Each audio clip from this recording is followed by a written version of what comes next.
Go game. Hit that like button as you come in. It's your boy, Dolly.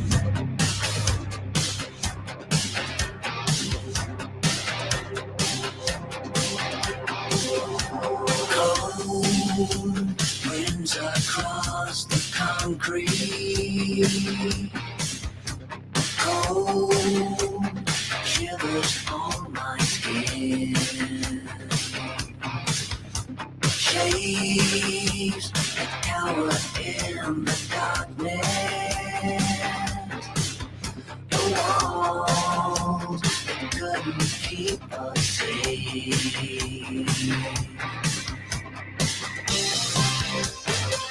And inside I keep on dying in this land of broken hopes and dreams.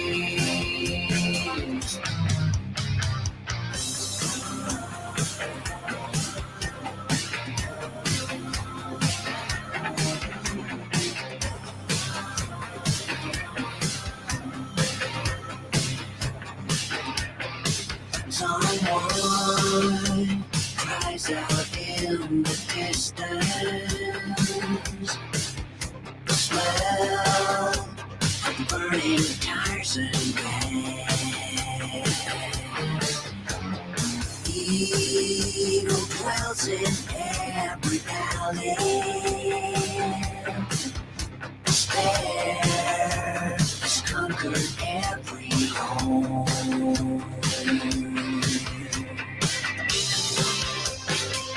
And inside I keep on dying in this land of broken hopes and dreams. I can live in this state of dystopia.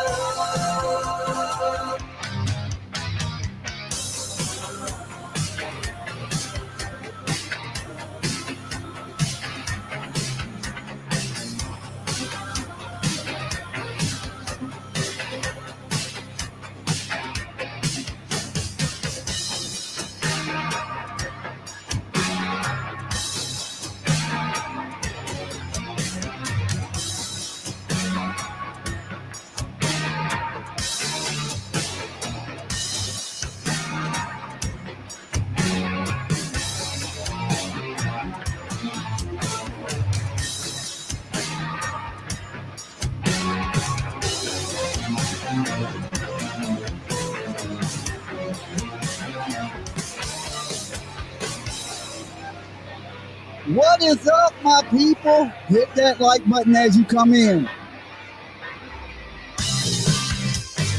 And inside I keep on dying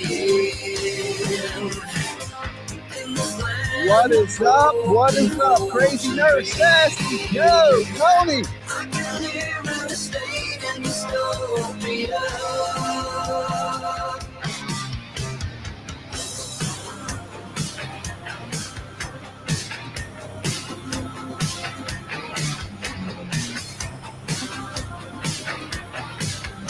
Let's see if we can get those likes up on this video.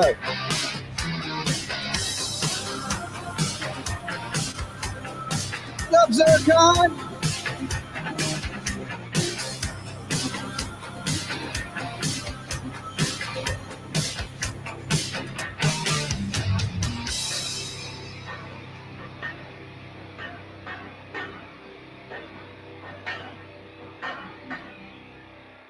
What is up, my beautiful people of YouTube? It's your boy Dolly back in the house.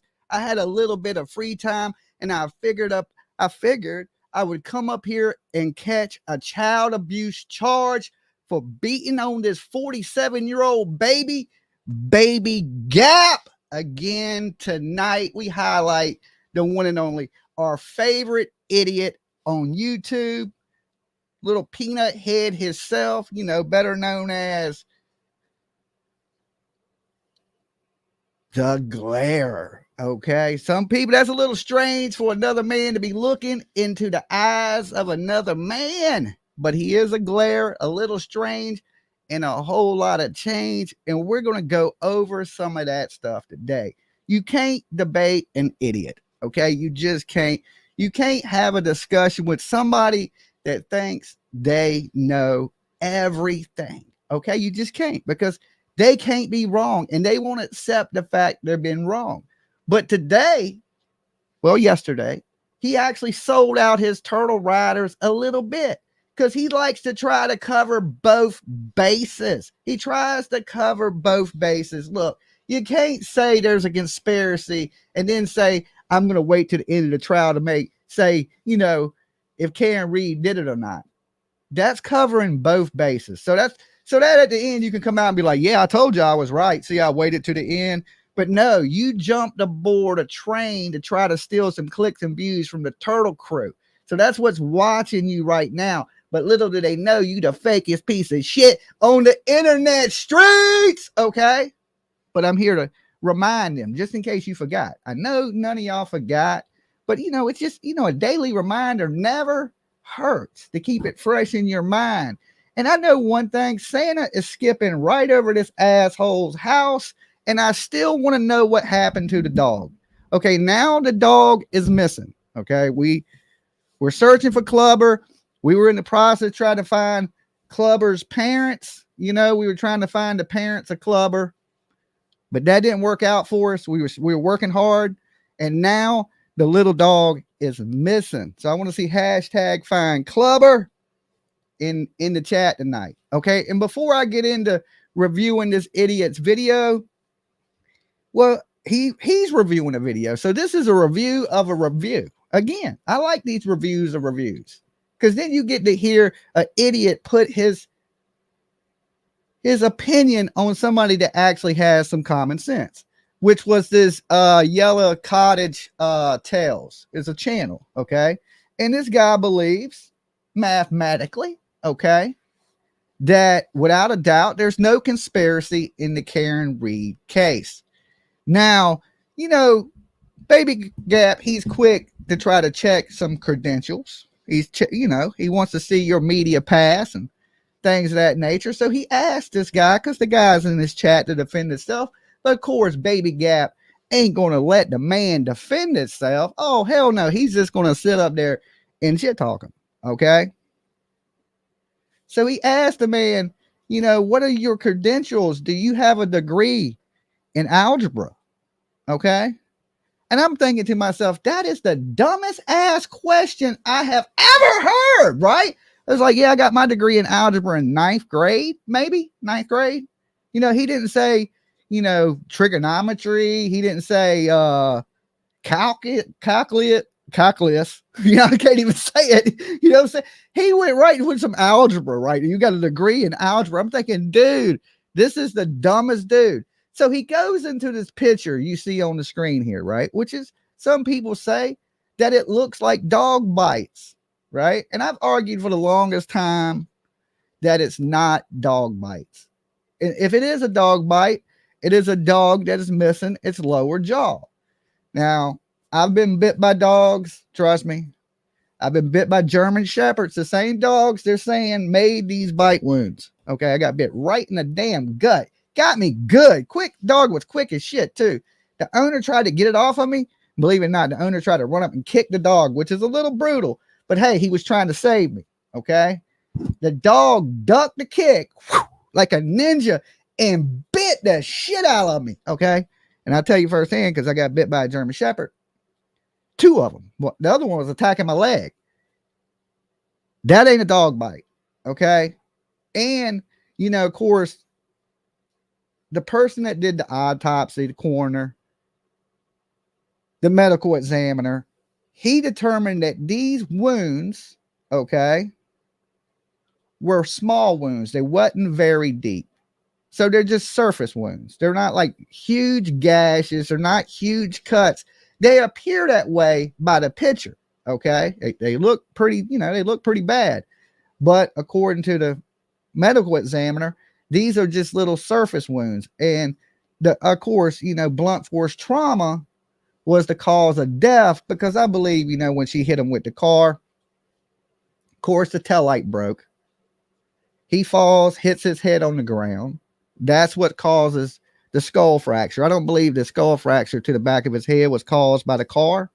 I believe that was caused by the concrete because, of course, he's in the driveway area of the house. So, all these people out here that are spreading these conspiracies, like, and I went over there. One of the main things is this tail light. Okay. This tail light, these pieces of the tail light that not only, okay, listen to this. So these cops would have had to been sitting around planning this murder. Okay. Sitting around planning this murder and have the exact same type of tail light pieces that go to Karen Reed's car. What are the chances of that? You got better chances of getting struck by lightning. You got better chances of being in a plane crash, car crash, damn, an anvil falling on your head like the damn Roadrunner, okay? Wile E. Coyote shit. You got better chances of some shit like that happening. So, when this dude's like, mathematically, there's no way that this could be a conspiracy. It would be too many people, too many moving pieces. And anytime you have that many moving pieces in something, somebody's going to talk, somebody's going to tell it. And that hasn't been the case. People are pretty much stuck to their story of what is happening in this case. And right now, Baby Gap is another person added to just people harassing innocent people. There's no proof that these people did anything illegal. There's other than people spreading crazy conspiracies on these people. There's no evidence that points to these people have committed a crime or have they been charged of a crime. But yet, people think it's okay to harass them, call them, ride by their houses, go up to their house, videotaping them, calling them cop killers, things of that nature is absolutely insane. And as we listened to last night, in the words of Turtle Boy himself, he didn't want these types of things happening to him when he had charges on fabricated charges, okay, on somebody else. So he fabricates charges on somebody, don't want people showing up at his house, don't want people videotaping him and things of that nature, but he thinks it's okay to do it to other people. Why he does it for nothing but pure profit. It's just a way to make money. So to see other people simp for what I consider one of the worst tragedy pimps out there is insane. And that is why I'm on Baby Gap's neck. Okay. That's why I'm on his neck. Simple as that. You should have simped for somebody else. You were better off simping for Morbid. When you were sitting in Morbid's lap, I'd have left you alone. Okay. I'd have been like two disgusting dudes. They deserve each other, right? But no, you out here preach for a year straight about people harassing families, being involved in court cases, things of that nature. And here you are doing what we had to listen to you talk shit for a year straight about. You get no free passes on the internet. YouTube gives nobody free passes. YouTube, don't forget. It ain't never going to let you forget. And with that said, it is the Christmas time and Dolly's feeling a little festive. Okay. So I was thinking, I'm going to gift some memberships tonight. Let's get this membership. If you're feeling festive, make sure you give a membership. Let me give you guys some memberships because I know I got it on members only tonight. And some of you guys are watching in the ether. So I'm going to gift out 5. So let's bring 5 new people in. All right. See if that worked. There it is. Dolly Vision has gifted 5 new memberships. So let's bring some of you outsiders in the ether on in. And if you haven't joined up and you're watching, come on in. We got a long night ahead of us. We're going to be hanging out, kicking it, joking, having ourselves a good old time. All right. On the sidelines. What a perfect name, right? In the bushes, right? In the bushes. Welcome. Thank you for becoming a member. Well, you didn't have no choice. I gave it to you, Case, candles. You're a member now. Welcome. Thank you for joining up. You didn't have no choice either because I gave it to you. But thank you for being here. It's going to do this 5 times. Mama of Dogs. Welcome. Thanks for being here with us tonight.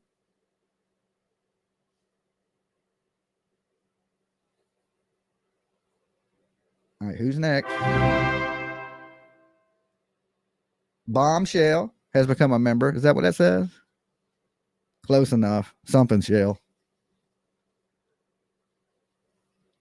Hey, Dolly. What's up? All right, let's get this going. We're going to jump over here. We're going to watch a little bit of this idiot so we can lose some brain cells tonight. And the guy, you know, from this Yellow Cottage Tales, he's actually on point at what he's saying. You know, his video is really good. If you get a chance, you should probably check it out. He's been covering, and he's just like me. He thinks Turtle Boy is a big ass scam or fraud, and he thinks Baby Gap is an idiot. Okay. Miss Fred has become a member. Thank you, Miss Fred. 6 months. Awesome. So let's blow this up real quick so we can get this party started. And guys, I'm going to kill some of your brain cells tonight. But hey, it's all in fun. And so welcome to the circus. This is the number one clown that we got here. Is this fool? So I introduce you to the one and only Baby Gap. And we lost on Monday Night Football against Tennessee. And I'm in Tennessee, and I'm pissed off about that. I mean, because, like, truth is, like, I'm rooting for Tennessee if I'm not rooting for the Dolphins, you know? I mean, but against Tennessee, 9-3, I'm interested. I'm going to be interested to watch Jan. The HBO show that they got. We don't care what it's called, but whatever. Get to your but prime. This season's on the Dolphins, and it's pretty cool. So yeah, I'm excited about that. Just to see what happens and what they're because I love Mike McDaniels. Like, I think he's just like the funnest head coach in the world. Do you notice that this dude he laughs at randomly nothing? He'll say something, he'd be like, it's almost like he's psychotic, you know, like I don't know what goes in his head. Like, you don't have to laugh after everything you say. Usually people laugh when they say something funny or there's something funny going on, but this dude just laughs at random shit, which is a little creepy. It's like some damn Ted Bundy type shit. And I don't even really follow sports that year. I am exactly an example of a Miami fan. He's a totally fair weather. Yeah, I'm not proud. Donna, 8 months. You know what I mean? Like I haven't seen the Dolphins do good in like forever, and like I'm really into it. But yeah. So basically, he's going to get to where he reviews this video of this other YouTube channel, and he's just going to throw a lot of shit talking in there about this channel.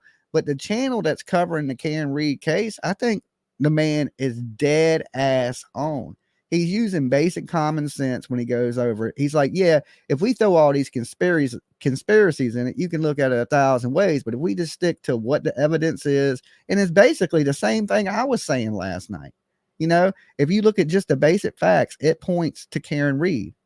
All these other conspiracies have nothing. And this is some shit people made up, like Turtle Boy. Stick to the facts.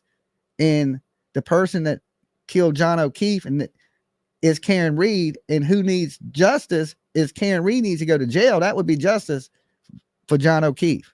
Okay.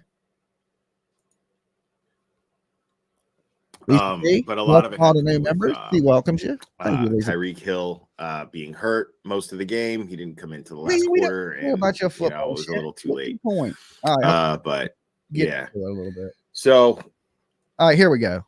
Because I mean, it's pretty true, bro. Like, there's clearly a conspiracy. All right, let's back it up a little bit. And so, yeah, it was pretty interesting. And if he's here, he's welcome. He's welcome. Okay. So the dude he's about to talk shit about, okay, is in the room, okay, because he got his title in the video, and his title is "Who the F is Yellow Cottage?" Blah blah blah blah. Justice for John O'Keefe. This dude don't want justice for John O'Keefe. That ain't what he wants. He wants viewers of Turtle Boys because there's a big audience of people that think Karen Reed is innocent, which she is not innocent. But hey, you have the right in this world to believe whatever you want. If you want to believe she's innocent, Sylvie, thank you for coming a member again. Merry Christmas to peace, love, and life. I will not be mad at you if you think Karen Reed is innocent. I'm willing to discuss it with anybody, you know, peace and love, right? But in my opinion, I believe that the evidence that has been put forward points to Karen Reed. And every cop in this world ain't bad. Welcome all new members. Green heart, turtle, green heart. Thank you, guys. Are there bad cops out there? Is there police corruption? Yes. And this is what Turtle Boy is using to scam and to brainwash people, that there is police corruption out there. There is some bad cops out there. Are all these cops bad? No. But he's trying to paint it that way. He's painted a lot of people bad. Everybody that goes against them is bad. Anybody that says anything that he don't like, they're bad, or they're dumb, or they're misinformed, or things of this nature. Okay? I can't stand that shit. Okay, Yellow Cottage Tales. And yes, like I said, his description and I don't think it's a great giant conspiracy, but I do believe she is innocent. Okay, here's my thing. If anything, maybe they didn't investigate the best. Okay, they could have, I give their argument one, they didn't go in the house. There was probably no need to go in the house. This is a house full of officers and things of these nature. They said they didn't see nothing. There ain't no reason to think that something happened. Okay, so that's the reason they didn't go into the house. But that's one of their biggest things. Why didn't they go into the house? If it had been me and you, they went to the house. Well, me and you ain't police officers. They've been police for 20 years, and there's 8 police in the house. You know what I'm saying? Or 4 police in the house. You know what I'm saying? So why go in the house? If it would have been us, we ain't police. They might have thought something happened. But the thing is this, there's witnesses. All them people ain't lying. This ain't no big conspiracy. And the guy that he's going to shit talk, he wants to do it mathematically. Like, look, the odds of this, if you was a betting man and this was Vegas, what would be the odds? He's showing you the odds are so like, there ain't a chance in hell of this. I mean, it could possibly happen. I mean, it could, but the chances that's like so slim to none that, why believe that the police are lying? Okay. When this lady's stories are inconsistent, right? She's been caught in lies. She didn't even remember the last time she remembered seeing John O'Keefe was at the bar. She didn't even remember going to the house. And then once people seen her at the house, then all of a sudden, Karen Reed's story changes. She dropped him off at the house. She seen him go in the house. Okay? Then why would you be panicking? Why would you be making these phone calls not knowing these people seen you? So once somebody said, hey, we seen you there, her whole story changes. How was she able to see him driving around the corner and knowing exactly where he's at? Missouri Butterfly, thank you for becoming a member. Awesome, guys. Thank you. So to sit here and Baby Gap puts out so much misinformation in this video saying that stuff has been proven, right? It's been proven that the tail light was planted. No, it has never been proven that no tail light had been planted. And what is the odds of a police officer sitting around with some broken tail light pieces that match your vehicle, waiting to kill you for a motive that he ain't got? Listen, there's no motive. Nobody was mad at John O'Keefe, but Karen Reed. And there's witnesses to that. The kids were witnesses to that. There's text messages that prove that they were arguing and fighting. He had no beef with these other officers. You think these officers want to throw their career away for murdering another officer that's never done nothing to him? And don't you think if you was a police officer, you would have enough common sense not to throw a body in your front yard because that's going to point right to you? Okay. The lady was drinking. She was drinking and driving. We know in this country, in America alone, some of the worst tragedies we see are caused by drinking and driving. Some of the saddest stories you'll hear. This lady chose to drink. She chose to drive. John O'Keefe made the mistake of getting in the car with somebody that was drinking and driving, and that may have caused him his life. As a police officer, he himself should have knew better than that. Okay. And he should not allow that once he swore an oath to serve and protect. He should not allow Karen Reed to drink and drive. So he was a little wrong by that. But should that cost him his life? No. But what cost him his life is bad decision making that night. She made terrible decisions. He made bad decisions. And these people that are being harassed and bothered, all they were being was cool. Like, hey, you can hang out. Let's, drink, party. Let's have a good time. And now they're being tortured for that, for inviting somebody to their house to have a drink, to continue laughing and joking. Now they're being tortured for like the last straight year by some idiot. Is that right? They haven't been charged with anything. They haven't even been accused by anything by the police. Okay, the police have never accused them of anything. The only people who accused them of shit is this dude out here crusading because he's got like, he's all in love, weirdo love with this Karen Reed lady. And he's found a way to make money off of that, and he's just banking. All right, let's get the baby gap. And correct name of his channel is in the description. His channel link. Here's the thing. Once the state police took over that investigation, there was no time for them to plant the taillight. There was no time for them to go get pieces of the taillight and put them back at that scene. That scene was an active crime scene. It had news reporters outside of it. It had other police officers outside of it. So to say that, you got to say the whole damn police department's crooked. A whole state police is crooked, right? The judges are crooked. The DA is crooked. There's a conspiracy to cover this up to save a cop's nephew. That's insane. That's insane. Get out of here. Get out of here with that craziness, okay? This lady was drinking and driving and hit her old man. There ain't no big cover-up and conspiracy in that. It's drinking and driving. Accidents happen when you make those terrible decisions. Is in the description with the correct name in case anybody does actually find what he says insightful. Go ahead and subscribe to him. But I can tell you this, the Yellow Cottage dude, he's way more intelligent than you are. I mean, way more. I mean, it's a big difference. The dude speaks in common sense. But I got to warn you, man, I'm being nice so far, and I might be nice this whole way, but I'm telling you, he's lying. He's acting like he didn't see this. He's seen this shit. He be lying, and he just shit talks the dude the whole time.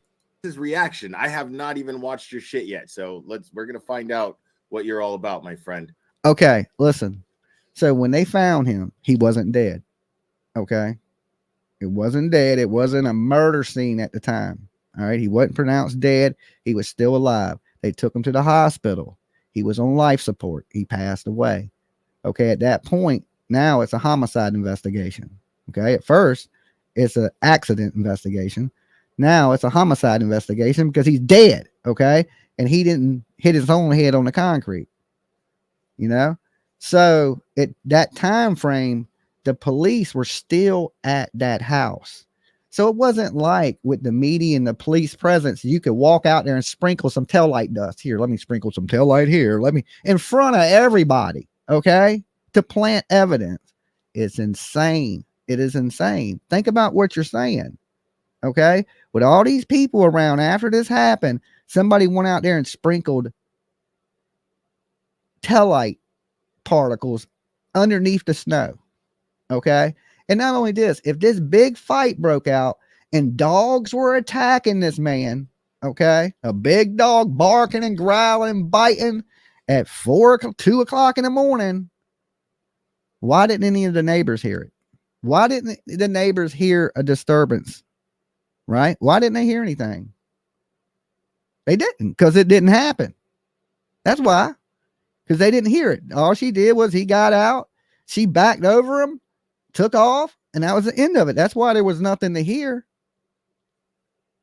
Makes more sense than this big conspiracy plot that even now the paramedic has to be crooked, because the paramedic, she told, I think I may have hit him. Why would she be saying that? Could I hit him? Could I have hit him? Because she knows she hit him. Of course. She's just trying to cover her own tracks. First, she didn't remember being there. Then she remembered being there and that she seen him go in the house. When you got all these people in the house saying, this man never came in the house. We invited him here. We have no problem with him. And I know this, if the cops were to kill him, they would have dropped him off at some drug house somewhere. You know, that's what they would have done. They wouldn't put him in the front yard. That seems insane. But an idiot like this, quick to believe that. So at the very least, you get a little promotion for your channel. So I hope it all I works don't out. think he wants none of your viewers. Okay. This is like, hey, I'm gonna plug your channel so a bunch of dumb fucking people come over. No, I don't think that's what he wants. Out for you, man. I'm looking out for you.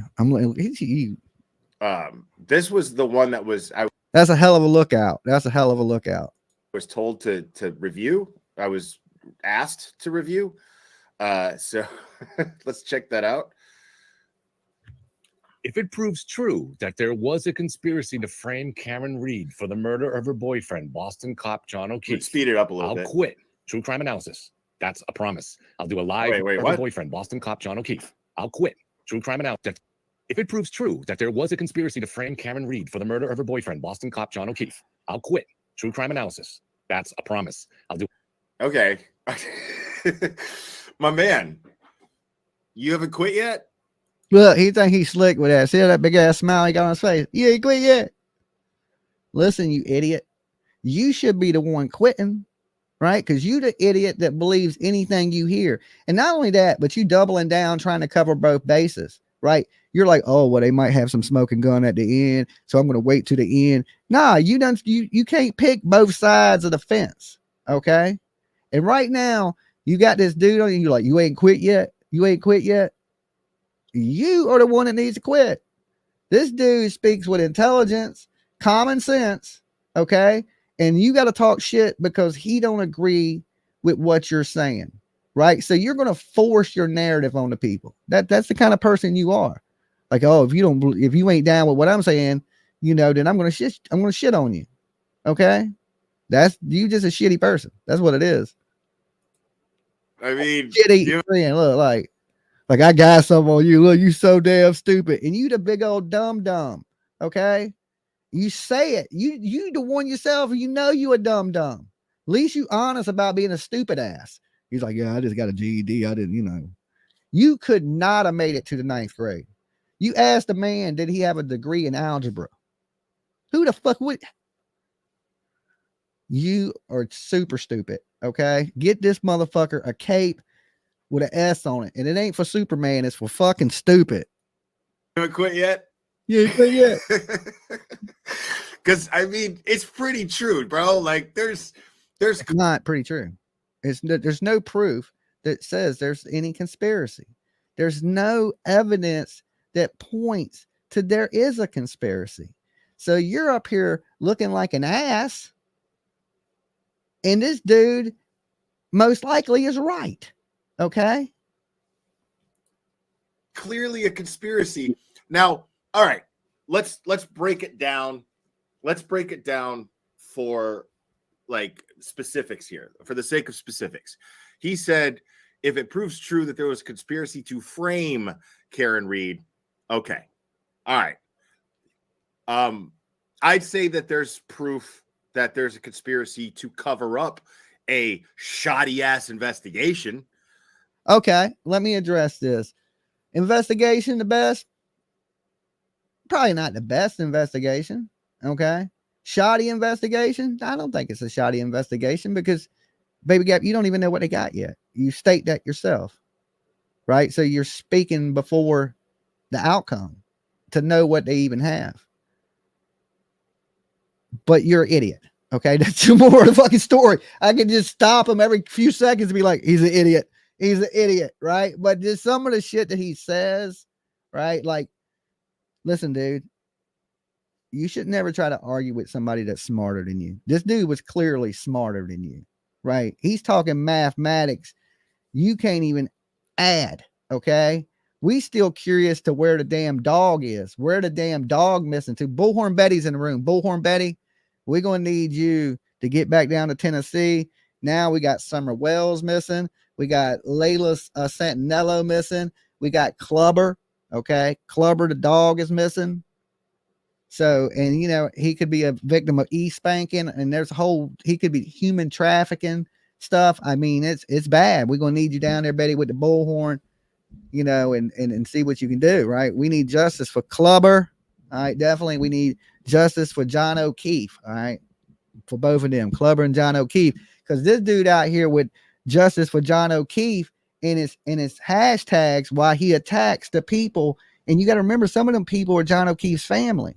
Okay, the kids, they're out there like, oh, the kids are lying. Turtle Boy's like, oh, the kids ain't lying. The kids said they were fighting. The only person that had motive to hurt John O'Keefe was somebody that would have been mad at him. And the only person mad at John O'Keefe that night was Karen Reed. Simple as that. Who else was mad at him?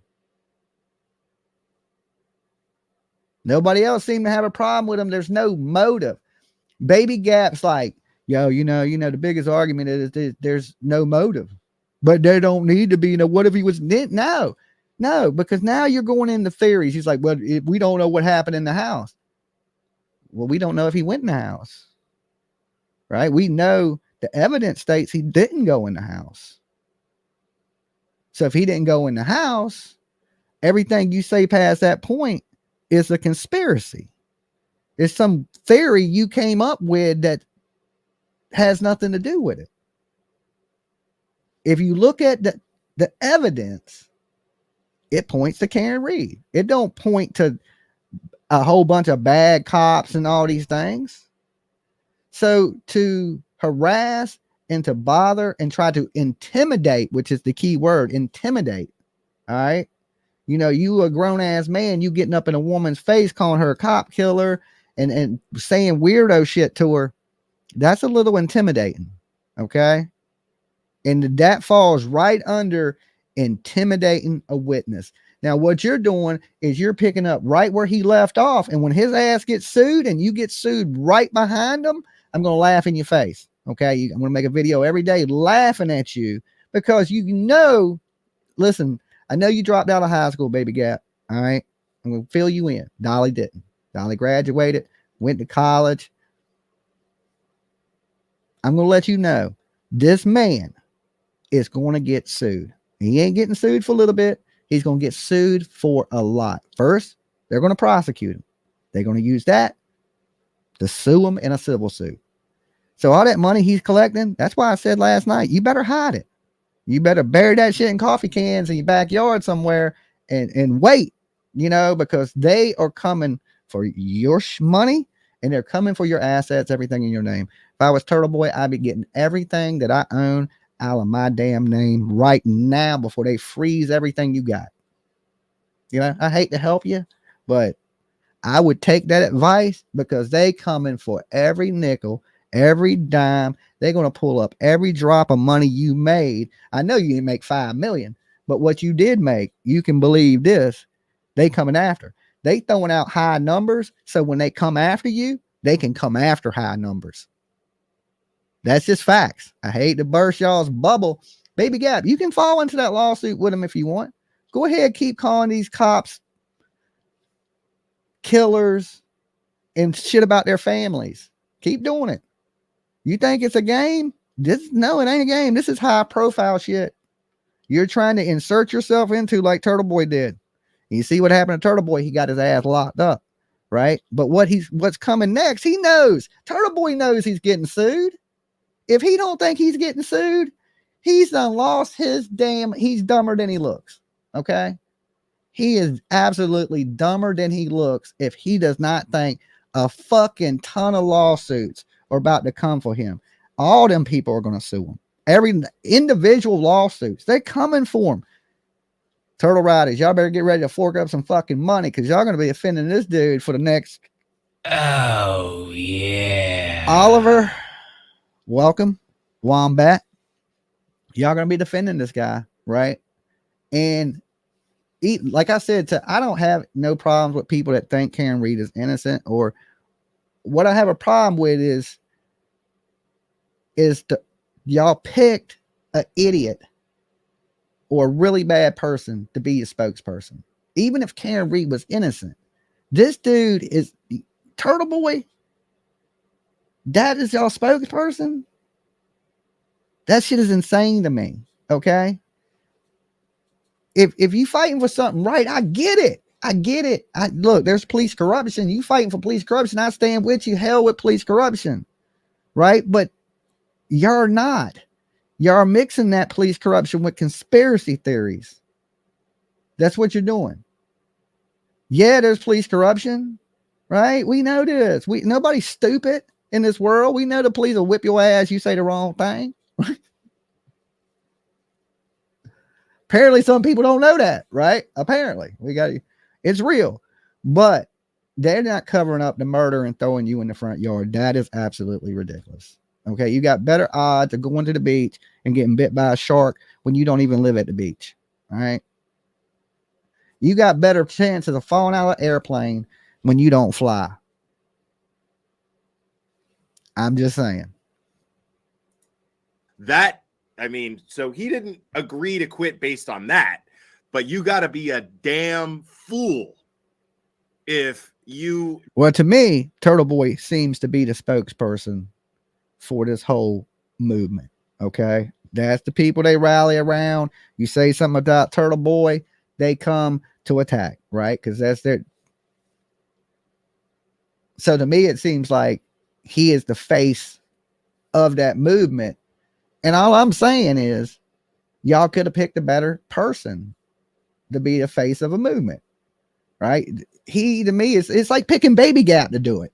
Okay, let's get an idiot that says that all he's doing it for is the money, that he's going to be rich, and that him and Karen Reed is going to sit back and be laughing. Look, Karen Reed ain't going to have nothing to do with you. You think when Karen Reed either goes to prison or gets away with this, she's going to come marry you and y'all going to run off into the sunset and live happily ever after and write books and shit? That ain't the real world.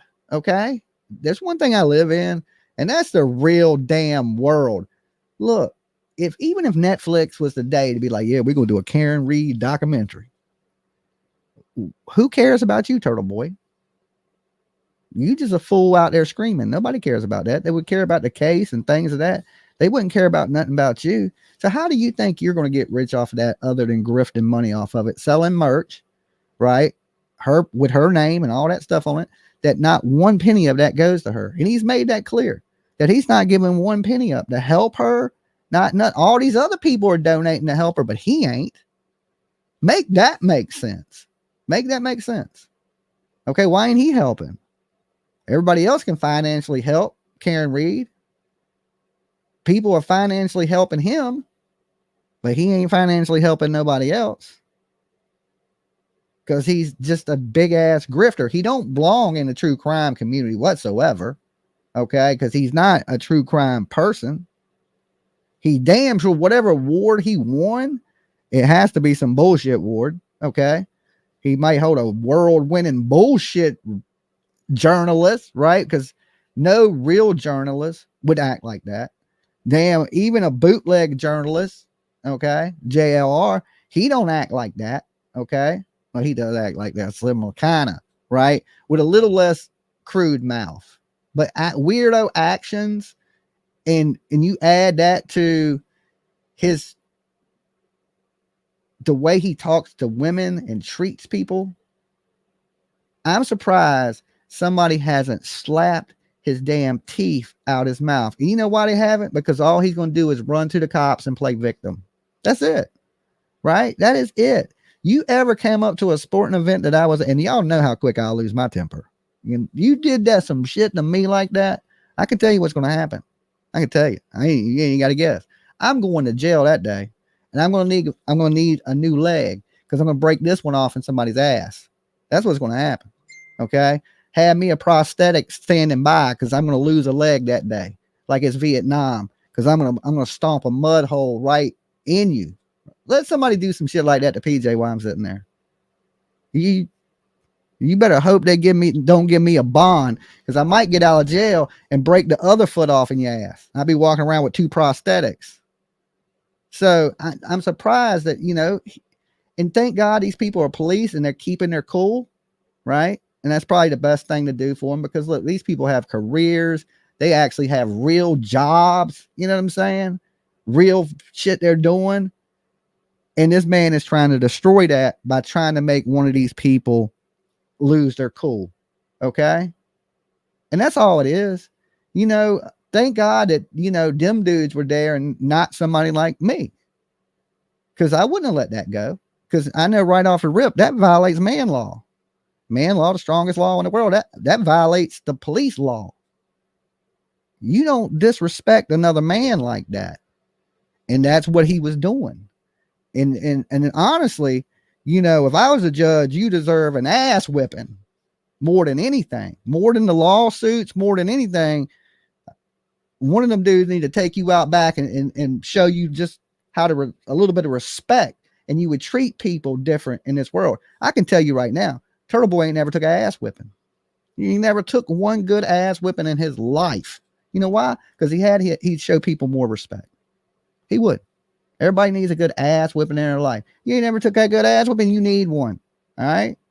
Just one time, just to humble you a little bit and show you, okay, you ain't the baddest motherfucker on the planet. Okay. You just ain't. There's always somebody bigger. It's always somebody badder. Right. And you're going to do that to the wrong person, and you're going to get hurt and then try to whine and cry victim. And at that point, you ain't no victim. You know, you sit there and you campaign for an ass whipping long enough, you will eventually get elected. Okay. If you standing out in the street screaming, slap the shit out of me, eventually somebody's going to slap the shit out of you. Facts. Don't see that so far. I mean, I'm just being honest here, dude. You gotta be a fool. Anybody, that's what's killing me right now. See, if you don't believe what he believes, you got to be a fool. Okay. Now, you heard me say this right from the rip. I said, look, guys, there's people in here that believe Karen Reed's innocent. I don't think you're a fool. Okay. You're entitled to your own opinions. You can come to your own conclusions. If you don't believe what I believe, you ain't stupid. Okay. Look, I've been wrong a million times in my life. I could be wrong 1,000,001 times in my life. And there could be some huge conspiracy, but it ain't. If there's one time Dolly's right, okay, and I ain't betting my whole career on it, like this guy, right? But I could, and I would be confident that there is no conspiracy in this Karen Reed case, that this woman was intoxicated and she backed into her boyfriend that she was fighting with and left him there to die. Okay. She didn't kill him right there because he died at the hospital, but she injured him enough that led to his death and pulled off and left him. And then had inconsistent stories from that point on. Okay. So who's the liar? The police's stories always stayed the same. The police are not investigating these people for a crime. They're not accusing them of committing no crime. There's no evidence that any of these people committed a crime. But yet you got these two idiots, okay, harassing the police, harassing the families. And that's right now what you're doing, Gap, is you picking up where Turtle Boy left off. The same shit that's going to get him sued is probably the same shit that's going to tie you into a lawsuit with him. All right. So you pick your battles wisely, and who you mess with in this world. You're not playing with people that can't afford to go out and get a lawyer and sue you. Okay. You can look right at them people and tell that they got the money to go down there, hire them a lawyer, and put a lawsuit on your broke ass. Right. Like that. And then next thing you know, you cleaning gym floors for the next 15 years just to pay these people for the harassment and the defamation of messing with these people that are innocent people that ain't even been accused of anything. You look like an idiot. You know, and what he would say is, well, you bothered Leilani. Yeah, but you know what? The police were saying she was the number one suspect. Okay. She's the number one suspect. She killed her baby. That's what the police were saying. They wasn't saying these people ain't got nothing to do with it. And I'm harassing them. Okay. I'm out there talking to a mother that the police said this is the number one suspect of killing her baby. Okay. It was nowhere near the same. And you know what? And I even treated them people with respect. I only had one problem. That was with the lady with the bullhorn. I never fought and argued or called Leilani names or none of that thing. None of that shit. To get out there doing these things that he's doing to people that haven't been accused of any crimes. Okay. Make it clear. Leilani was the number one suspect. The police, they came out on the news and said it. They were just waiting to arrest her. Totally different scenario. These people haven't been accused of anything or broke any laws, but yet they got these people showing up at their houses. And then you got this man encouraging his followers to continue the harassment that he can't continue because the court has done shut him down. So he's trying to get other people to do his dirty work. And Gab simps for this shit, right? Like, we can't, Gab, you're gonna get kicked out of the community like this.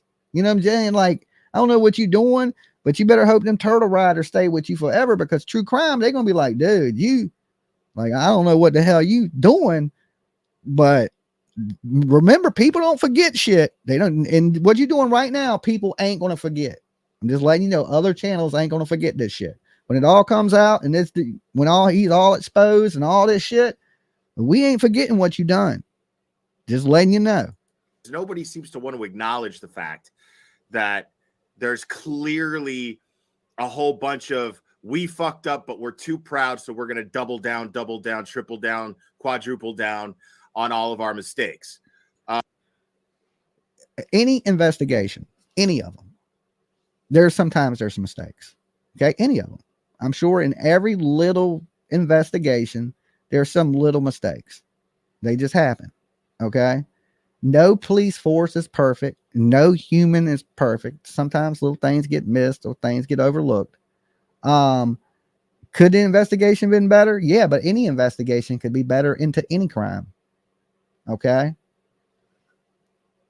And I'm being nice by saying mistakes, because I am still entertaining the possibility, not the likelihood, but the possibility that when we get to trial for Karen Reed, that there could be a smoking gun. There you go, Turtle Riders. You know what I'm saying? That's your guy right there. Look, that's your guy. Well, I'm still waiting until we get to the trial, because there could be this smoking gun. And he doubles down multiple times in this video, right? Because he knows he jumped on a bandwagon. He said it himself. We listened to it last night. He's like, yo, I waited a little while to jump on the bandwagon. Did y'all hear that? I mean, I heard it. If I had to go back and play it again, I would gladly do that for y'all. Right? But just take my word for it. That's what he said. So he knew it was a bandwagon. Look, here's the thing. Anybody can jump on the bandwagon, right? That just shows you're an ass kissing bandwagon jumper. The people that go against the grain, they ain't worried about the extra. Like, I could give two fucks about any of your turtle riders. Okay. I'd rather come up here and tell it like it is than have a couple extra 100 subs, right? That really they only go to your channel to listen to you kiss another man's ass. I almost feel sorry for you. You put all these years of work on these YouTube streets in to build your channel to, I think you got 20,000 people, to be an ass kisser, a suck up, a brown noser. You sit on the lap of another man, right? Have some damn pride for yourself. Pick yourself the fuck up off the floor. Be a real dude, right? You try to act all manly and tough and shit, but you don't act like a man. You act like a bitch. It's just, I hate to say that, ladies. I mean that, in the nicest way, in the nicest possible way. This dude could wear a dress. All right. He puts on this rough and tough front, but he sends dick pics to Morbid. Okay.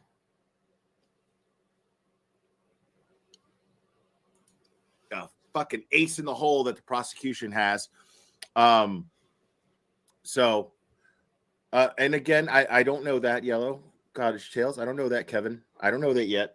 I haven't watched your stuff yet. So he wants to cover both bases and then talk shit. I guess the dude's name is Kevin. Okay. Talk shit to Kevin. That's easier than saying Yellow Cottage. Kevin. He wants to talk shit to Kevin. Y'all make sure I remember Kevin's name. He wants to talk shit to Kevin, right? When he's trying to cover both bases, right out your own mouth. Well, there is a smoking gun, at the trial, and so he can flip back to like he's not wrong.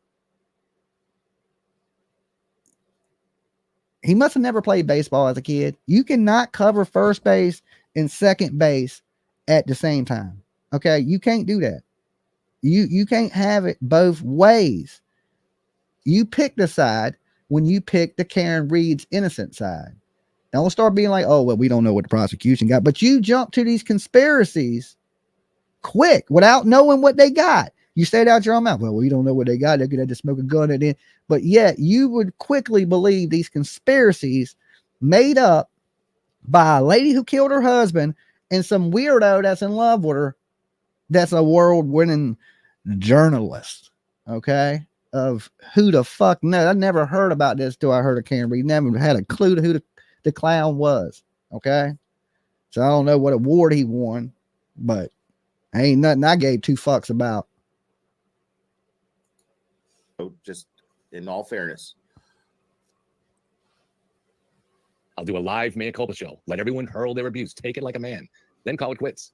Because if I could be this wrong, See, I I respect that. I respect that. I should hang it up. There was no conspiracy to frame Karen Reed, and that can be determined. Kevin, let me tell you this. Your career ain't ending no time soon if you're waiting to retire because he thinks you wrong about Karen Reed. You got the next 20 years up here. Okay. You know what I'm saying? Because you ain't wrong and you ain't got to worry about retiring. The only person that's wrong up here is this fucking idiot. Okay. With mathematical probability beyond a reasonable doubt. Let's do it. Mathematical probability. You got to hear what he says. This shit's too good. You got it. So are you a mathematician, Kevin? Are you a mathematician, Kevin? Are you a mathematician, Kevin? Do you got a degree in algebra? Bro, I took algebra in 9th grade, man. You know, 9th grade algebra. This just shows me that he did not make it to high school. He says he's a dropout out of his own mouth, right? High school was too hard for him. High school's hard. That's what he said. Okay. So he dropped out before high school. I got to take it because he never took algebra, or he would know, you know, you don't get a degree in algebra. So he didn't make it to the 9th grade. He couldn't have. Okay. So, I would say he made it to the 7th, 8th grade education that we're dealing with here. All right. So I don't want to be too hard on, you know, special needs people or people with, you know, learning disabilities. But man, this dude is fucking stupid. Don't strike me down, Jesus. I'm just being honest. You told me to always be honest. I'm just being honest. Kevin, I got to ask you that. Well, since you're in chat, are you a mathematician? Do you have a degree in algebra? Make that make sense. All right, guys. Does he have a degree in algebra? He said that shit. I didn't say it. Or I mean, I don't even know how math degrees work. I got a GED, so I can't even debate you, honestly, because you know I'm kind of stupid. You ain't know what I mean? Stupid. You full blown stupid. Okay. There's levels to stupid, and you like way down there. Okay. It's like your brain is buffering, dude. You're slow. So, but I'm curious why we should take you seriously as far as math. Because of math, like, because should we take you serious because you can add 2 + 2 and I can't. Okay. Should we take you serious? Like, what credentials do you have, baby gap? Like, you can work the hell of a mop. Okay. We know that. All right. So if we need a video on mopping, we could come to you and you'd be like, yo, we need an expert's opinion. Like, should we use mopping glove or will we use like spick and span? What should we go with? And I would really truly take your advice. But when it comes to anything true crime or anything that above a 3rd grade education, I'm not going to so much go with your opinion, baby gap. Just letting you know. Mathematical, proving something mathematically as you're claiming to do here. Like what? I learned a valuable qualified lesson in to the do Delphi that? murders, which I began studying just last. But what qualifies you to even have a YouTube channel? Okay. Just because you bought a computer at Walmart for $199 on sale, what gives you the right, you know, because you save money buying clothes in the kids department, what gives you the right to think you are a medical examiner, that you're a detective, or even an armchair detective, or even a sleuth? Because look, there's levels to sleuthing on these YouTube streets, finding out information and going out and doing shit. You don't do any of that. So you're not a sleuth. You're not a detective. You're not a medical examiner. You're not a high school graduate. You're not a good person. You simp for every dude on the internet. Okay. Just to throw that out there, just to make that, just to remind people, just to remind the 500 of you guys that are here, make sure you hit the like button too. Last year. Once friends of mine knew I was studying the case, they started sending me material. One of the first things I got was a link to a video that centered on a photo taken from the bridge through the railway slats to the woods below. So this is what made me go check this dude's channel out. Okay. And this is the yellow cottage dude, is because you guys, you know me, I'm into the Delphi murders. I've been into the Delphi murders before I even had a true crime channel. I was into the Delphi murders. Keegan Kline, Richard Allen, the whole Odinism. And, you know, we've made a lot of videos over the years on the Delphi. And here's the thing is this dude, he actually, I kind of liked his video and his concept that, like, if, you know, you look at something long enough and people tell you about something, you may see things that are really not there. That is, it's the power of the mind. And I dug that. I was like, yo, so I'm gonna go check his channel out and add him up. And, you know, Baby Gap's so stupid. The first thing, you know, of course, he's like, yeah, I don't know nothing about the goddamn Delphi shit. But he wants to do a true crime, or what he says is a reaction channel. But you do that to true crime channels, and you don't know anything about fucking true crime. And that is sad. It's like, I mean, everybody has the right to talk out their ass, but your ass stinks. Okay. People don't want to hear it. Zoomed in on this photo until the forest became little more than random pixels. The narrator could apparently see things I could not, such as Abby and Libby being held down and sacrificed by a group of people. I just saw branches and pixels. But hundreds of thousands of people were taken in by this. Why? I'm talking about intelligent people. One thing it reveals is the power of suggestion. Someone plants the idea in your mind of what you're looking at, and then you start to see it, even if you're just looking at pixels. Works best, of course, if you're seeing something. That is true. It's like when you look at Toast and you see Jesus, right? I got these, like, because I got knocked down on my bathroom, and I swear one of the knockdowns looked like a pit bull. Okay, like where it's knocked down on the wall. I mean, if you look at something, you can, like, imagine it. You can see it. It's like seeing a dragon in the clouds. You know what I'm saying? Like, I get what he's saying. If something is suggested to you, and then somebody shows you something, you're more likely to see what has been suggested to you. It's like, because your brain is trying to fill in what it don't see, and that is like something that goes into things dealing with the mind, how the mind operates, you know, and which is another thing that really interests me. Something that some part of you really wants to see. Another thing I learned in the Delphi case is that when you learn something matters, the sequence of how you learn things really influences the narrative you perceive. And once your mind starts— that is true. That is so true. See, I like this dude. He ain't a fucking idiot like Baby Gap. Okay. He's making some really valid points. It's the way your mind processes things. If you get information in the wrong order, you will process it scrambled up. But if you get that information in the right order, your brain will file it in the right order, because your brain kind of works like pictures and video, right? Pictures and videos. And then when your brain tries to pull from that, it will sometimes fill in those gaps when there's missing pieces.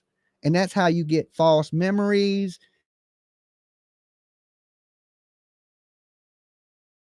And the pieces that it didn't get. starts to see a narrative. Real quick, I gotta address Patty Murphy's comment here. Hey, Oh, what a bitch. What a bitch. Y'all see that? Oh, what a little girl. That's okay. We can joke you. We can joke you without that. We can joke you without that, Baby Gap. So he took his video down being a little girl, and we were just seeing how stupid you sounded, Baby Gap. Why you take your video down? Why you want to be a little girl like that?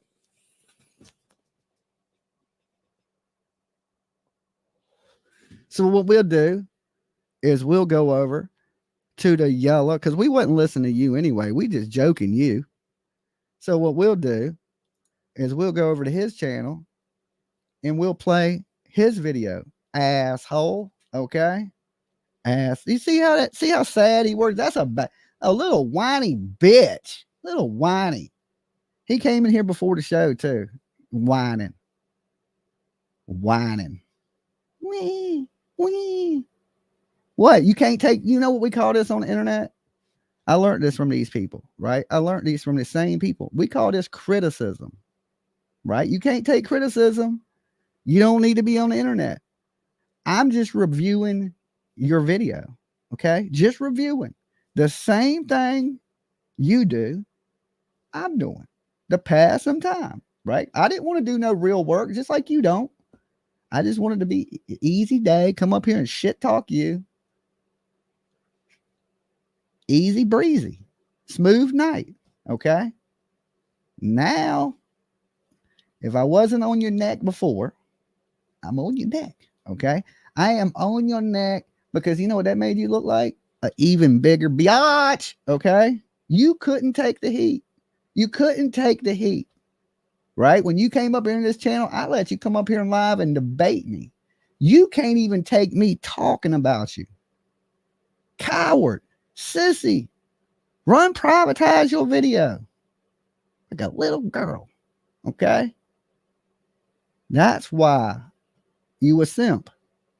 You sit on the lap of other people like the little girl you are. I'm gonna start calling you baby doll, okay? Instead of baby gap. I think calling you baby gap gives you too much respect. Okay, your tight ass shirt over there, your brain begging for air, oxygen. Okay, somebody needs to get you a can of oxygen for Christmas.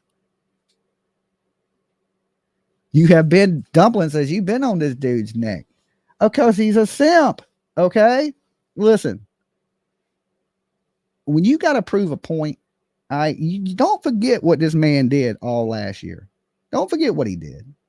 If the internet's going to forget, I'm going to remind you. Okay, I'm going to remind you what this dude said he was standing for just 365 days ago. Less than that. In a couple months, when his viewers go down, he flips and jumps on a bandwagon. Right? On a bandwagon that he preached against for a year straight and harassed people. No, you don't let that go. We don't let that go. Your video sucked anyway, and we're going to go watch the dude that had a little bit of intelligence. We're going to watch his video. How about that? It's the same damn video. We just ain't got to hear your stupid ass talk. We already know you're stupid and a piece of shit. So what do we got to hear you talk for?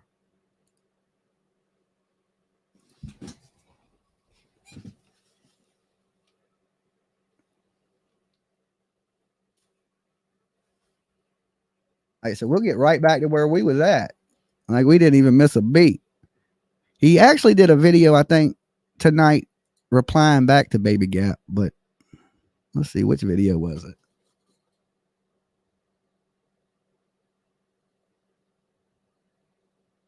See, I don't know which video Baby Gap was reviewing.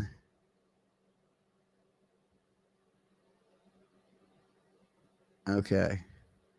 But we'll jump into this one. We'll jump into the guy's new video where he talks shit about Baby Gap. How about that?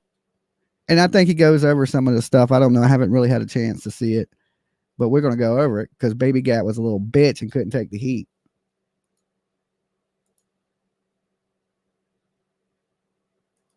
Feeling well, I'll have a drink. So I have a little, still fighting off a cold, and unfortunately it's Miller Lite. That's all we had in the house, which would be the last beer on earth.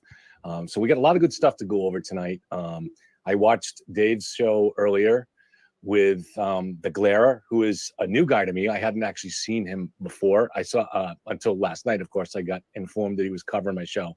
But I thought he was very good on Dave's show. I thought it was a good show, and he was likable and very articulate. So we're going to go over. He was faking it. Okay, there's nothing about that man likable, and he's dumb as a box of fucking bricks. We're going to react in a little bit to his reaction video to mine, and we'll have a little fun with it. It's not meant to provoke anything. If it's not fun, what's the point? I mean, because then he can react to my react, and it's just an infinite regress, right? So it just gets kind of crazy. And I'm not going to go through his whole show. I'll just a little bit go over some of it. But I want to make the point tonight. This is something that I kind of made the other night, and it's an extension of that. I do not believe this, and you're gonna think this is crazy, and I'm gonna explain to you why. I do not believe that the defense is going to raise the issue of the 227 search for how long to die in the cold. I do not believe they are, and I don't believe they're going to raise the issue of so-called deleted texts and messages and whatever else was deleted. We just say deletions. I don't believe they're going to, and I'm actually This guy's name, I'm taking it, is Kevin. Okay, he has a channel called Yellow Cottage Tales. Okay, and this is who Baby Gap was reviewing. Okay, and the guy, I agree with a lot of the stuff he says. You know what I'm saying? And he's more on the point. He goes over a lot of the timelines, how long they would have had to plant the evidence, things of that nature. And you know, he believes that it's not a conspiracy, it's not a cover up, that Karen Reed did this. So, and you know, anybody that is believing this and saying this, that Baby Gap is going after like a little tiny pit bull, right? But really he's just a chihuahua, nobody, right? But he's going at these people, and this dude is not even really a big creator. You know what I'm saying? So he picked some small dude to try to pick on, you know, like the bully ass mentality that you see. He couldn't take the heat from Dolly tonight. He didn't want me talking. Why are you scared to let me review your video? You know what I'm saying? But you wasn't scared to review this man's video. You wasn't scared to get up here and talk shit about this dude, right? Why are you scared to face me? Because you know I'm a different animal. I'm not going to be as respectful as this dude. For sticking it to the glare. Another great show, Dolly. Thank you, Katie D. Big hugs to you. Merry Christmas. Happy holidays to you. Yeah, you know, he could have came up here and said, you know, hey, I disagree with this guy. He made some valid points, but let me give you what I think happened. He didn't have to get up here because he disagreed with this man and shit on this man, right? There may be some things that I disagree with Kevin. Yeah, that is his name. It says it on the screen, Kevin. I may disagree with on Kevin, and there may be things that I agree with Kevin on. That's the thing about a conversation. Is some parts of the conversation you might be like, nah, I don't feel that, but yeah, I get that. You know what I'm saying? And then as adults, you try to meet somewhere in the middle, and if you can't come to an agreement, you agree to disagree. You know, be like, okay, well, you believe you like everybody's entitled. That's why I said I don't care if you think she's innocent or guilty. I'm not mad at you about that. What I'm up here preaching against is the simping. Another man sitting on another man's lap. Okay. Y'all think it's about all this, but it really is about this dude's an idiot and he's a simp, right? And I want him to realize that's what he's doing. Okay. And when you deal with a big dumb, it takes a while for him to understand that people see through what he's doing, right? He thinks he's getting over on people, right? He thinks he's got over on these turtle riders, but he don't care about none of that stuff. He's fake. He's absolutely fake. He did this. He probably thinks Karen Reed's guilty for real. Okay. So if you're a turtle rider to the glarer. Another great show, Dolly. and make sure y'all hit it. We had 444 people in here with us. Make sure you hit that like.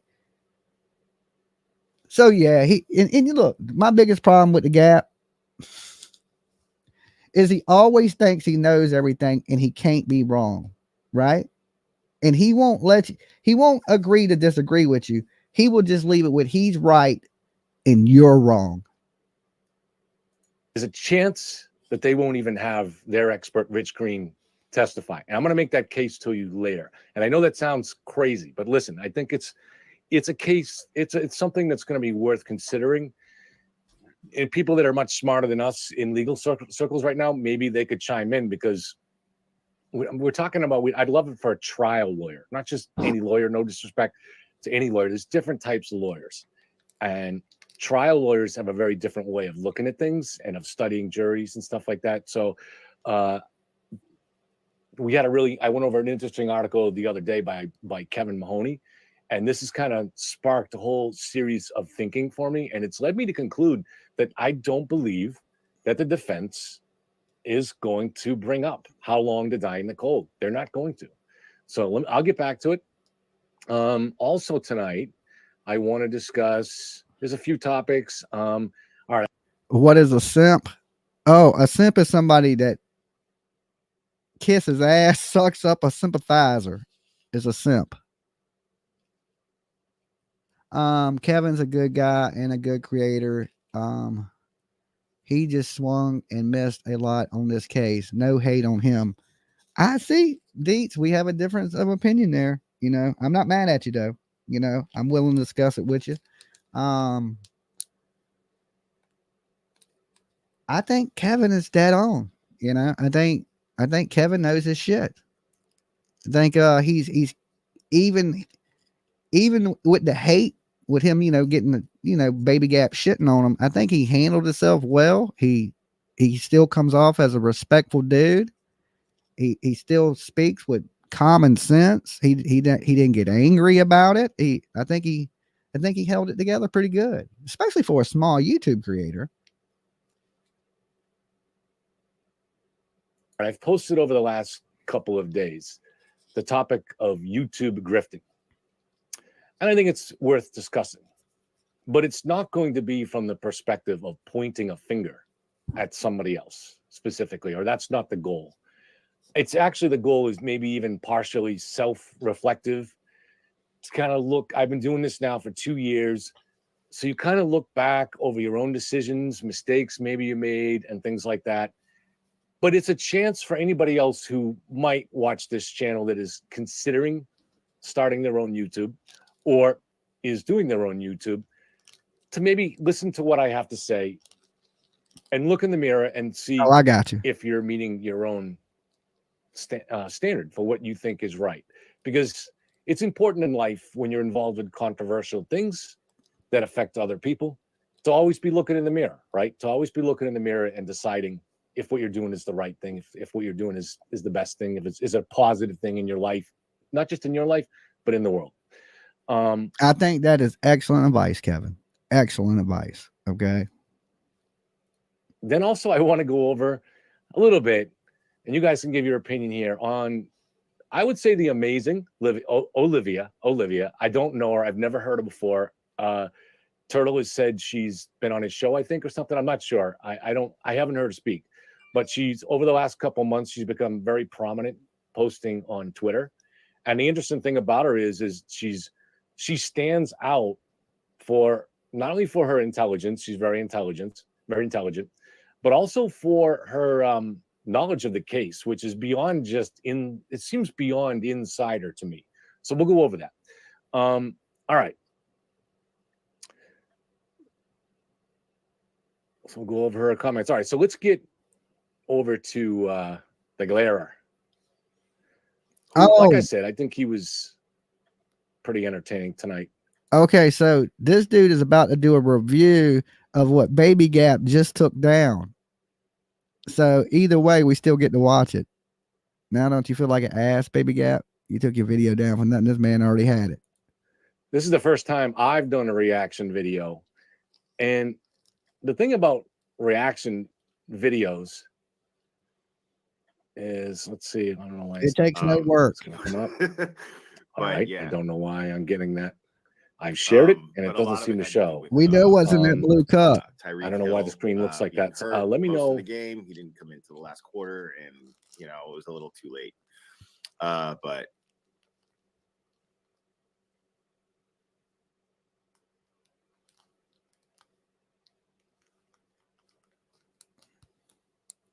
yeah, I don't know who the Olivia chick is. They're deets. I'll have to check her out, see what she says. You know, I keep an open mind to everything. You know, I just believe she's guilty, you know, but I still keep an open mind. If there's something out there that changes my mind, I'm human. My mind is able to change. But at this point, I think the evidence and what I'm seeing points directly to Karen Reed. If we just keep it all the conspiracy stuff, I love it.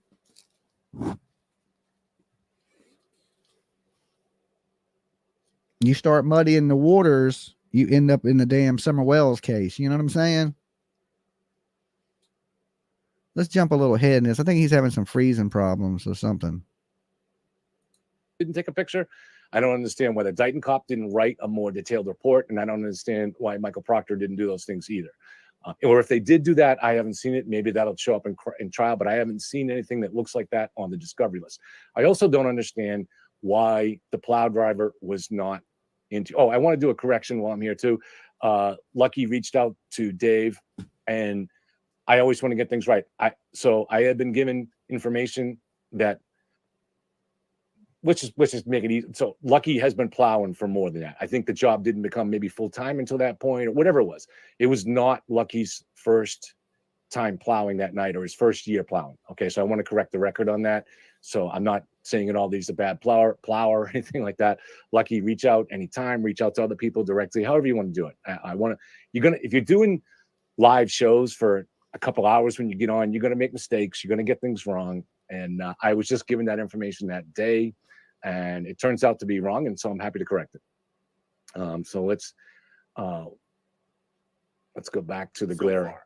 I mean, I'm just being honest here, dude. You gotta be a fool. Anybody, that's what's killing me right now, is nobody seems to want to acknowledge the fact that there's clearly a whole bunch of, we fucked up, but we're too proud, so we're gonna double down, triple down, quadruple down on all of our mistakes. And I'm being nice by saying mistakes, because I am still entertaining the possibility, not the likelihood, but the possibility. See, he's covering both bases. You can't have it both ways, baby Gap. You know what I'm saying? Pick a side. That when we get to trial for Karen Reed, that there could be a smoking gun, like a fucking ace in the hole that the prosecution has. And again, I don't know that, Yellow. Now, I am going to say this. Kevin. I don't know that yet. I can't say she purposely killed him. Okay. I can't say she purposely did it. It could have been an accident, but I do believe she did it. Okay. I ain't saying she purposely ran the dude over, but she did hit him, is what I am saying. So I think it'd be hard to convince people that she did it on purpose. So I think that's an uphill fight. But to convince people she accidentally did it, I think it'd be pretty easy. I haven't watched your stuff yet. So just in all fairness. I'll do a live mea culpa show. Let everyone hurl their abuse. Take it like a man. Then call it quits. Because if I could be this wrong, see, I respect that. I should hang it up. There was no conspiracy to frame Karen Reed, and that can be determined with mathematical probability beyond a reasonable doubt. Let's do it. Mathematical probability. Yeah, that means you got better chance of being bit by a shark in your bedroom. I want to just explain a little bit what I meant and didn't mean by mathematical probability. When you're doing a video like this, you're not actually, this isn't physics. This isn't something you're trying to truly calculate. This isn't even, the football odds. The point that I was trying to make is very simple. And I don't know if that's the best way to do it, but you say something like mathematical probability in order to draw people's understanding. So it's a little bit of a metaphor and you want them to understand it. But I explained it in the video. So the idea is basically this. If the Celtics have a 1 in 10 chance of winning the championship this year, and if the Bruins have a 1 in 10 chance of winning the championship this year, what is the chance that they both will win the championship this year in the same year? And the odds are 1 in 100 if they're both 1 in 10. And I wanted people to understand that that's how, that if you have in any case, or any event, numerous unlikely things that are all needed together to happen, then they multiply. Well, I like to explain it as the moon, the stars, everything fucked up in the world, the planet has to align to create this. And that don't happen. Okay. The chances of that happening is crazy. Just seems crazy. I agree with this dude 100%. It didn't happen. So what is the odds, for instance, that the DA Morrissey is lying that Michael Proctor was not at the scene, at the murder, at 34 Fairview that night?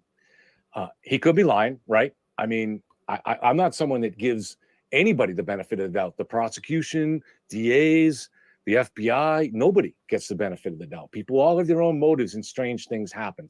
But one thing that I do kind of have a lot of faith in is the idea that people act in their self-interests, especially people that are corrupt, right? But I mean, so if Morrissey, and I'm not saying he's corrupt, but I'm saying if he is corrupt, you shouldn't have trouble buying that he's going to act in his own self-interest. Well, if Michael Morrissey, Let me think. If the cops are corrupt, don't you think they would have busted damn Turtle Boy with a kilo of Colombian Bam Bam to shut him up?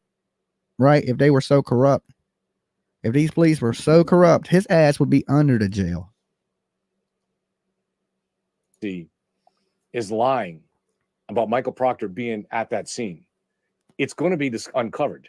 I mean, it's almost certain to be uncovered because there were numerous people there, and several, including multiple state police, including multiple people from most of the people there would have been from Canton.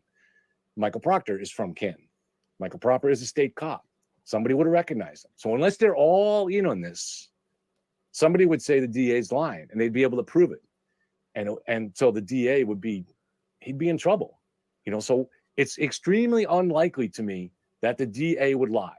Now, what would Vegas put the odds on that? I don't know. Is it 1 in 10, 1 in 1,000? I don't know, and it doesn't matter, because the point is, what I'm trying to make you understand is that that's just one thing that needs to happen for the conspiracy to work. Now, you can say, all right, well, what if Michael Proctor wasn't there, but Michael Proctor had somebody else go to the scene and plant evidence? All right, fine. But now you've got another aspect of the tree that is changing the probability. And the fact is, if you have that many players in the game, okay, somebody is going to talk. As soon as somebody gets mad or can't blackmail you into what they want from you, they're going to tell. And everybody has stuck to their story. So there's definitely no conspiracy involved in this. It's a tragic accident that involves a crazy ass woman. You can look at her and see she's crazy, and that was drunk. But people out here rather accuse some innocent police than a lying ass drunk lady. It don't make no damn sense to me. If you have there's no question that this case, the only way that it could be a conspiracy is if evidence was planted at the scene, if that taillight evidence was planted. And it had to be a trooper that did it, and it had to be the main trooper leading the investigation. I don't even actually think Proctor is leading the investigation. He's outranked by Buchanan, and Tully outranks them both. Maybe Proctor was just the main writer of the reports. I really don't know exactly how it breaks down. But my point is that if the theory is that Michael Proctor is the one that planted this evidence, and it does require evidence planting for this to be a conspiracy. And now we're going down to the idea that Michael Proctor was unlikely to be there, very unlikely to be there, because otherwise the DA is lying.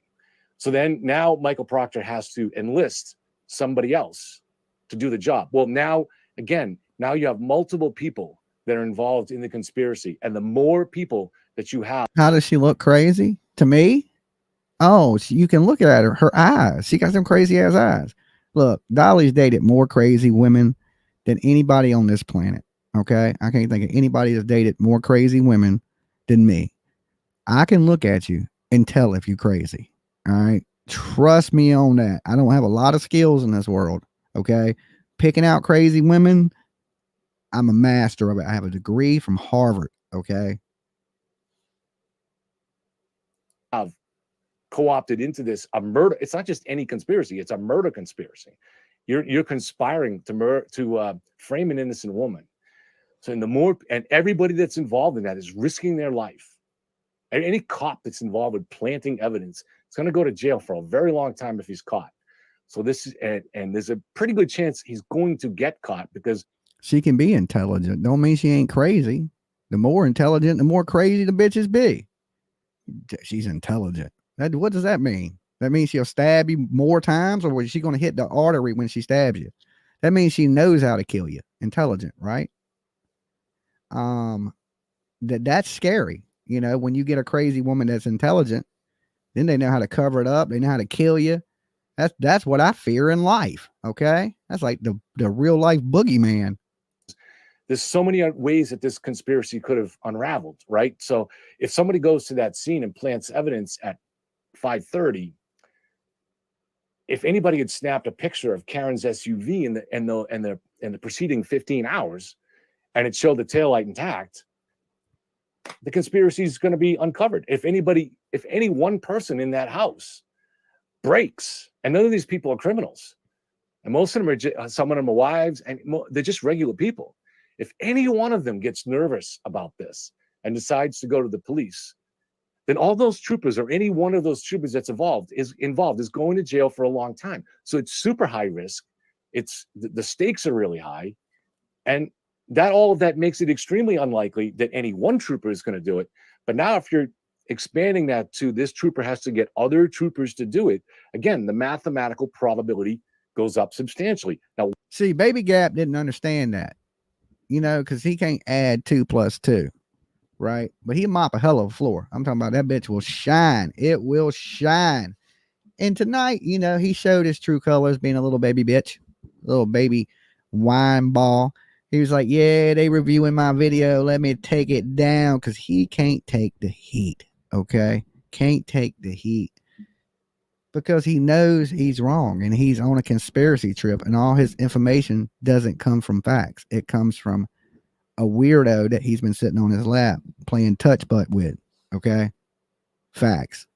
what is that number? I don't know. And I don't know if there's a way to calculate it, but I want you to understand that all these things multiply together, just like the Celtics and the Bruins odds. So that's what I went over in the video, is that he died at the hospital. He didn't die outside. He died at the hospital.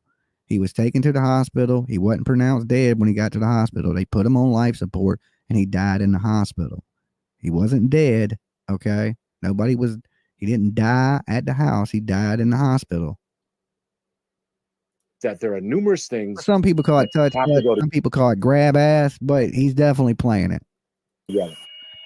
So are you a mathematician, Kevin? I No. gotta ask you that. No. Well, since you're in chat, are you a mathematician? Kevin's reply was the best. Kevin, you know what his reply was? He asked him, was he a medical examiner? Kevin, 2 points to you, dude. He bitch slapped the hell out of Baby Gap. That is just a bitch slap, right? He was in his own chat. He thought he was gonna play the dude as an idiot, right? Are you a mathematician? Homeboy hit him with, are you a medical examiner? Oh shit, that shit was too good. Kevin the man on that one. I gave Kevin 2 points. He's winning this shit. Are you do you have a degree in algebra, or Anybody in here got a degree in algebra? Anybody? Raise your hand if you got a degree in algebra. If you made it to the 9th grade in here, put a 1 in the chat. Okay. That's might as well what he should have said. Right? The only thing he got a degree in is e-spanking. Okay. He got a doctorate in e-spanking. E-jacking, e-spanking, whatever the kids are calling it these days. To morbid. I mean, I don't even know. And now, since he took that video down tonight, I'm going to have to give Morbid that interview and go over there and clown his ass. See what you did? See what you did, Baby Gap? You done made me mad. When I got my foot on your neck, don't try to squirm out from under it. Don't try to squirm your little ass out from under the foot on your neck. It don't work, okay? All I do is turn up the pressure. I turn up the heat.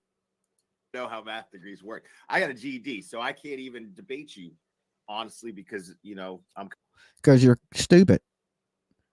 kind of stupid. You said it. You said it. You ain't kind of stupid. You all the way stupid. You full blown stupid. If you took one stupid and you added another stupid, you'd be twice as stupid. You know what I mean? So, but I'm curious. I got a math degree. Why we should take you seriously as far as mathematical proving something mathematically, as you're claiming to do here. Damn. Like what? I learned the value of qualified listening to to do Delphi that? artists, which I began studying just last year. Once friends of mine knew I was studying the case, they started sending me material. One of the first things I got was a link to a video that centered on a photo taken from the bridge through the railway slats to the woods below. He zoomed in on this photo until the forest became little more than random pixels. The narrator could apparently see things I could not, such as Abby and Libby being held down and sacrificed by a group of people. I just saw branches and pixels. But hundreds of thousands of people were taken in by this. Why? Talking about intelligent people. One thing it reveals is the power of suggestion. Someone plants the idea in your mind of what you're looking at, and then you start to see it, even if you're just looking at pixels. It works best, of course, if you're seeing something that some part of you really wants to see. Another thing I learned in the Delphi case is that when you learn something matters, the sequence of how you learn things really influences the narrative you perceive. And once your mind starts to see a narrative. Real quick, I gotta address Patty Murphy's comment here. Hey, getting your GED is way harder than going through high school. No, it's not. No, it's not. No. I mean, you could score weed a lot easier. That's true. But no, I disagree.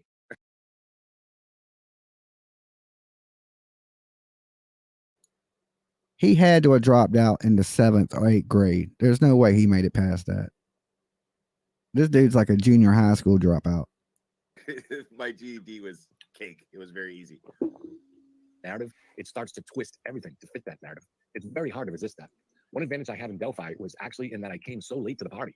This meant I could take an overview without being influenced by one narrative or another. My good friend Dave, who had many years in law enforcement. See, that all sounds great, Kevin, so far. I got to tell you, that all sounds great. That's how I like to do things. Very analytical mind took a different road because no, you don't do anything. You sit on the internet and talk shit and watch videos. He followed the case from early on. But when he learned that a creep named Keegan Klein had been catfishing Libby, he was highly suspicious of his involvement, understandably. And over the years, with each new piece of information that I still want to know how Keegan Klein is connected to Richard Allen. That's my mystery. Sit down with Kevin on that one. Like, man, it just seems so strange, especially when he caught the charges and, the things he was searching and his dad being a weirdo. And then you got Richard Allen in the mix. You got the bullet, the unspent bullet, the unfired bullet, and that led to the search warrant. I could go on with the Delphi stuff for days, right? There's so many strange things to even down to the Odinism and leaked. That suspicion grew. A few years after the murders, Klein was finally arrested on child sexual abuse material charges, unrelated to the murders. But those charges really fueled speculation, understandably, again. Then a podcast called Murder Sheet managed to obtain the Murder Sheet is awesome. Okay. They got all the transcripts. I remember that when because Keegan had gave interviews with the police, and the police, they do so many of them, they had forgot about some of them, but Murder Sheets had got the transcripts to it, and it goes into a lot of detail that makes you think he definitely had. This is why I'm so sold on Keegan Klein. He has some connection to something to do with this. I don't know how they were communicating, because we've heard people that different ways of how people have communicated in the past, these bad organizations, like through PlayStation and these different groups and different things. I just believe that they're involved in some dark web stuff, and somehow there's a connection. There gots to be. Transcript of the cops interrogating Klein about the murders. That really confirmed everyone's suspicions. But now those following the case since early on were actually vulnerable because each subsequent report seemed to pile on to the idea of Keegan being involved. So when a report came out that Keegan, who lived about 20 minutes from Delphi, had Googled the location of the Marathon gas station in Delphi the day of the murders, wow, bro, okay. Report was made again by Murder Sheet, the same people who over time, no matches. In fact, he was facing decades in jail. I can't listen to you stroke yourself over the Delphi case, especially since I don't see the relevance, and because the thing is, let me pause this, because you don't know anything about true crime. Real true crime don't interest you, baby gap. The man is talking about shit that's going on that you don't understand because you don't follow true crime. You're not into the Delphi, and you're saying the man's stroking himself. He didn't say anything about himself. He talked about what Murder Sheets had discovered, what had came out. I didn't hear him say one damn word about himself. But you said the man was stroking himself.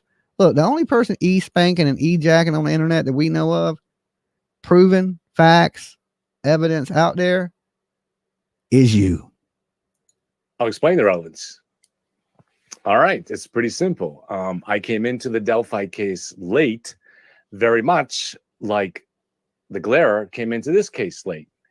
And he jumped on a bandwagon, okay? PJ said, I missed it. Did you wear your new glasses? Yes, PJ, I have them on now. See? Oh, yeah. Look, thank you, PJ. PJ got me a new gift for Christmas. Look, check it out. The new Versace's. Okay. Look at them bad babies. Gold trim with the gold trim. Thank you, baby. They're awesome. I love them. So, and I got you something awesome for Christmas too. So it'll be here soon. Yeah, I like them. They fit good. They're nice and smooth. So thank you. Now let me see where the screen was. All right, let's do it. All of a sudden, once I started looking into it, people got in touch with me and they said, "Oh my God!" And they started sending me links to videos and stuff like that. PJ, did Molly give you those? Just kidding. No, all my shades that I wear usually up here are Versace's. The other ones I wear are Versace's. The ones I wore before that are Versace's. These are Versace's. So, now I do got Dolly. I'm about to switch it up to Dolly sunglasses because my line of sunglasses are coming out in like less than a week. Okay. So I might have to put these in the case and let them sit on the shelf. So, I can rock, the Dolly Vision sunglasses even better than Versace. Okay. If I'm going to rock something, it got to be good. And the Dolly shades, they're now on sale at the merch store. Okay. How you like that for a plug? Okay. I'm wearing some Versace's, plugging my sunglasses. That's how you do it. Okay. You like these shades? You like these? Well, you can buy mine. How about that? And these crazy conspiracy theories are out there because people love a conspiracy. They do. People love a conspiracy. PJ, right? She loves conspiracy. She will quick hit me with some conspiracy. And sometimes I got to remind her, hey, that's conspiracy. Let's stick to the facts. Let's stick to the facts. But, always conspiracies are not wrong. Sometimes in this world, there's conspiracies out there that are real, but this ain't one of them. Okay. This ain't one of those cases. And I think PJ herself, I've kind of been sold on from the beginning, look, the basic evidence points to Karen Reed.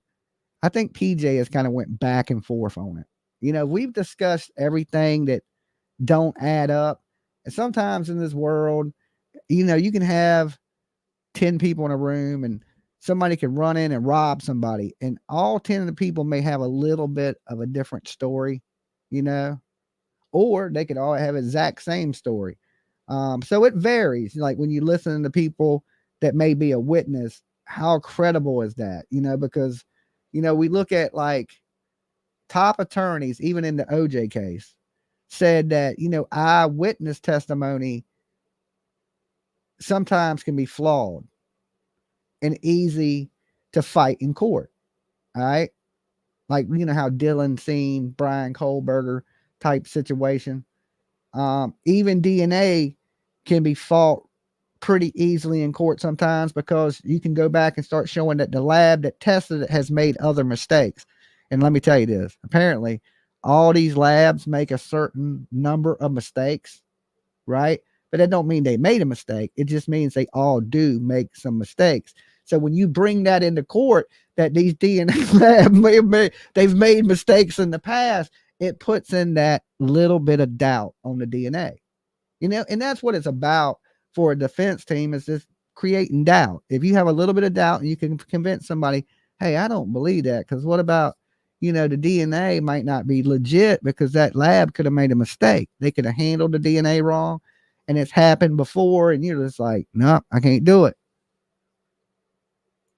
And it would have been really easy to jump down that road. And right now, instead of talking to you right here with 100 viewers, I'd be, I would be doing conspiracy videos and getting thousands of viewers. That case was much more global in audience size than the Karen Reed case. I know we all. Now, don't let me get you wrong. I like to talk a good conspiracy if it's a real conspiracy.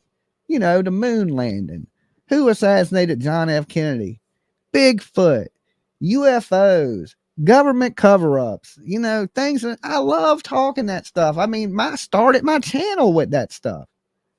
So to me, I don't see, even if I was doing conspiracy theory videos right now, I don't see the conspiracy in this. I just don't. And this is coming from somebody that's made 100 conspiracy videos. Don't think the Karen Reed case is everything, but that case is huge. And I saw it really early on that what they were doing was Epstein. It may seem like innocent entertainment to people, but it's harmful. We're not talking about the Lizzie Borden case or something where they're all dead. So one of the main theories is people were blaming murder. The sister, Libby's sister, who was like 16, that she dropped the girls off at the trail. And they were saying that Libby arranged to have those girls sacrificed by a satanic. Katie says, I would really like if you had those types of shows again, Dolly. You know, every now and then, you know, I'll go into crazy stuff. Like on Halloween, we did some ghost stuff. You never know. If I get a wild hair up my ass and want to talk weird, crazy stuff, I occasionally do it. Cult, and there are hundreds of thousands of people that now believe this conspiracy. And the defense recently, even though the guy that they find arrested on this last October is in jail awaiting trial, and in jail he confessed to his mother and his wife that he killed the girls. So they had to come up with a crazy conspiracy theory to go get past that. And the theory they use kind of capitalizes on the conspiracy theories that have been sweeping through the public about a satanic cult.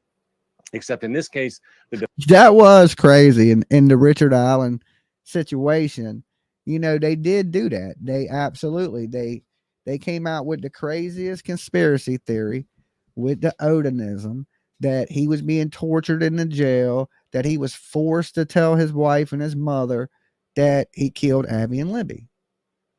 Which, you know, here's the thing.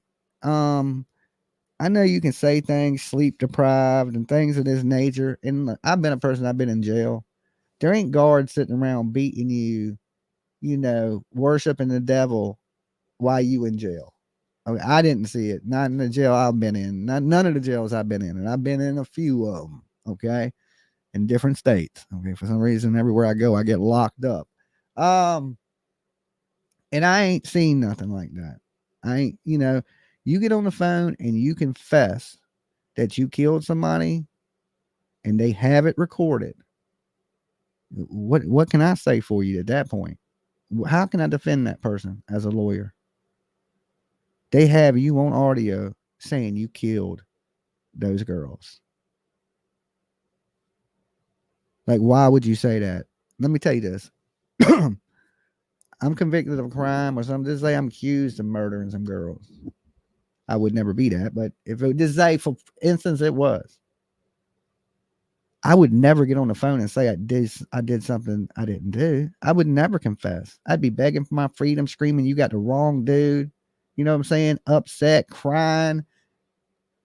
If you appear guilty and you're saying guilty things, what are people supposed to think other than you're guilty? Now, do they have a solid case on him? They didn't before he got into jail and started confessing this shit, because I thought what they had was really weak. They had that, they used that bullet and all that stuff to get a search warrant.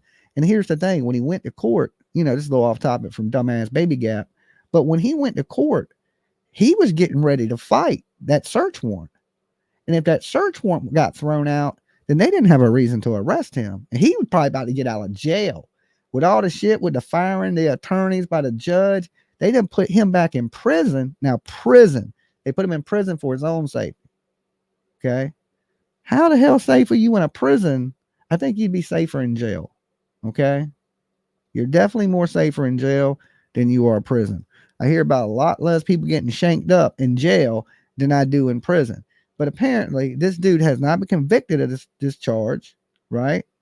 Now, this is the, you know, mistreatment of prisoners. You know, even if he did it, okay, you still should be treated like you're innocent until you're proven guilty. They're treating him like he's 100% guilty.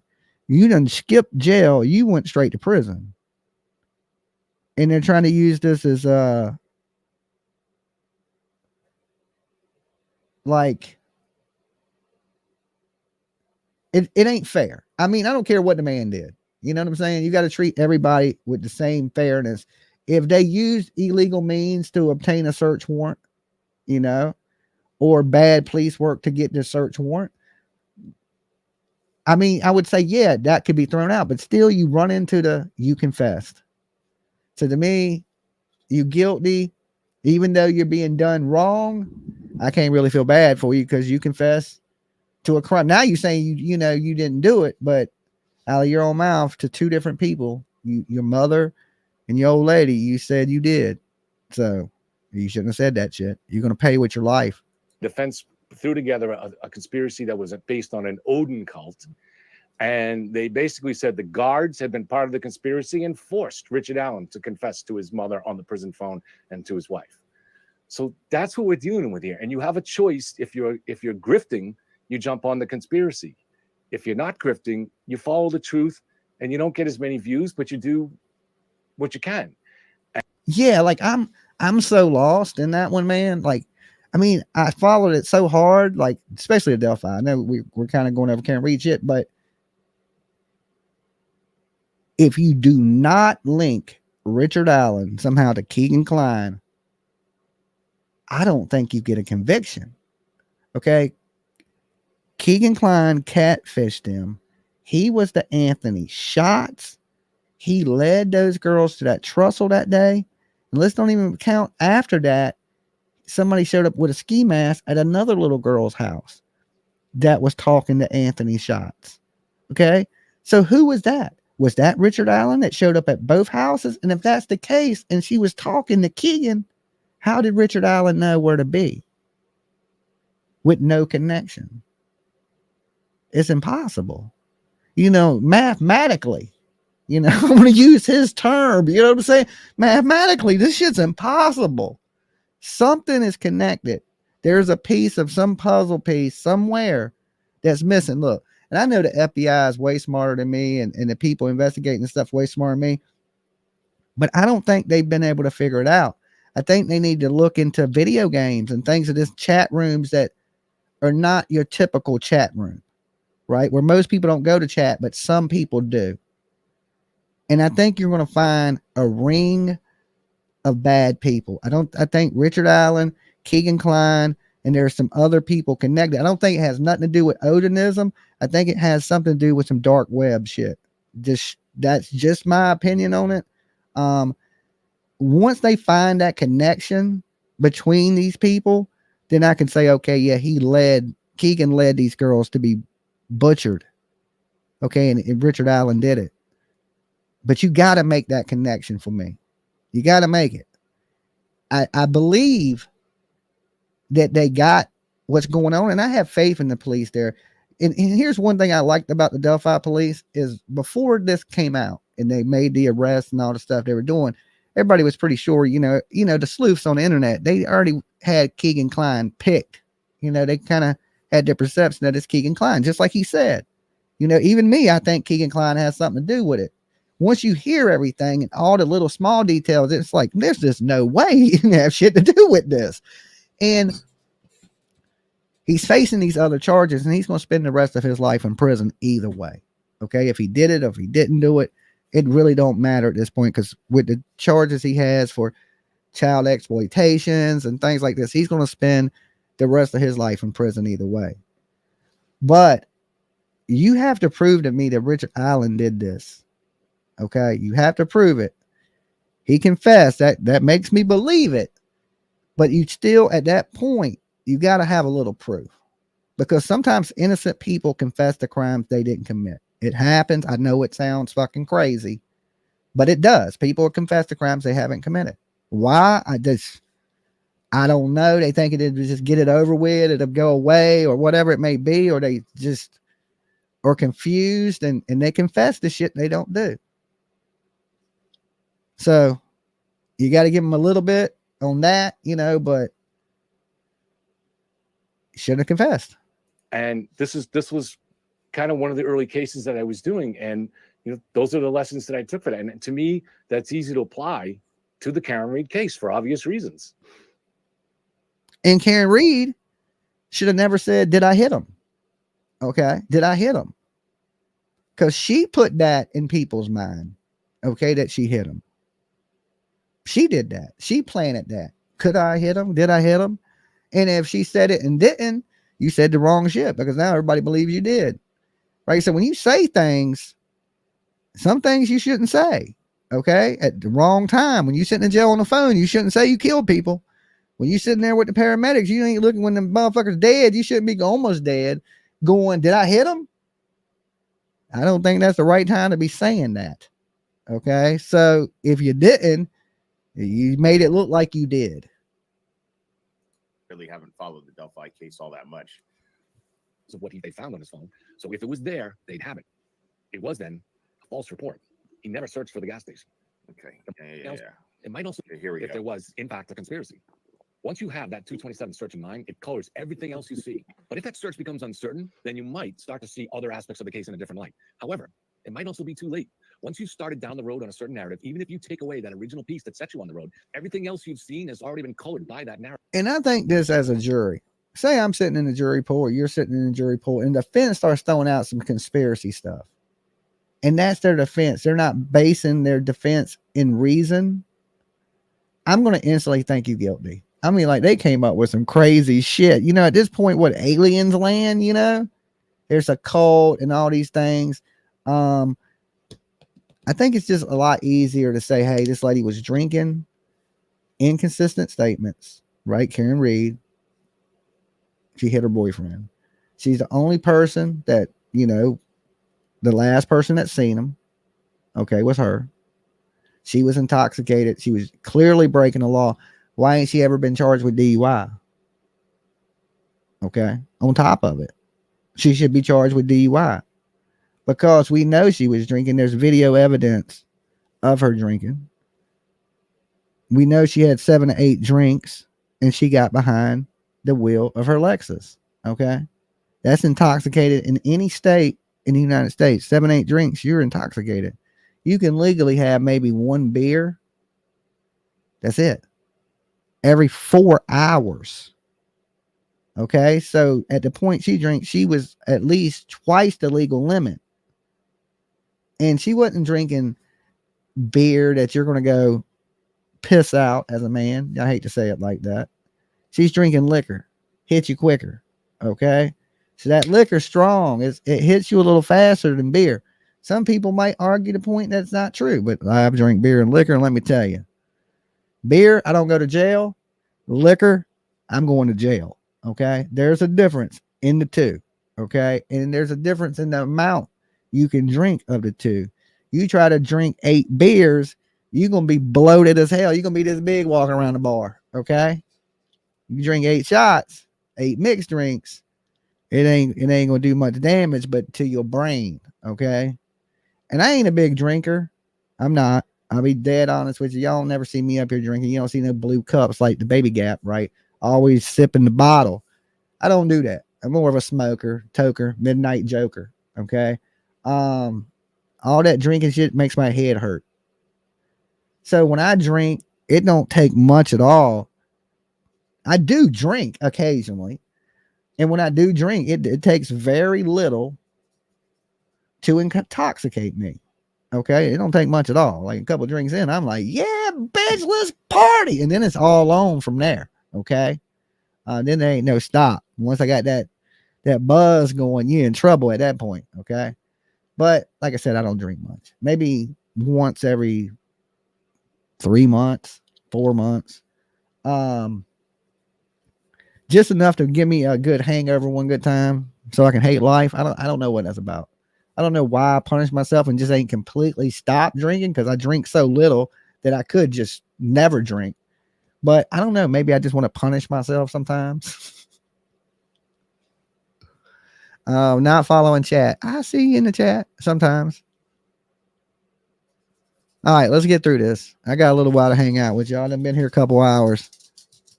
It's very hard to undo it. Come on, There's love. no need to go into it at length here. But trust me, by the time the trial is done, you'll be convinced by forensic data. On a mass level, it is. I disagree with you on that. On a mass level, it absolutely is. But on a Lolo, asked him where is Clubber. Lolo wants to know where Clubber is. I think Clubber's been killed, Lolo. I think he killed the dog. I think we need to send Bullhorn Betty to Tennessee with missing Clubber posters. Okay. He is a doggy abuser. He was throwing his dog around the house. Lolo, did you see it? Okay. Lolo seen it. Right. Some people shouldn't have pets. Ain't that right, Lolo? You want to bite him? You want to bite him in the face for being a bad pet owner? Huh? He threw the little pit bull.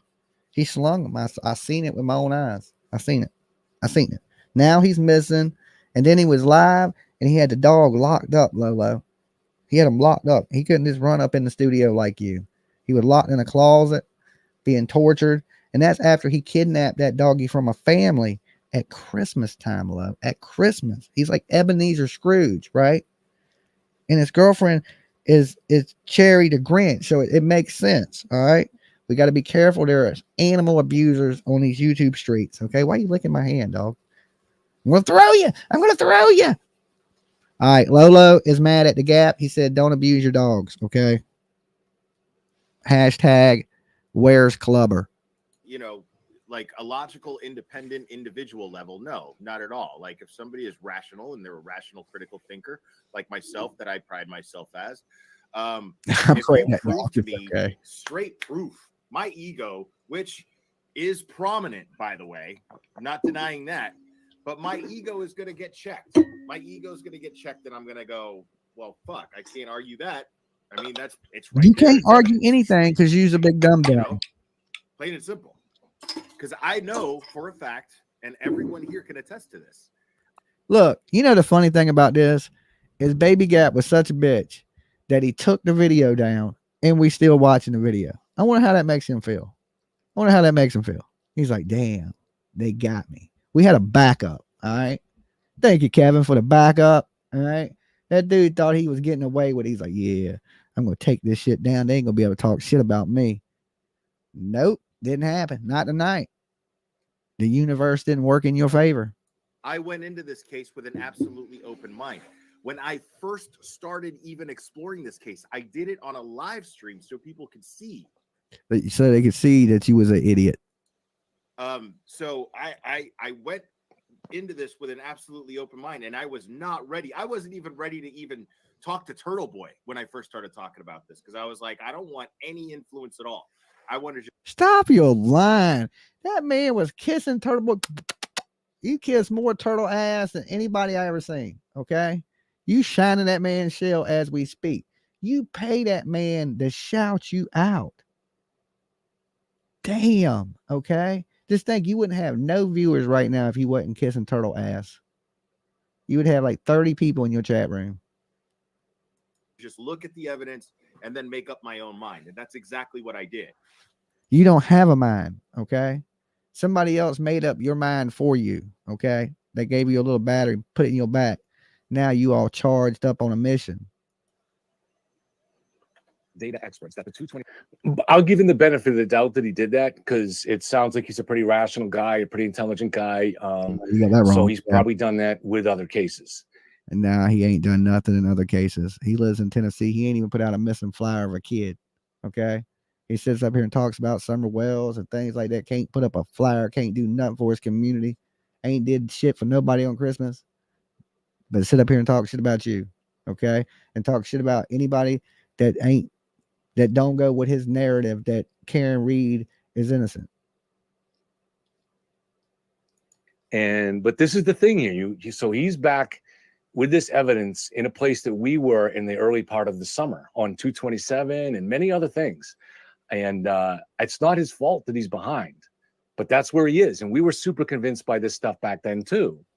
But that's why you maybe have to have a little bit of understanding. You have to seek out the other side. If you're not really digging into a case. And at some point, this is the other thing. So back, just again, self is some interest. Now look, I have listened to the Turtle Boy people. I've heard, the searching of the things, the blah, blah, blah, the nephew. I've heard all their, ripping out the basement floor, the dog missing. And I've taken all that into consideration. Okay. I've weighed out the other side. I've weighed out what we do know. I know what is fact and what people have just thrown out there. So, and if I base it just on the facts, Karen Reed did it. Now, if I base it around all the conspiracy shit and add it to it, Bigfoot did it. Okay. We should be looking for a tall, hairy man that done backed his ass up into John O'Keefe. Okay. Now, that's if I use all the conspiracy theory with it. Okay. Now, if I just keep it to the facts, you know, it points towards Karen Reed. If once you start adding, you know, the UFOs and the damn unicorns and shit, at that point, you know, we need the wizard. Introspection back in May when I guess I was grifting a little bit too. You know, you're trying to ride the conspiracy wave, and that ain't good. That is not a good listen. When I make a video, I don't think, is this video grifting? Okay. And I don't wake up and go, let me make a fucking grifting video. I just make a video about whatever I want. If I want to talk about true crime, I talk about true crime. If I want to talk about what I fed Lolo today, I'll talk about Lolo today. If I want to talk about Baby Gap, I'll talk about Baby Gap. If I want to talk about cabbage, or if I want to talk about murders, if I want to talk about executions, if I want to talk about, a lot of times I like talking about people getting their heads cut off. Y'all know that. Okay. Because I collect heads. I'm a head collector. Well, I collect masks. Okay. Of heads. So I talk about people getting their heads chopped off a lot. You know, that's one of my things. I usually like, when I see those stories, I like to tend to bring y'all those a lot. So it probably seems like I talk about people getting their heads chopped off a lot, but you know, we live in a crazy world where people be losing their heads. Okay. Heads got to roll sometimes. They got to roll. then all of a sudden, I can remember back in May watching Turtle Boy's show, who I had only been watching. But I've never jumped on a bandwagon. Okay. I ain't never said, okay, I'm going to do this because everybody else is doing this. Like, even when everybody else was talking about Summer Wells, I was talking about Gabby Petito, right? They had their whole Summer Wells thing. Somehow I got sucked down that hole. I still remember Stony Stone was like, yo, you think this shit's crazy? You got to hear about Summer Wells. Then I got into the Summer Wells thing, and that led me into different things. You know what I'm saying? So it's always been a, you know, I didn't do anything because, yeah, this is what's popular. Because if I did what was popular, I wouldn't be in true crime. This shit ain't very popular. To be dead ass honest with you, there's not very many men in true crime. It's ruled by women. Y'all run the nest here. I know that. Every dude up here, if you don't know that, women run true crime. They pick and choose if your channel's successful or if it's not successful. They decide. The women do. Y'all own true crime. But there's so many more bigger platforms on YouTube than true crime. There is. There's vlogging that's bigger than true crime. There's just, you know, different things. There's a lot of things bigger. So if you're thinking, okay, I'm doing this because this is going to make me popular or this is going to get me subs, you're doing it for the wrong reason, right? You got to really, like, when I get done here, I usually go watch Unsolved Mysteries and shit. You know what I'm saying? This is a part of my life. Like, if you don't enjoy it, don't do it. You know what I'm saying? Find something you enjoy. Life is short as shit. So like I tell people, when I don't have fun up here anymore, I just ain't doing it anymore. Life, I'm going to be dead one day. You got to live your life and enjoy what you're doing. And if you're faking any part of that, I think when you get older and a little wiser, you'll regret that. Be real. Enjoy what you're doing. And if you ain't, you can change it. Don't think like people get situated and they don't want to take a chance. Look, I took a chance and so far it's worked out for me. And I'm feeling better and I'm in better spirits than I ever have been. Okay. Cause I'm not crawling under a house in an attic, but I took a really big chance hoping things work. And so far everything's worked. Sometimes you got to take that leap of hope, right? Man, I just hope this shit works out. If not, you got to be able to be man enough to deal with hitting the ground, picking yourself back up. But if you don't take that leap, you're going to be stuck in a situation that you don't love and that you don't enjoy. So I took a leap and I enjoy it and I love it. And I'm glad I took that leap. So far, I haven't regretted it. They ain't saying one day I won't, but you know, once you have skills that can pay the bills, you know, I know at any point I can go out and get a good paying job. Okay. In a lot of different fields. So it gives me a little more courage to take a jump Okay. Because I know if I hit the ground, I can probably pretty easily pick myself back up. And I know it's hard for some people to take that jump, but get into something you love and get into something you enjoy. Take chances, right? Because that's what life is about, is taking chances. Facts. Since the story broke, and I'd comment on the channel, you know, just saying something about the case, and everybody be like, oh yeah, we love Yellow Cottage Tales. But that's how it is. They love the people that support the conspiracy. And what Bill is experiencing right now is the glare of that. He's seeing all of a sudden how Turtle Boy can bring in hundreds of people onto his channel that will attack other people and will support you. And it's hard to resist that glare. But ultimately, if you want, But he is the glarer. He ain't resist. That's what he goes for. He's a YouTube poacher, is what I call it. He goes in the chats. He tries to befriend people, tries to snake subs to get people to watch him. Right? If his views are down, he causes a little bit of controversy to get his name brought up. It's just what he does. You know, he's like Turtle Boy. He don't care about true crime. He don't know nothing about true crime. That's why he didn't want to hear about the Delphi shit. You see, when he started talking about the Delphi shit, how I got into that, because I'm fucking into the Delphi shit, you idiot. That's just why I know you ain't into true crime, right? Because you would have been intrigued with what the man was saying about the Delphi shit, and you just had no interest in it. But you're in a place where that is the interest. Okay, if you're not interested in these things, why is anybody out here in the true crime community fucking with you? Because you ain't into what we into. You ain't one of us. You know what I'm saying? You're becoming more and more of an outsider. You know what I'm saying? Like, you're just edging your way over. And I believe this man is correct. You seen that this dude had a big following, right? And you chose to kiss his ass for some views. And I think that's what I see. This guy, he looks like he's a fairly newer YouTuber. He only has 4,000 subscribers. But y'all give him some love tonight. Y'all make sure y'all sub this man up. I think he's pretty much dead on. You know, I don't think he has to worry about retiring. I think that, like he says, the chances of some of these things happening are fucking. I ain't a betting man, but I wouldn't bet on the conspiracy. Right?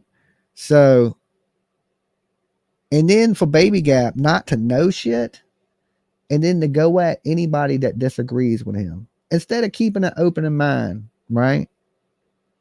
Keeping an open mind to it, listen to what people have to say. Like, just think about if I was pissy to everybody that came in here and said they like Karen Reed, right? How could I discuss the case if everybody just agrees with me? You can't have a solid discussion when everybody just agrees. Like me, I don't like a bunch of yes people. Yes, yes, yes. I'd rather be challenged by my people. People be real with me, you know, because I don't want to kiss ass, right? And I don't want nobody kissing my ass. You don't have to kiss my ass. I'll still love you. I'll still be your friend. You don't have to kiss my ass. So never think you got to kiss my ass because you are a viewer on my channel. You don't. You can fuck Dolly all day long. You don't owe me nothing for watching my channel. You know what I'm saying? Thank you for being here. You know? That's how I feel about it. want the truth, you'll keep asking questions. And I have no doubt that this guy is smart enough to get to the truth if that's what he wants. But you have to learn to resist the glare of that spot, of that adulation that you're going to get from the mob. So yeah, like, look, Dolly could have been fake as shit, right? I could have been fake. I could have came out here and said, man, Karen Reed's innocent. Started throwing a big deal, bringing on Turtle Boy, getting his followers over here. I could have done that. Okay. But how fake would that have been? Right? Do I need that? Right? To me, that just shows that you're fake. Especially if you are screaming against this shit, and then all of a sudden you're pro this. This is like, oh my God, Turtle Boy's the best ever, blah, blah, blah, blah. But you were just shitting on everybody that was inserting themselves in the true crime stuff. People going by people's house. You was the poster child for don't do that. And now that's exactly what you're doing. And not only that, but you have taken on the role of harassing innocent people that haven't been accused by the police of committing a crime. That's what you're doing. You're committing defamation by calling these people cop killers and things of this nature, just like Turtle Boy. And you guarantee, and I ain't no psychic, and I don't need no crystal ball to tell you that Turtle Boy is going to get sued. Okay, it's gonna happen. You watch what I say. Now I will bet on that, and I ain't a betting man. Okay, I don't like to gamble, but I'm pretty sure, like I said, he's gonna be convicted. They ain't gonna do much to him because he don't have a bad criminal record, but he will be convicted of some of these charges. A lot of them will be dropped on him, but he will be convicted, and then he will find himself in a civil lawsuit where they're coming for everything. That's why I say you better hide the bag now. As the kids would say on the internet, you better hide the bag, homie. They coming for the bag. That's what the young bucks would say. All right, they coming for the bag. Hide your purses. We'll see if he chooses to do that. 27 search is at best uncertain and more probably unlikely. I've studied data a lot this summer, and the only certain thing about any single piece of data is its uncertainty. But the 227 search has a big impact on everything else you see. Once you have 227 stamped on your brain, when you see the pictures of John's arm and they're shown to you along with okay, Deets, call somewhere else. I've never harassed Don and Candace. I've never called them. I've never showed up at their work. I've never came to their house unannounced. Nothing. Matter of fact, I sat and ate with them. Sat there and hung out with them. I even shot damn BB guns with them. You know what I'm saying? I went squirrel hunting with them. Y'all do that? Y'all go squirrel sniping with the whales? I never said nothing mean to them. I sat there and chilled with them. I mean, there was some people out here that were mean to them, but Dolly wasn't mean. And I've always said openly that, I believe they've covered something up. I told Don Wells that, when we were sitting together. But I also said this: if I'm wrong, if I know you wasn't talking about me, but I just want to explain. And I told Don and them, if I'm wrong, I'll be the first person to apologize. And when I told Don Wells that, he didn't get all mad or nothing. He just wanted to prove to me that I was wrong. And, I gave him that opportunity because I treat people with respect. If you ain't cussing and screaming at me, I'm not going to be cussing and screaming at you. Right? I treat people like I want to be treated. You treat me crazy and I'll act crazy. You treat me normal with respect, I'll treat you normal with respect. But if you want to push crazy buttons, I'm crazy as shit. And we don't want to play the crazy game, So I like to keep everything chill on a calm level. But I like I said, I don't think I treated anybody bad. I think the meanest thing I've said to anybody,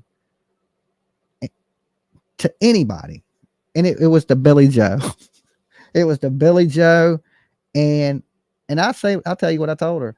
I said, look, if you hadn't took custody of Quentin, right, and left that baby with her knowing what could happen, little Quentin would still be alive.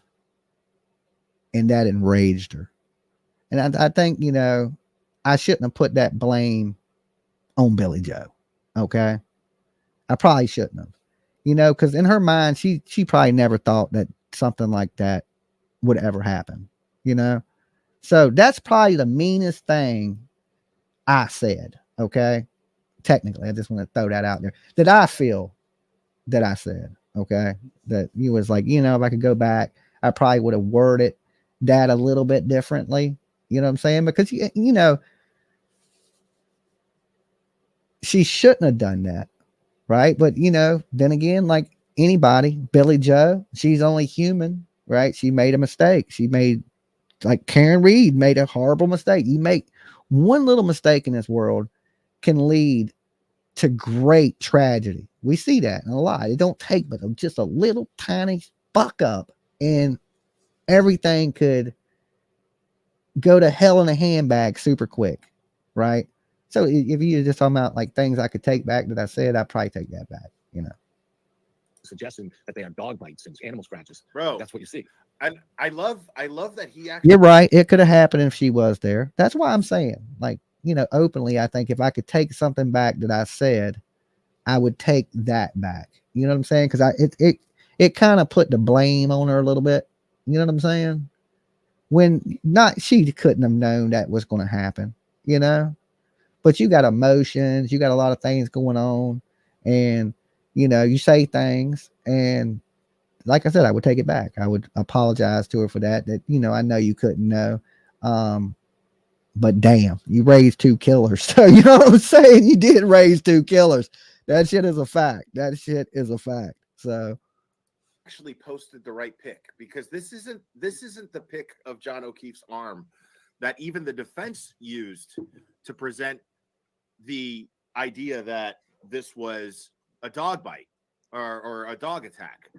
But this picture to me is way more convincing that it was an animal attack versus being hit by a car. I love that they said that this was blunt force trauma on that idiotic panel that we heard. Okay. Well, I'm assuming the blunt force trauma would have been when he was struck by the car and hit the ground. Would have been, because that's what initially has caused his death, is blunt force trauma. He had a cracked skull.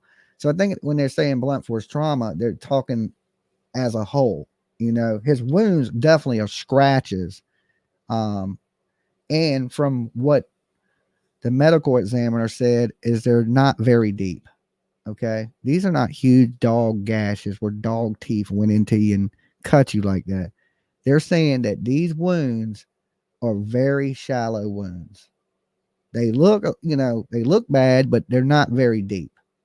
Okay. So basically they're just big ass scratches. Some of it looks a little gouged, like there's a big, that one section down here. But he says, Baby Gap's so stupid. He says these 3 marks right here looks like a dog's teeth. Okay. Well, let me tell you, a dog is going to have 2 top teeth, not 3. Okay. There's not going to be a middle tooth. The dog's going to have a row of smaller teeth, and then it's going to have 2 bigger teeth, right?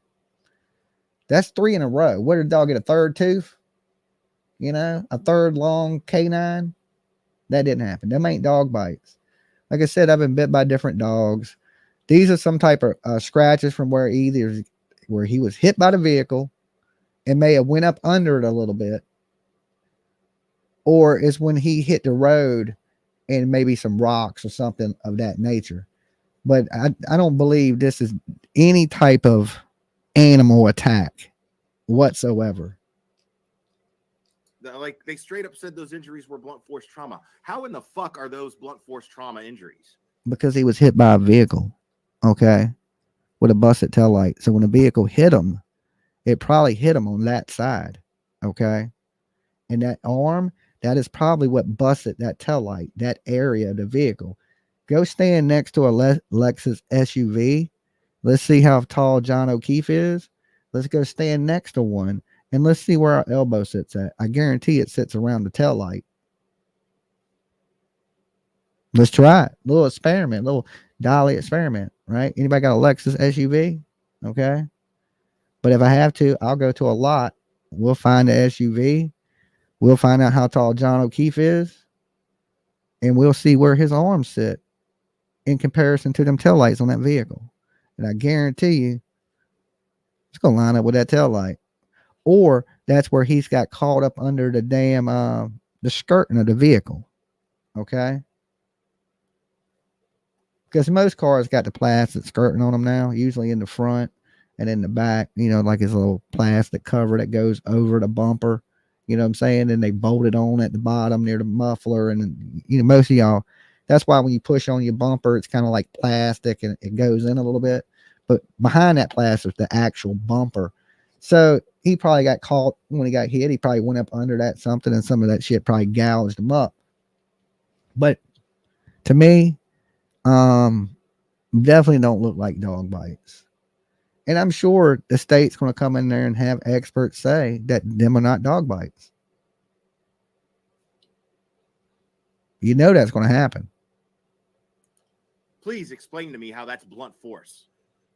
I just explained it. I just explained how getting hit by a vehicle, and if you get caught up under it and it starts scratching and gouging you, or you get hit at the taillight and the taillight breaks and it's cutting you and scratching you. You know, they did find pieces of taillight underneath his body. They found, you know, and here's the thing, to plant that evidence, how did they get her taillight to plant it? Okay, conspiracy people. How did they get the taillight to even plant it? I mean, I've been punched in the face. I've ran into doors. I've all kinds of I bet you have. You deserve it. Every bit of it. I wish somebody would got you again. shit. Like I've been, my jaw's been broken by a mag light flashlight. And I bet you deserve that. What'd you do? Running your damn mouth and I got your mouth swelled up. Right? You know, look, I teach you a lesson in ducking. Okay. If you're going to be a smart ass mouth person, learn to duck. That's how I've always done it. I duck better than anybody. Right? I'm ready at all times to duck. I duck. Right? Just say my name. Say my name. I'm ready at all times. Like ninjas are coming. Okay.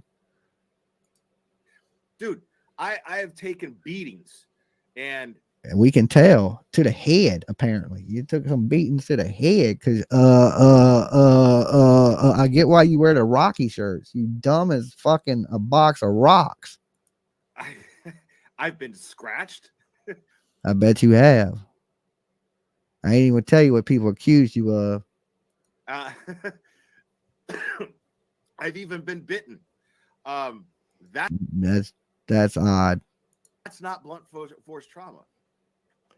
Okay, here's the problem. Again, he's back where we were in April and May. A lot of us, you look at this, and when you were first shown the picture, you were told it was dog bites or a dog attack, and you see what looks like long scratches that you would get from nails or teeth or something like that. And it's easy to kind of say, yes, that must be an animal attack. But you have to kind of sit back and say, all right, I'm not a medical expert. Now, I'm just an old bartender. And Bill just has a GED. I'm a dude that's been bit by a bunch of dogs. Okay. I think I can talk on this one. Okay. I am a guy that has been attacked by a German Shepherd. Okay. If you want witnesses, I can bring you witnesses. I had a whole crew of motherfuckers watch me get tore up. Okay. So, if you want some witnesses, I'll prove it to you. Okay. To me, that does not appear of attack of a German Shepherd. Okay. Now we can go back and we can look at some videos of dogs that have attacked people and their wounds. Okay. Because, you know, we got cops. There's a million videos of fucking police dogs running up and biting people in the arms. Okay. We can go back and we done this one night. Look at them wounds and then look at them wounds. If a dog bit him, it would have to be a dog with no bottom jaw. Okay. The dog don't have a bottom jaw. Right? It's a new kind of dog. It's just like a half a face dog that just claws and scratches you with their mouth. Okay. Instead of biting down on you, which would appear to have bruising. Okay. When I got bit by that damn German Shepherd, that shit was bruised, punctures, bruising. You know, when you've been bit by a damn German Shepherd. Okay. I can tell you. I know first damn hand. I know the sound you make when you scream. Okay. I know the neighbors heard it fucking 10 streets over. Right. Because let me tell you, when that dog bit the shit on me, I screamed like, I mean, it got me good. I mean, clean as you could. Pow. I mean, I had blocked I was kicking, trying to survive for my life. But it got me. And I'm telling you, it didn't look nothing like that. It didn't look nothing like that. That shit bruised instantly, bleeding, bruised, teeth marks in the bottom, on the top. You know what I'm saying? And it bit down so damn hard. I swear. And then people said, oh, these dogs ain't never did that to nobody. And they were like, oh, we just got them as rescues. And I was like, well, how do you know they didn't do it to nobody? How can you sit there and say, these dogs ain't never did that to nobody? And then you go, well, they're rescues. We just had got them.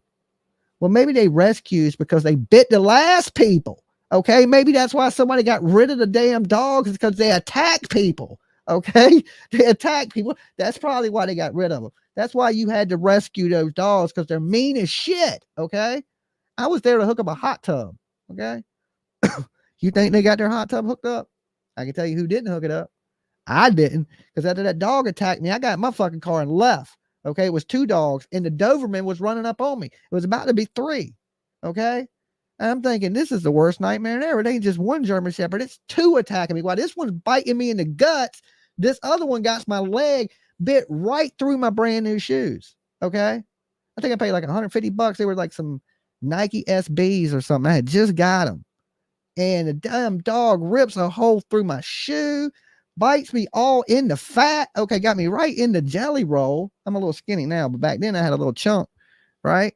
Mean ass damn. I'm still mad about that shit. Oh, they wouldn't. I can't believe they did that. What do you mean? You don't even know the dogs. Ain't like they raised them as a puppy. Oh my God, I can't believe my dog did that. We raised them puppies. No, you done got this dog from a shelter that done bit 10 people, and you let the electrician walk in the backyard with the dog out. Well, it wasn't technically out when I got in the backyard. Look, so my buddy's in the backyard working. I had to share the story with y'all, right? He's already at the hot tub area where they're setting up. And I get to the fence. You know, I'm skeptical about dogs. I've been attacked by a few different dogs. That's why I can tell you, there ain't no damn dog bite. I've been bitten the arms, bitten the legs, bitten the, you name a place. I've been bitten the ass. You name a place, I've been bit by a dog. Okay. And where was I going with this? I done even forgot. It ain't a damn dog bite. Oh, so when I asked my buddy, I'm like, hey, do they have any dogs? Right? Because he's already in the yard, and it's a chain link fence. It's not a privacy fence. And he's like, yeah, they got dogs, but they locked up in the garage. And I was like, all right. So at this point, I don't have a tool bag on me. I ain't got nothing, because, you know, if I would have had a tool bag on it, it looked like I was ready to work. Okay. And I wasn't really quite, I was just waking up. I just woke up. You know what I'm saying? I wasn't really ready to work yet. So I was just walking up without my tool bag on or nothing, just to check the scene. You know what I'm saying? Just to check the scene. And as soon as I got through that gate, somebody came out the garage, and both them German Shepherds bolted out. Boom, boom, right behind each other. They didn't bark. They didn't growl. They just went to my ass. Okay. There was no warning shots. It was just and go time. You know what I'm saying? Trying to fight these dogs off from eating my ass. Yeah. Them ain't dog bites. So neither of us is an expert on this. What I did back. I mean, I could compare the wounds I had to what that is, and it don't look like a German Shepherd bite. Okay. Because I got bit by a German Shepherd. My bites where the holes were, that shit was purple as you could get. Okay. Like, because it ain't just puncturing you. They pinch the shit out of you too. So it bruises. Like everywhere I got bit was a bruise. Back in April and May, when I first saw these photos, was I went to Google and I Googled dog attacks from dog wounds, what it looks like. And it didn't help me, because I didn't find anything that looked like this. But I really didn't find anything that they all look different. Jessica, I didn't show fear, right? Because I didn't have time to show fear, right? They didn't give me a chance to be scared. Before I knew it, they were on top of me like that. Like it was boom out the garage. They instantly attacked me. So it wasn't like they didn't like stop and growl and run up on me and bite. They just ran straight out and attacked me. Like they knew I was there. Like they sensed it or something, you know? And, I don't know if it was something I was wearing, or, you know, I have pets, or I smelled like a dog, or what, but and it was like, it became like pack mentality. At first, it was just the one dog trying to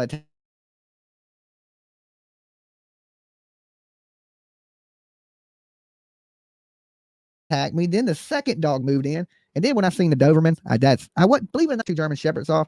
And believe it or not, I wasn't too scared. As I was fighting the dogs, I kept eyeing the Doberman, because I just thought that Doberman was going to tear me up, right? The Doberman was way more threatening in size, and like he was sleek and like looked like he would eat you up.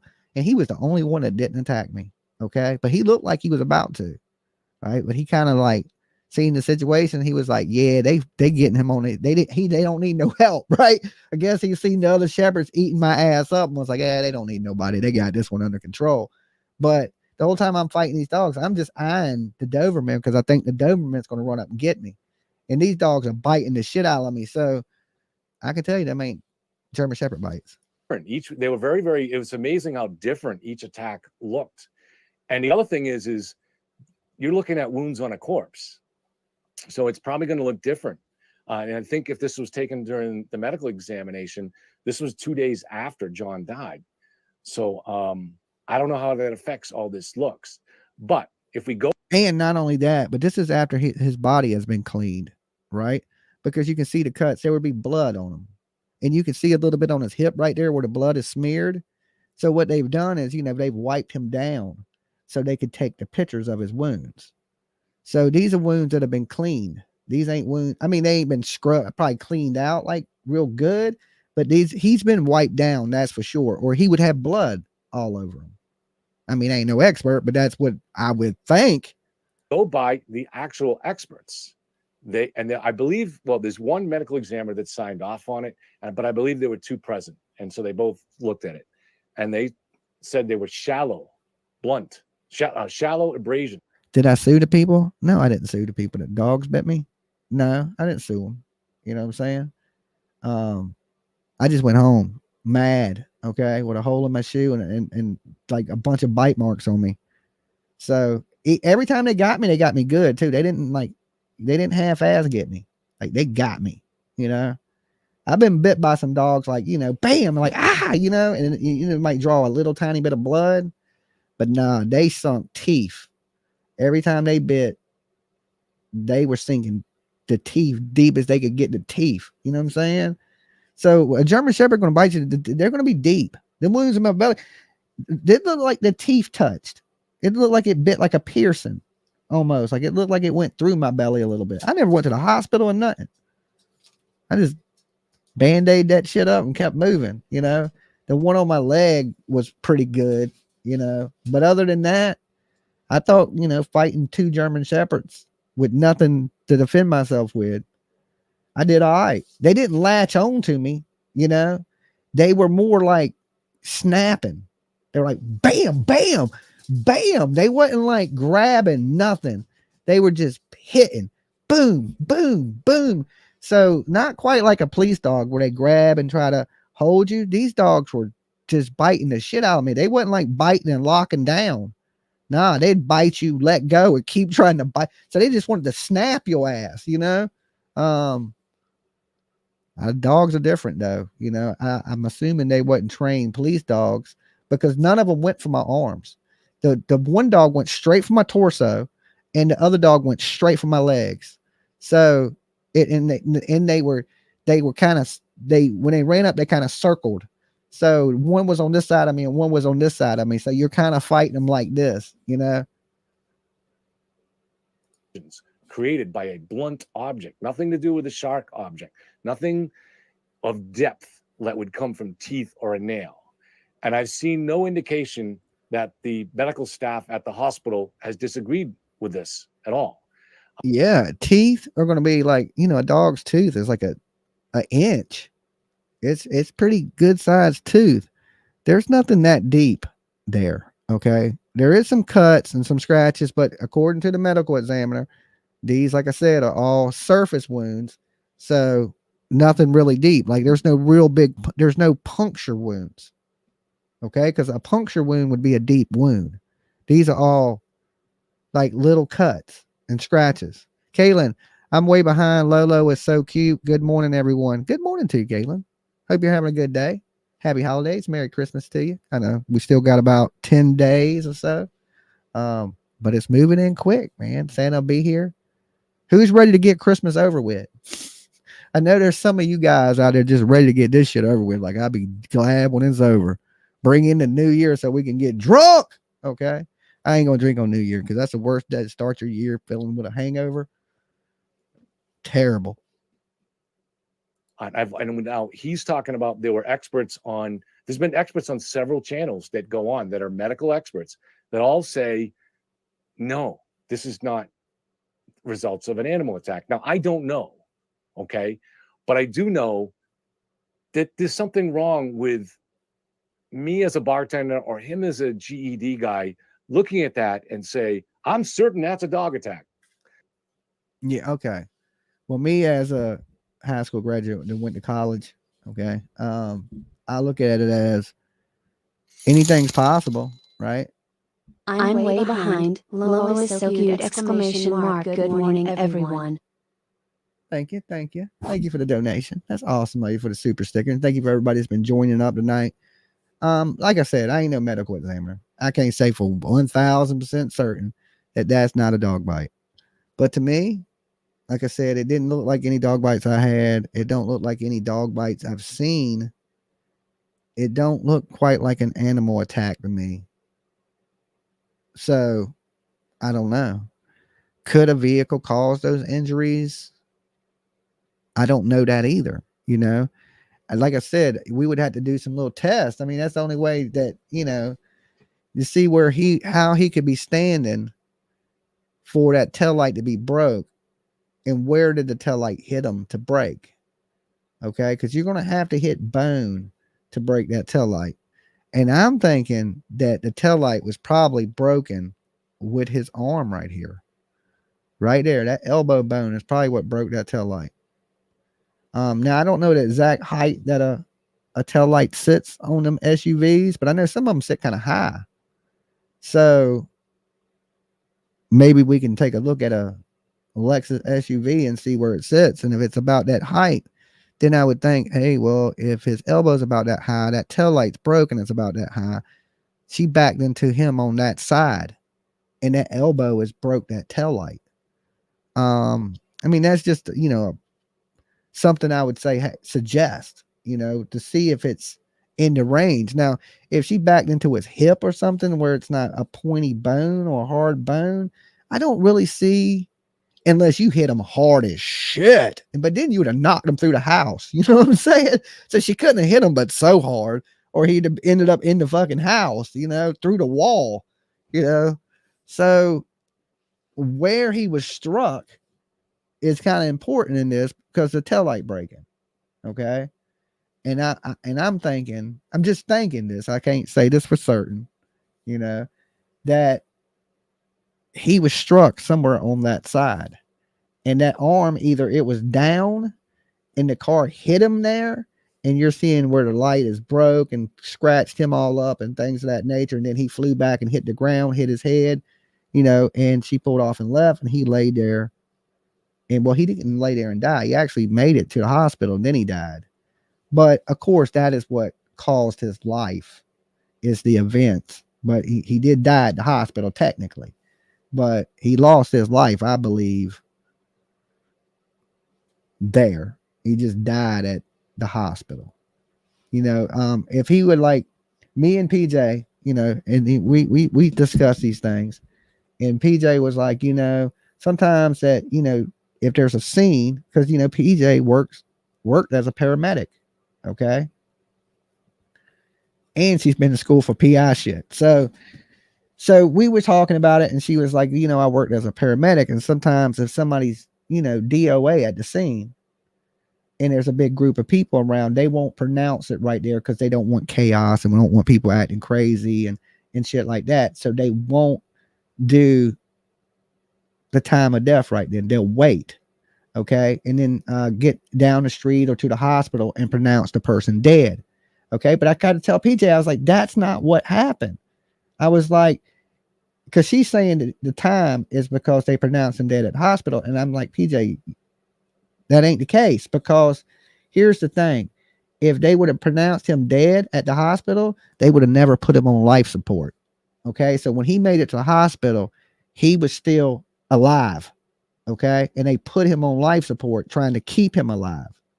And his injuries, you know, caused his death. So that's why the time of death is what it is. And that's why the investigation happened the way it did, because at first he wasn't dead. He's injured. Okay. You got an injured man at the house. Okay. You don't got a dead man at the house. That's probably why the police didn't enter the house, because John O'Keefe at this time is not dead. Okay. He's injured. People are forgetting that. All right. They think because he's on the ground, he's dead. He's not dead. Okay. Not legally dead. He's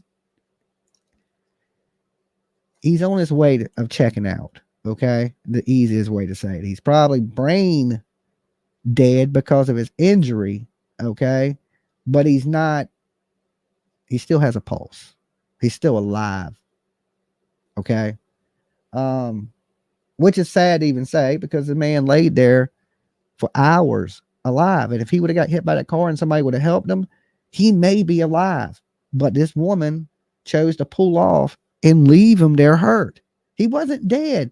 The car didn't kill him. Okay.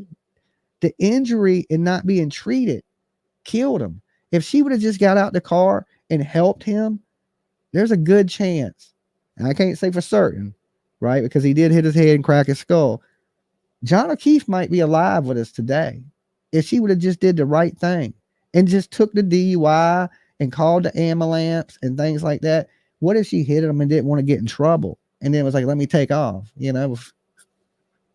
But she's riding around drinking with the police too, you know? It's a crazy one. There's something just analytically, logically wrong with that. It doesn't mean that the medical examiner, they might be part of the conspiracy, true. But again, now you're adding more. And, you know, of course, he didn't have signs of being beat up. Okay. He wasn't missing any teeth. All right. He had black eyes, but that's from his brain bleeding. His brain was swelling, putting pressure. That's what causes you to look like you have black eyes. That's common in head injuries. Okay. So he wasn't beaten. He didn't have no cuts on his lips. He wasn't missing any teeth like somebody punched him in the mouth. So there's no murder weapon. There's no trail of blood. You know what I'm saying? There's a, and to think that cops are sitting around with taillight pieces waiting to plant these just in case they got to kill a fellow officer is insane. Okay. Just absolutely insane. More and more people into it, you know, professional people with their careers at stake who have no motive. But it's not impossible, right? Weird things happen in life. Okay. If she hit him, answer this for me. How did 6 people looking for him out the window not see him? How did 4 people leave the house 2 hours later, not see him? He was laying in the open in plain view. It was also snowing. Okay. Now here's the thing. They were looking out the window, right? I can look out my window right now. I can't see everything that's out the house. Now, if I look out my camera, I can see everything. But if I just look out my window, I can't see everything out there. And would I be looking, if I looked out my window right now, would I look for a body outside my window? Or would I just glance outside and just, you know, not be thinking to look, right? I can tell you this. My neighbor, okay, in my old house got shot. Okay. He got shot. He was in the bush. Let me fill this story in for you, Deets. Okay. I lived at a house. It didn't have a driveway. So you had to park on the street.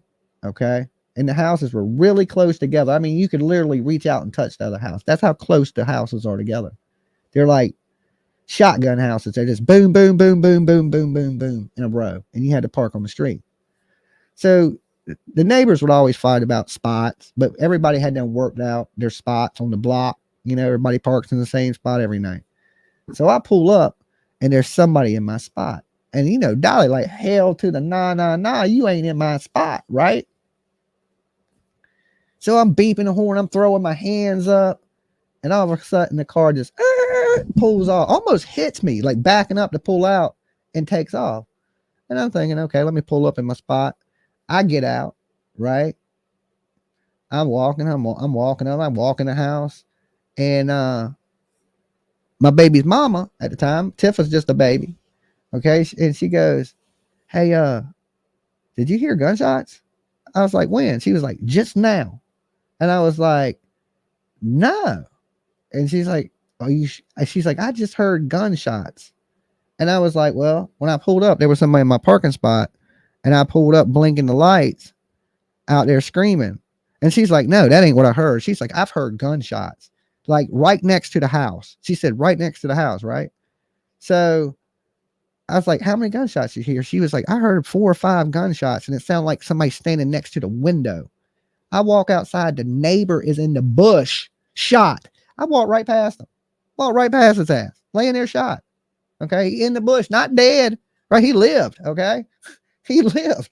Right, you know what my other neighbor said? He said that dude's a drug dealer. That's what he gets. Okay, because he didn't live on a block. He actually lived on the corner house, but sat next to me. And I guess, this corner got beef with this corner. I don't know. But my neighbor was like, yo, that's what he gets. He's a drug dealer. That's the second time he's been shot.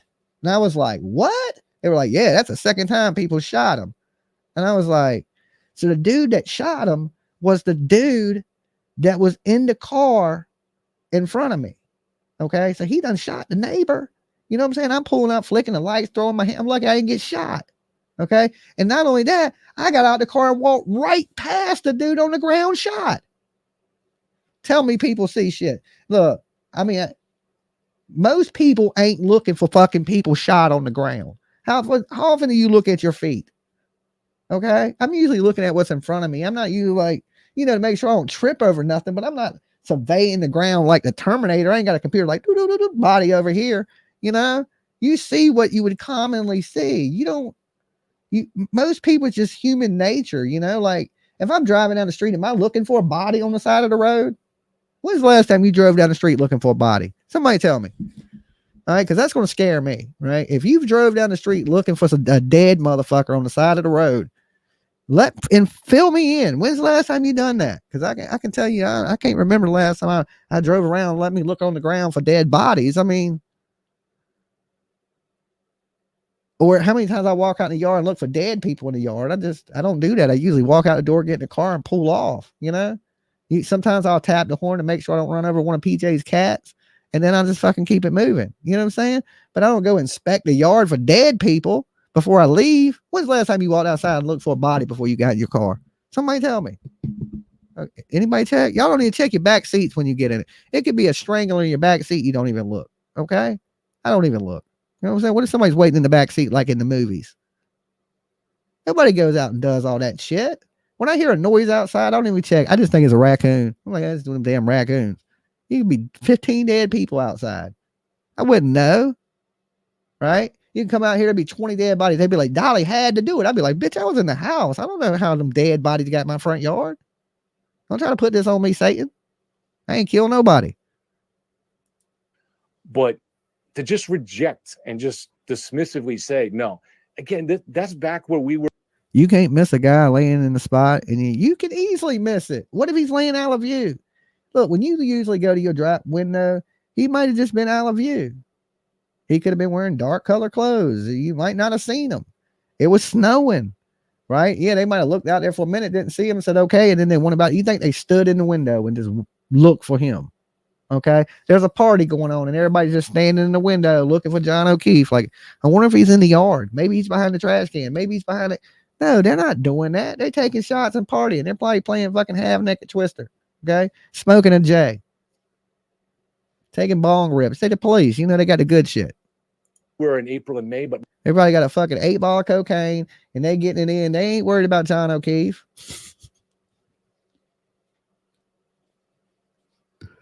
Yes, I've seen the statements. I've heard the search results. I try to keep an open mind to it. Look, I do. I'll listen to it. And look, I like a good conspiracy like anybody else. I will entertain it. Okay. I'll listen to it, but it's very rare that I believe it. I try to more stick to the facts of what's going on. Just, basic logic. You like, I know you can spin anything in this world. You can paint any picture to make it look like you want it to look. Okay.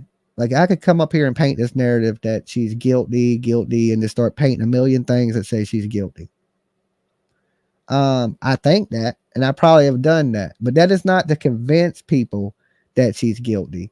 It's just because the topic at hand, I think you need to come to your own conclusions of that. Police corruption is what I think is causing so many people to stand up for Karen Reed, because we know police corruption is real.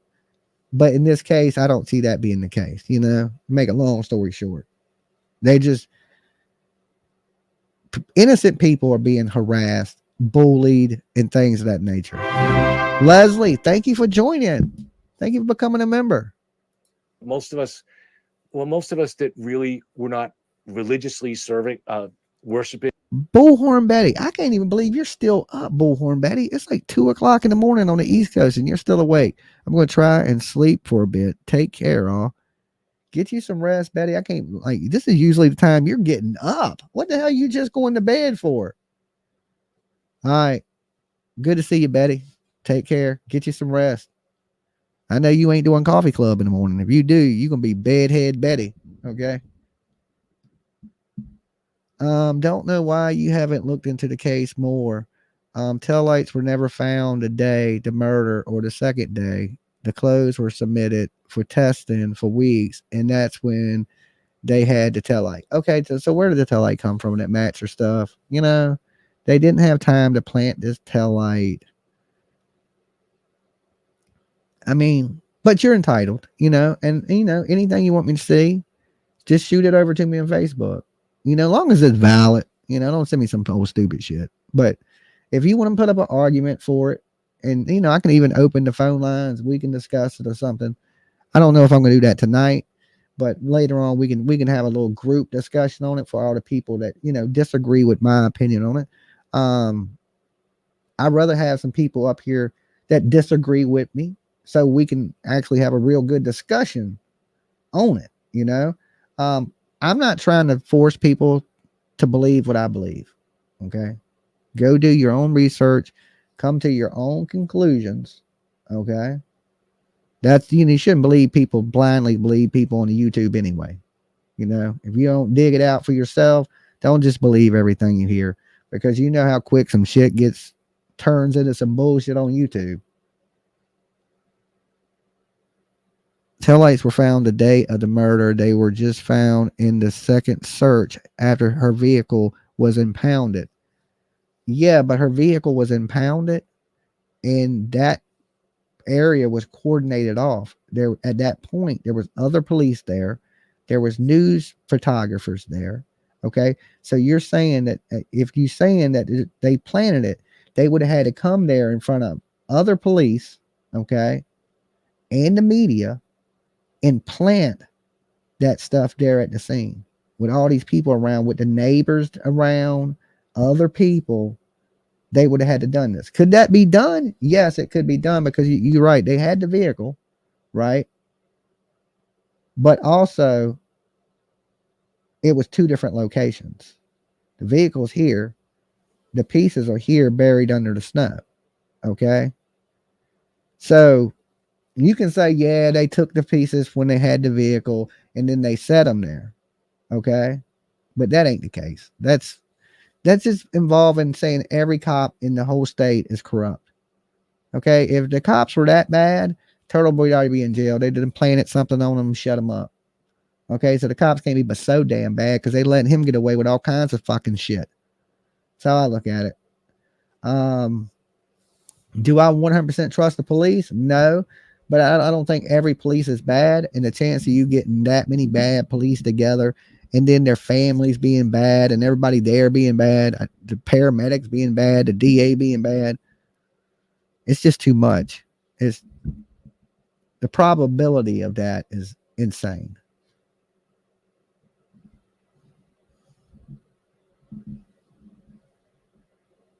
Why do you think law enforcement and media were there? Because there was an accident of a police officer took place there, and they trying to figure it out. That's why the media was there. They're usually at all crime scenes and accidents of that magnitude. So, but at that point, that house is under surveillance by the media. They're watching it. News teams are out there. Other police are out there that don't have nothing to do with it. Why are they covering it up? You know, you got to plant that evidence in front of all these people. That's just like saying when everybody was out there recording Leilani's house 24 hours a day. How could you plant evidence? You couldn't, because you would be on camera. You would have 50 people sitting in the front yard with lawn chairs watching you do it. You couldn't. You know what I'm saying? You couldn't at that point do it. You couldn't plant nothing. Everything's on 24-hour video. Videos coming from their house. Videos coming from our phones. Everything's videoed. right? You couldn't plant evidence. Same thing. You got the police out there. You got media out there. You can't just go up there and throw some fucking taillight pieces out. They're going to see it. You know, we gotta think with logical sense. And then where did they get the taillight? And I understand what you're going to say is they got the taillight pieces from, so they broke the taillight too, is what you're saying. They broke the taillight, took the pieces and threw them out there, and then said she hit them with the car. I mean, you know, it's a theory, but it ain't based in fact. Okay. It's a good theory, you know, if you want to muddy the waters, and I mean, there's a million ways. There's a million possibilities. There's a million ways to die. He could have got out the car and fell. Okay. He was intoxicated. He was walking up the driveway, hit an ice patch, fell. A raccoon came out, attacked the shit out of him. A rabbit ass beaver, you know what I'm saying, from a nearby pond. I hear them beavers are mean and shit. There's this movie, Zombie Beaver, right now on, I think it's Amazon Movies. Is that what it is? Prime Movies right now. Zombie beavers. Okay. So maybe he fell, hit his head. A fucking zombie beaver came out, right? I didn't even know they had these, but they do. Look it up. You can go right on damn Prime Movie, put in zombie beaver, and I guarantee, search it right now. You think I'm lying. Okay. And them damn beavers are mean. Okay. So he's on the ground. He hit his head when he fell, busted the drink. Zombie beaver comes out, attacks his arm, right? But then it hears the snowplow coming, and then it goes and hibernates for the winter time, because I don't know if fucking beavers come out in the winter. I'm not positive, so I might have to watch some Animal Planet on that one. I'm a little uneducated on the migration habits of penguins. I mean, on beavers. I know the penguins. I'm good with penguins. Beavers, I don't know quite where they be in the wintertime. But to me, this clearly looks like the sign of a beaver attack. Okay. Have you seen a beaver attack? It looks identical to this. This dude hit the ground accidentally, and a beaver attacked him. That's what I'm going with. Okay. Beaver attack. This is total accident, freak of nature. That's why nobody can explain it. That's why nobody's seen shit. You can't see the beavers when they attack. They quick. They like lightning, right?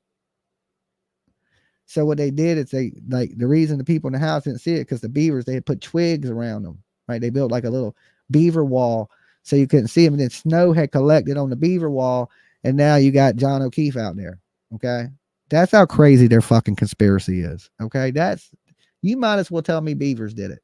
That, because I just don't make no damn sense. The lady ran her old man over and left him there to die. Okay. Or it was zombie beavers. You pick one. Okay. Pick one. I'll let you. Okay. Either she did it or it's zombie beavers, and you need to quit fucking let Karen Reed out. Okay. I'm going to go up to the court. What is it? March with zombie beavers did it. A t-shirt on. Okay. Zombie beavers. Flying squirrels only. Okay. Flying squirrels did it. Okay. It was rabbit fucking, I don't even know. Okay. But it ain't no animal attack. This dude was hit by a damn car. It ain't no conspiracy. UFOs did it. Okay. Damn UFO came down. Little gray people backed over him with a damn yard tiller. The free Karen Reed idea. Most of us that were just kind of sitting back and objectively looking at the evidence have come to the conclusion that it's probably not an animal attack. And I think Bill would get there if he actually is looking for the truth. We'll see. No, I'm not saying you said that, Kevin. Flying Lexus. Calm down. Relax, buddy. We'll get to you. It's very hard to unsee it. We're going to have in the trial numerous medical personnel who examined John that day all say that the wounds were shallow abrasions and not from animal nails or bites. Numerous. But will it impact your thinking? Most people will probably continue to see in their mind's eye what they saw last April when the narrative was formed. That's what the defense is banking on. When it comes down to it, the most important attribute of a good defense has little to do with the law. It's about understanding human nature. Now, it's time for me to walk you through the reasons why there was no conspiracy. The mathematics of this is so powerful that if this analysis proves wrong and there actually is a conspiracy to frame this woman, I'll come on the air, do a mea culpa, and then retire from true crime. For the simple reason that if my analysis is... Yay. Yay. Matt. He said yay. Yay. That this man will retire. See, he says that, you know, I'm going to wait to the trial, but you're not. right? Like he's like, I won't wait to see if they got a smoking gun and they can't read. You're not. You've already come to your conclusion already. That's why you think this man is a fool and you think that you're right, because you've already come to your conclusion in this case before the case is over. Before you've seen all the evidence, you were quick to jump onto a conspiracy. Okay. And you don't even know what hand they're going to play. You're just going off some shit Turtle Boy said, which seems to me insane. Actually that poor, I bring no value to the public debate. So you have my word, I'll quit. But I am at the moment completely confident in this analysis. A lot of people get angry at that because they have a narrative in mind. They feel very strongly about it. And what I'm going to say doesn't fit. I get it. If what I'm going to say causes that much anxiety, just turn it off. This isn't a school assignment. You don't have to watch. But if you're the kind of person that's interested in analysis, hear me out. Yeah, I know. ME, medical examiner. Yes, I know. Hold on. Let me read that comment. Just He put, "Are you a medical examiner?" That shit was so good. Am I a medical examiner is what you're asking. The medical examiner said blood force trauma. So you're doubling down on that shit that I heard. So, okay, let's go back just for a second. Let me see what the timestamp here is because I don't want to waste any time. Good night. Oh, I'm a nurse. Many dog bites. I'm gonna go ahead. I'm just gonna be bold here, and I'm gonna say that it doesn't take a medical examiner to say that that's blunt force trauma. Any fucking idiot can see that that's not blunt force trauma. Any idiot can see that those are clear. Have you ever seen anybody get hit by a car? My buddy, when I was it was like right before I started junior high school, we were in front of this putt-putt place. It wasn't putt-putt. It was called it was called something else, but it was like a knockoff putt-putt place. It was like an indoor putt-putt where you play putt-putt indoor. And it had like in the back of it was an arcade. And my buddy was bouncing a golf ball, right? We were standing out in front of the place. He was bouncing a golf ball onto the concrete and catching it. He bouncing it, took like a bad skip, and it bounced into the street. And like a dumbass, not looking, he runs right out into the street, right? And then when he does, he gets plowed by this fucking car. It flips him over the car. I mean, completely to the concrete. He had shit like this all over him. Okay. Just like this. And he was struck by a vehicle. When it was all over him, it broke his back. It broke his hips. It broke his legs. He was in a body cast. Okay. For fucking like the longest time. He lived. Thank God. Right. I don't know if any of y'all like old school wrestling fans. He's the nephew of Magnum TA. He used to wrestle in the NWA, and at the time he was the NWA world champion. Okay. And he wrecked his Porsche into a tree. Okay. Down the street from me, and ended up partially paralyzed. He ended up having to leave wrestling, but at the time he was the world heavyweight champion in the National Wrestling Alliance, Magnum TA. So anyway, my buddy gets hit by the car and shit, you know, and I go to see him. I'd never met Magnum TA, but I go into my buddy's house after he gets hit by the car and he gets out the hospital, all this stuff. He's in a wheelchair in a body cast, and right beside him is Magnum TA, the world heavyweight wrestling champion, in a body cast, which is his uncle. And they were both sitting there in body cast. I'll never forget that day, because I was a kid, and I was like, damn, that's Magnum TA, you know. But they were both in wheelchairs getting their butt wiped, you know what I'm saying, by somebody else, because they had fucked themselves up.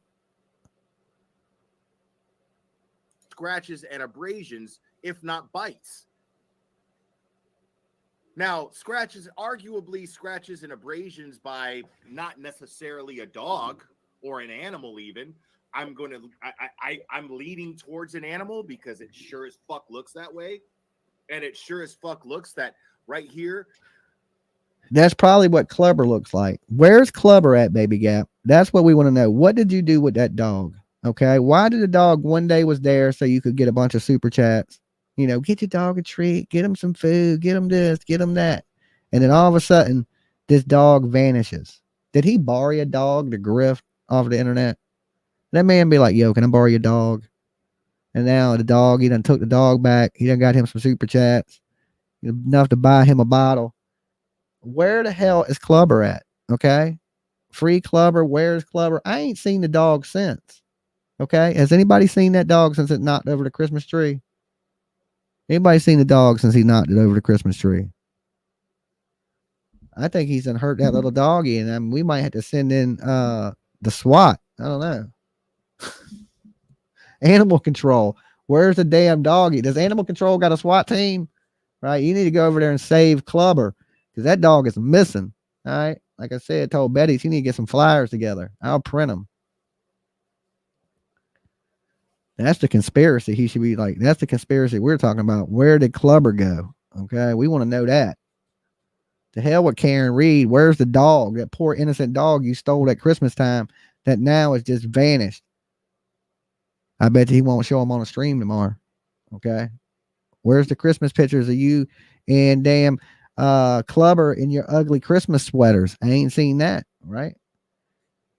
This man thought he was going to get a dog and it came with no responsibilities like his don't work. Okay. Poor animal.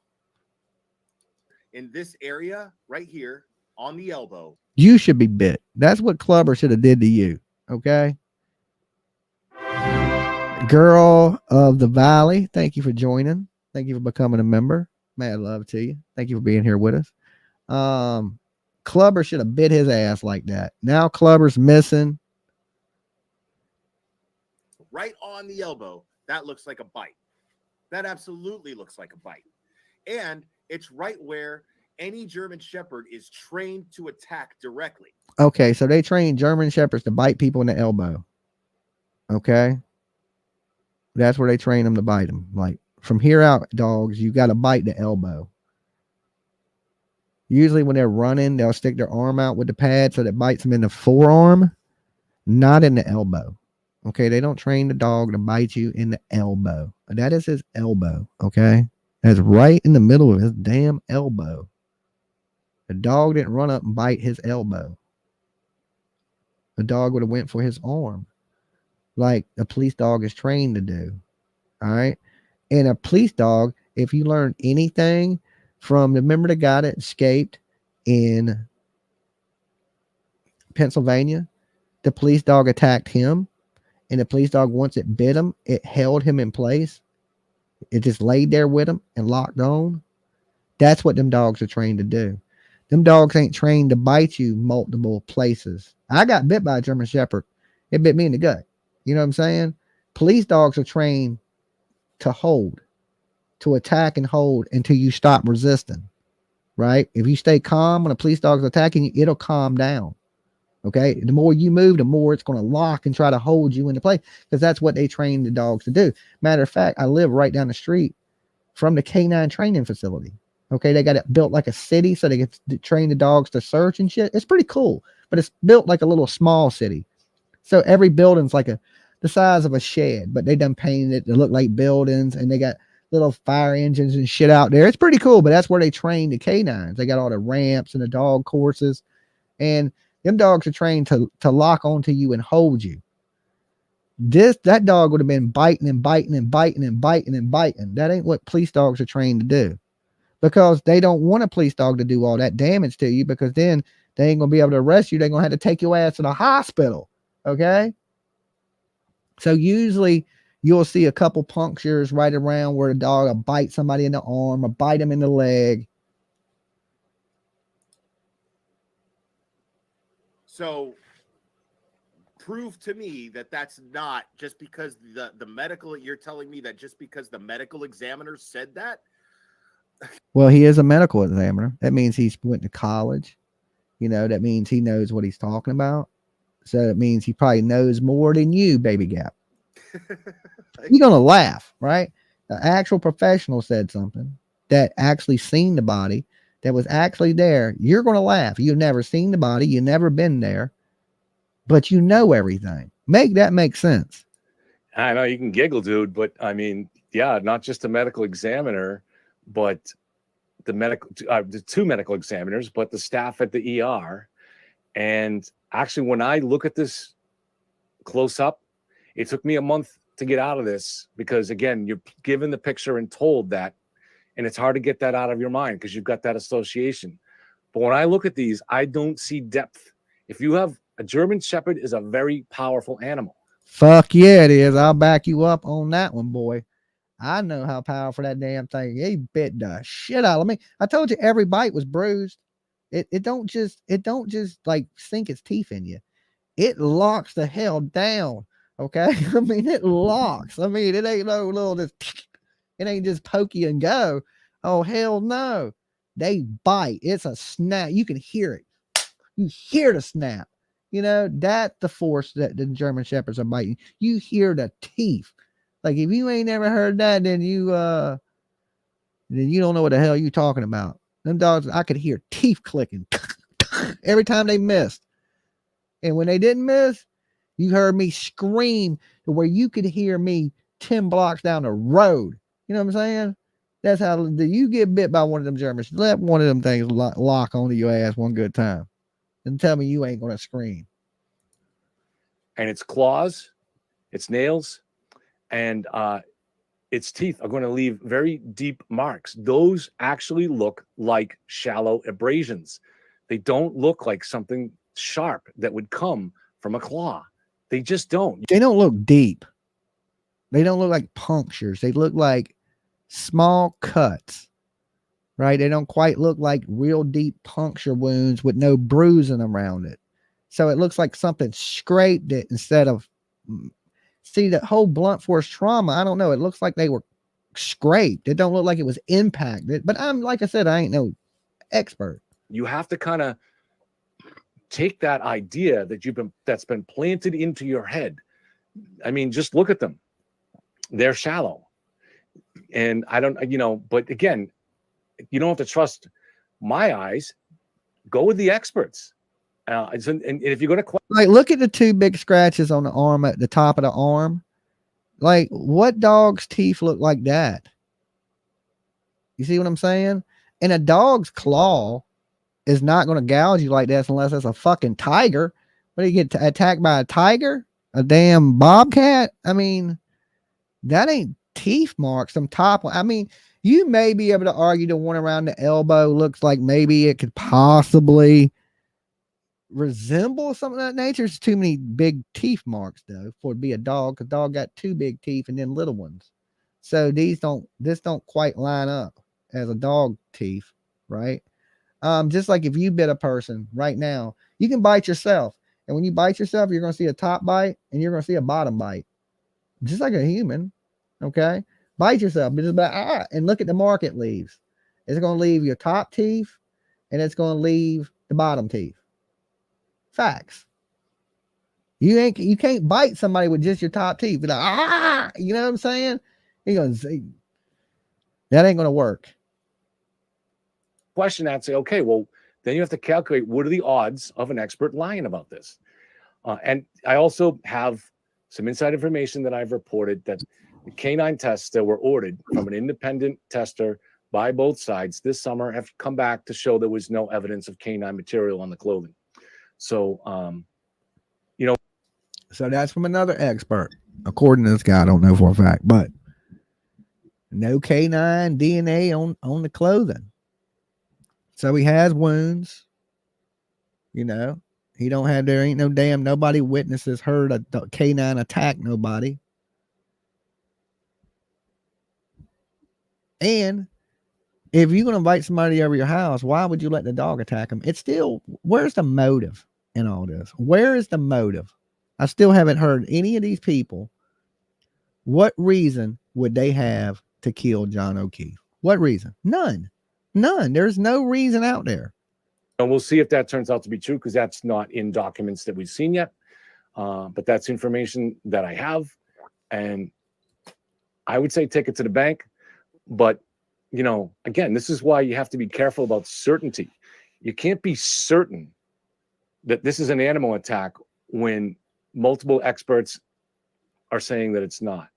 I have a problem with that kind of certainty. But that makes it true. Yeah, that's how Baby Gap is over there spreading misinformation. He's saying this is definitely a dog attack, No, it's not. We've had experts, the people in the medical field, like he said, at the hospital, the medical examiner, they all saying this is not a dog attack. The only people saying it's a dog attack is Baby Gap and the fucking Turtle Boy.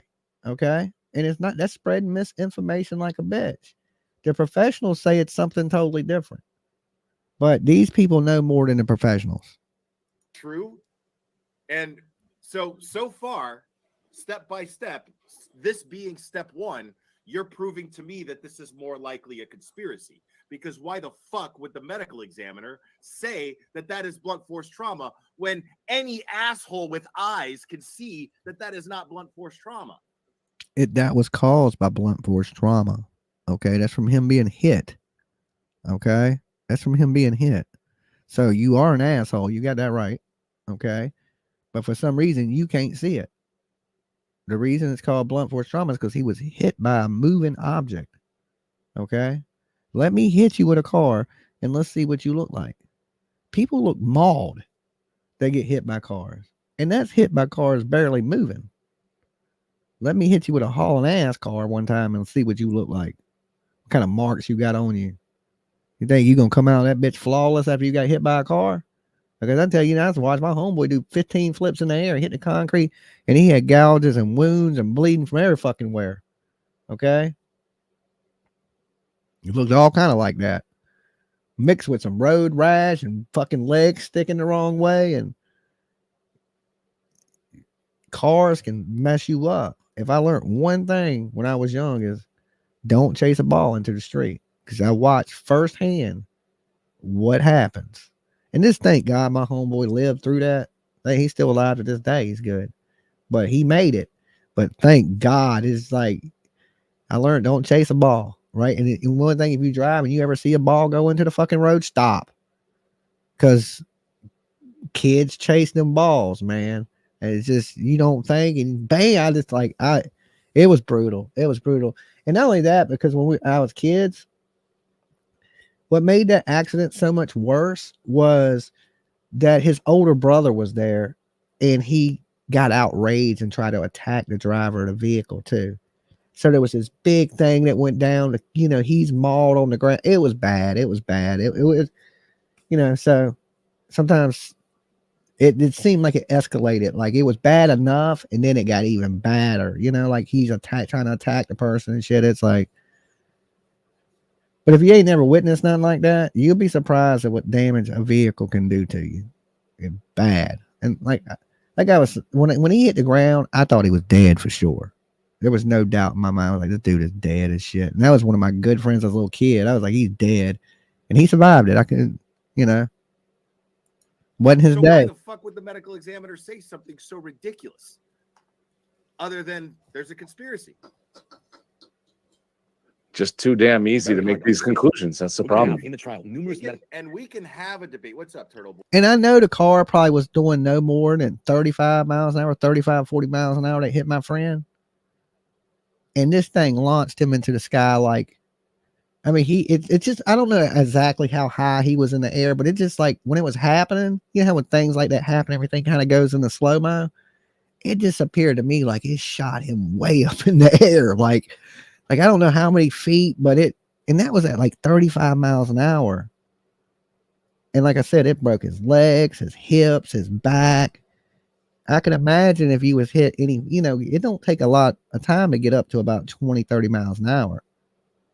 And like I said, that can do brutal damage. Boy, it's good to see you, buddy. A little more ass kissing. Not today, because again, this is a reaction video. This is a reaction live to your content. I don't know anything of what you've done. Everybody here seems to be pretty familiar with it. It was requested to me to go over your shit, so I'm going over it. And so, but we can schedule something for a future time. Sure, I'm more than happy to do that. Medical personnel who examined John that day all say that the wounds were shallow abrasions and this is the case. One of their own mind. I'm just an old bartender who may or may not live in a yellow cottage. The conspiracy theory in this case 100% requires that someone planted taillight evidence. That's foundational. If taillight evidence was not planted, then the other weird stuff. Okay, whoa. Let me hear that one more time. And then, of course, make up your own mind. I'm just an old bartender who may or may not live in a yellow cottage. The conspiracy theory in this case 100% requires that someone planted taillight evidence. That's foundational. Okay, no. Now, since you're going to say something like am I a medical examiner? So how can I make that assumption? We're going by the law, correct?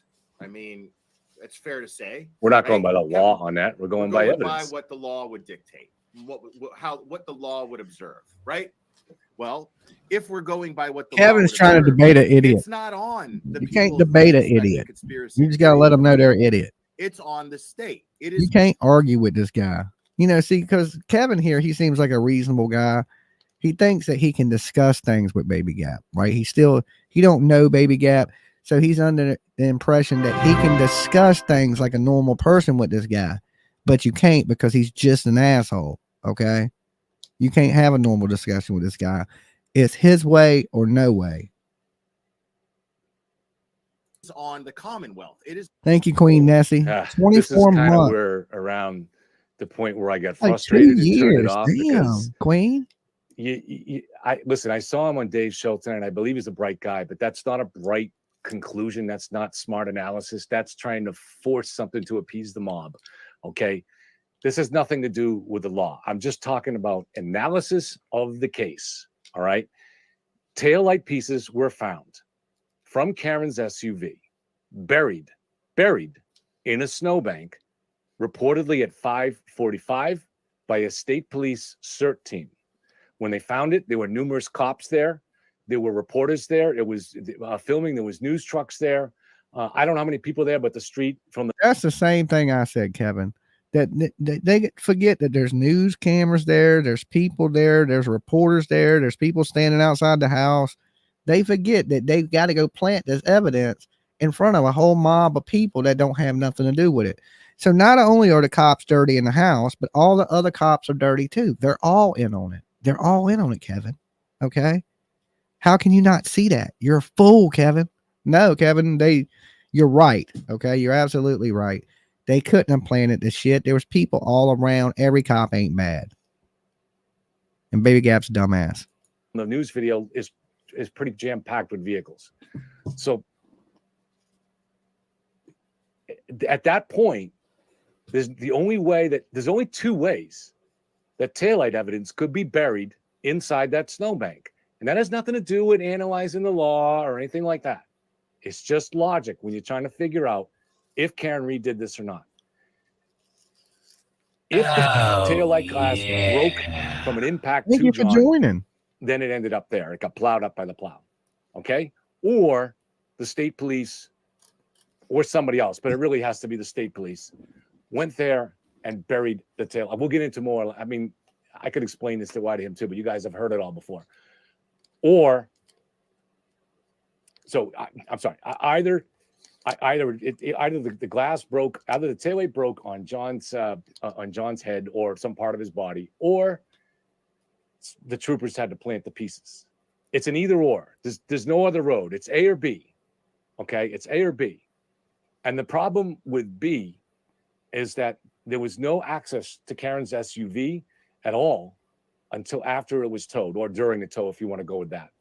I will get into Olivia later, and she had some interesting posts on that, and I'll try to discuss them earlier. I think it's an interesting point.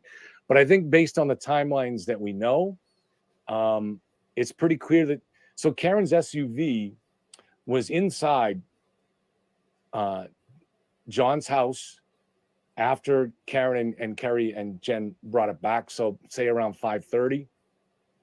Before that, it was in the house when Karen brought it home. So and there's no signs of a break-in in John's garage. So nobody thinks that anybody broke into John's garage at 4 a.m. or 10 a.m. to steal pieces of taillight.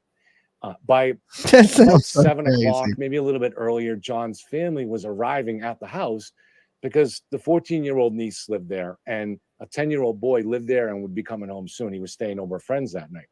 So the family was in the house. The car, Karen's car is in the garage. Nobody broke in and tampered with the taillight while that was going on. All right. So then Karen, who had gone into the hospital and then was picked up by her father, they went back to the house, were there for a little bit, and then drove Karen's SUV back to Dighton, which is about a 45-minute drive away. That's where her parents live, and that's where Karen stayed when she wasn't staying with John, I think. that I think she was staying there, but there was they definitely drove it back to Dighton. So nobody thinks She that wouldn't anybody broke leave. in. Like, that's one of the things the nephew and niece said. They said that, that John O'Keefe and her were fighting, that he wanted Karen Reed to leave the house, and she wouldn't want to leave. Like, she was one of those clingy chicks that wouldn't leave. So John O'Keefe didn't even want her at the house. To the garage and tampered with the vehicle with all those people there. All right. It's during a snowstorm. There'd be tracks in the snow. Nobody thinks it. Nobody's claimed it.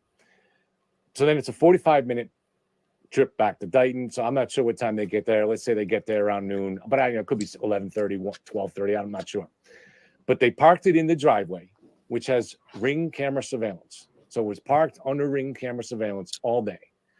And when the police arrived to pick it up, so Proctor called up a trooper from Dighton to meet him. A cop from Dighton to meet him there to inspect it. So you got there first, inspected it, and said the car was damaged, and they had already ordered a tow because they expected this was going to be the case.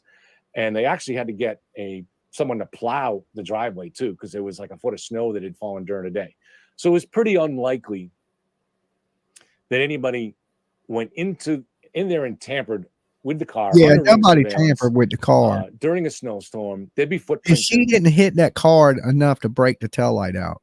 So if that was the case, if she broke the taillight out, hit back and into John O'Keefe's car, why ain't the taillight pieces broke right there where she's at? Why are the taillight pieces at the house she dropped John O'Keefe at it? Because she hit him there. In the snow. No, again, nobody has theorized that anybody tampered with the car during that time. Then the car was towed back to back to Canton. It was towed at 4:18.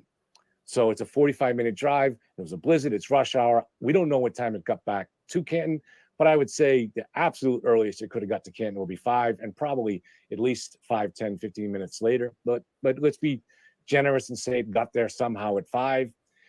Then there's, I don't know what the process is. Does the tow truck driver? He's got to dump off the car. Does he get it signed? Does he pick up coffee? I don't know. But let's say he gets out of there in 5 minutes.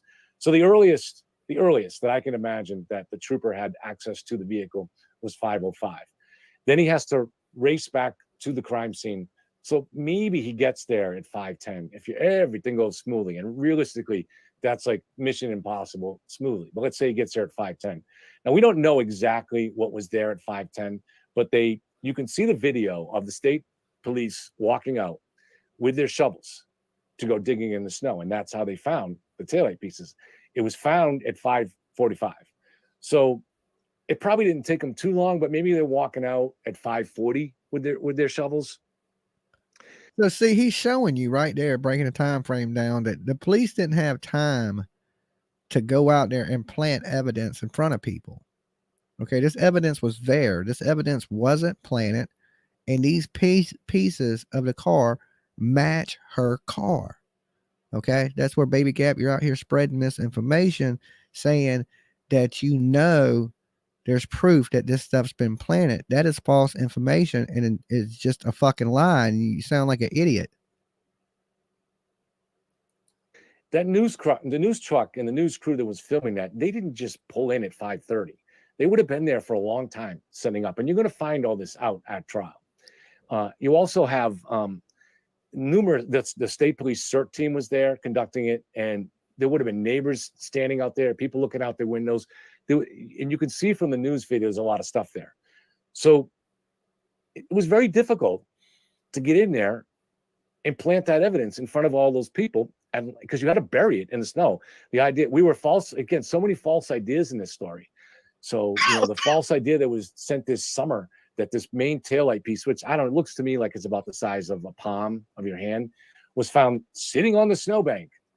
No, it wasn't. You can see the shovel marks right there. It was buried in the snow, and that's why it wasn't found earlier. So this is where you're at. You have either A, Karen did it, or B, if there's a conspiracy, then that glass had to be planted there. And that's just logic. It has nothing to do with the law. It has nothing to do, that's true. Look, the glass, if it's there and she didn't do it, then it would have to be planted. How do you plant evidence in front of people? I mean, I ain't saying you can't plant evidence in front of people, but you ain't gonna be out there burying evidence in the snow, like digging in the snow, putting evidence in front of media, news people, like he said. I agree with that 100%, Kevin. Whole other discussion. On the prosecution to prove that Karen Reed is absolutely guilty and that there was not a conspiracy theory. The burden of proof is not on the defense. The burden of proof is on the prosecution. So right there. I beg to differ with that. You are guilty to proven innocent in this country. I know people like to say you're innocent to proven guilty, but in honesty, it's the other way around. You are guilty as shit until you are proven innocent in this country. That's a mark on the board for your boy. I don't think that's a mark on the board for your boy. That don't even make good sense. And the other weird stuff that might pop up, things that seem odd at the moment, don't matter at all. Numerous taillight pieces and one large chunk, all matching to Karen's SUV, were found at the scene. Unless someone planted those pieces, there's no conspiracy.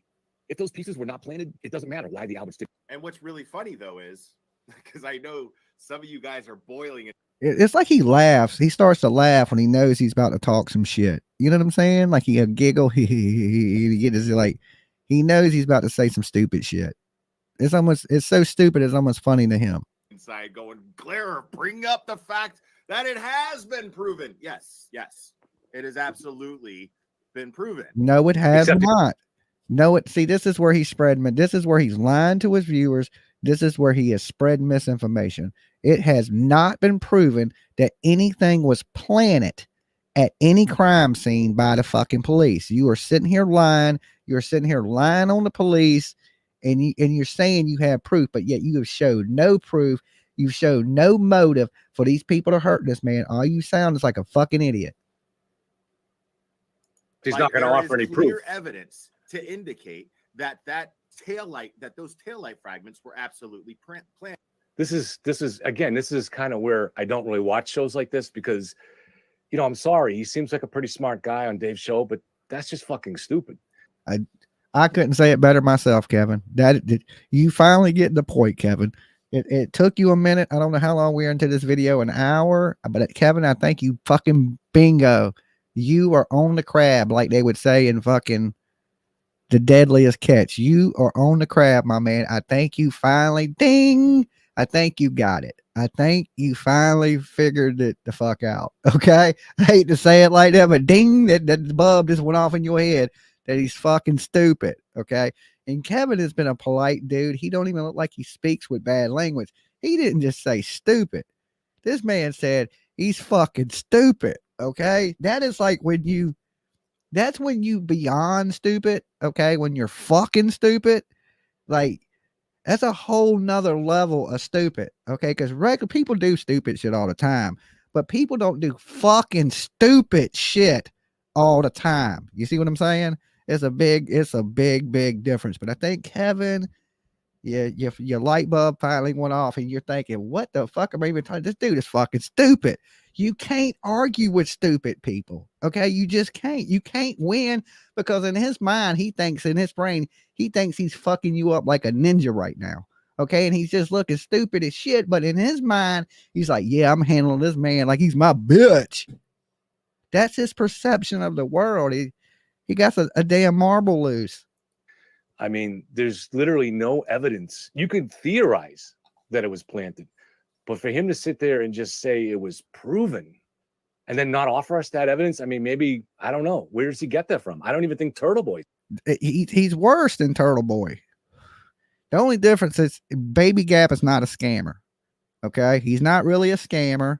Baby Gap don't scam. He's just an asshole. Okay. I give him that. He's not a crook. Okay. Not that I've known him to be. He ain't out here trying to hustle you. Right. He's just out here spreading fucking misinformation and just being an asshole to go against the grain. Deep down, is he a horrible person? Yeah, probably so. I mean, it is what it is. But at least he ain't scamming. Turtle Boy is a scammer. Baby Gap don't do this for the money. Baby Gap does it for attention. Okay. Like any baby, he needs attention. He just wants you to give him some attention, talk about him, hug him, pat him on the back, tell him he's great, tell him his tight shirts look good. He needs that, right? That's what he's here for. Turtle Boy's here for money. There's a totally different scenario. Okay, so me, Turtle Boy's a bigger piece of shit. Baby Gap's an asshole. Okay, he's just a straight asshole. Other than that, as far as being like a crook or anything, I don't think he's such a crooked guy. I just think he's a straight asshole. He says that. I mean, it was buried in the snow. We don't know how it got there. It either got there because But he would steal your dog at Christmas time. Okay, so I might take that back. He might be a little sticky fingered. somebody planted there, but there's no evidence for that. There's no picture of anybody planting evidence. Nobody has come forward to say they saw evidence planted, and it was extremely difficult to plant evidence. So I really don't understand how someone can make a statement like that. And they want to do reaction videos. I don't know, dude. You might not be in the right business. He told the man he ain't even in the right business to do reaction videos. Damn, Kevin. Kevin going in now. That's what I'm talking about, Kevin. Fire back. Throw some shots, Kevin. Kevin just hit him with an uppercut. He hit him with the 1-2. I think Kevin hit him with the, the little quick shots. Like when he was like, "Are you a medical examiner?" That shit made me weak. Kevin, you put points on the board on that one. In the words of fucking Baby Gap, you put some points on the board. I think Kevin makes some valid points. I think you're in the wrong business. Okay, I don't think YouTube is for you. You seem to be good at mops. Stick to the mopping. Ryan Nagel's statement says that the lights were intact when he saw the SUV parked. He saw all the lights intact and illuminated. But what if he seen the SUV before she backed up and hit him? He looked out the window, seen the car, it was all intact, and then he looked away, took some shots, maybe checked out a girl's titties, and next thing you know, he looks back out there, the car is gone, this dude's dead on the sidewalk, or dying on the sidewalk. When he saw the SUV parked in front of 32 Fairview Road, he also saw the inside light of the SUV illuminated and can verify that he witnessed only one person in that vehicle, and it was a female. Oh, you believed it. You see how people use what the witnesses say when they want to use it, right? But they don't want to use the fact they also said the man never came in the house. Okay, you see how they work that? You see how he played that? Look, the witness in the house said he can testify as there's a woman and a light on. But that witness can also testify that John O'Keefe never came in the house. It's funny how you want to believe the witness when you want to believe him. You want to believe parts of what the witness says, but you want to discredit what else they said. They also said his ass didn't come in the house. Why don't you believe that? Why don't he believe that, people? Right? He believes what the witness said in the house. He's using what the witness said. He said, well, the witness looked out the window and said he seen that car fully illuminated with the inside light on, and he could swear that it was a woman. Well, he also said that John O'Keefe never came in the house. So he's telling the truth about one part, but lying about the other, huh, Baby Gab? That seems a little strange. Well, you ever thought maybe he's telling the complete truth?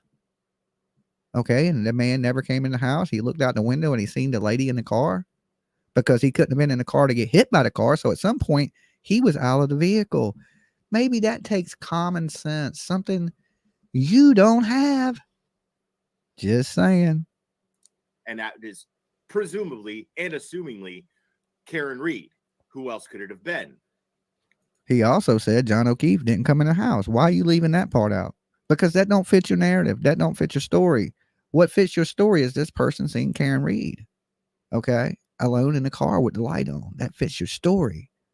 But what that same person also said was John O'Keefe never came in the house. Weird you believe one thing, but don't believe everything. So the fact is between that and the fact that we see video footage, video data, Kevin, video data of Karen Reed backing her SUV into. All right. There might be something wrong with this dude. I'm sorry, guys. It ain't might be, Kevin. It ain't no mights to it. I mean, I don't know how new you are. I hate to misspeak. You could have been up here for 10 years. I don't know. But no, there's definitely something wrong with this dude. He's always been an asshole. He's always been combative like this. He always thinks he knows everything. He can never be wrong. That is how he's like a dumb jock. Okay. Yeah, like he me to death. Okay, it's like I get dumber watching this guy. Like he burns more brain cells than the smoke I'm smoking. So Nagel was parked behind Karen before the accident. Duh. I mean, I don't really, he couldn't figure that out? I don't really understand it.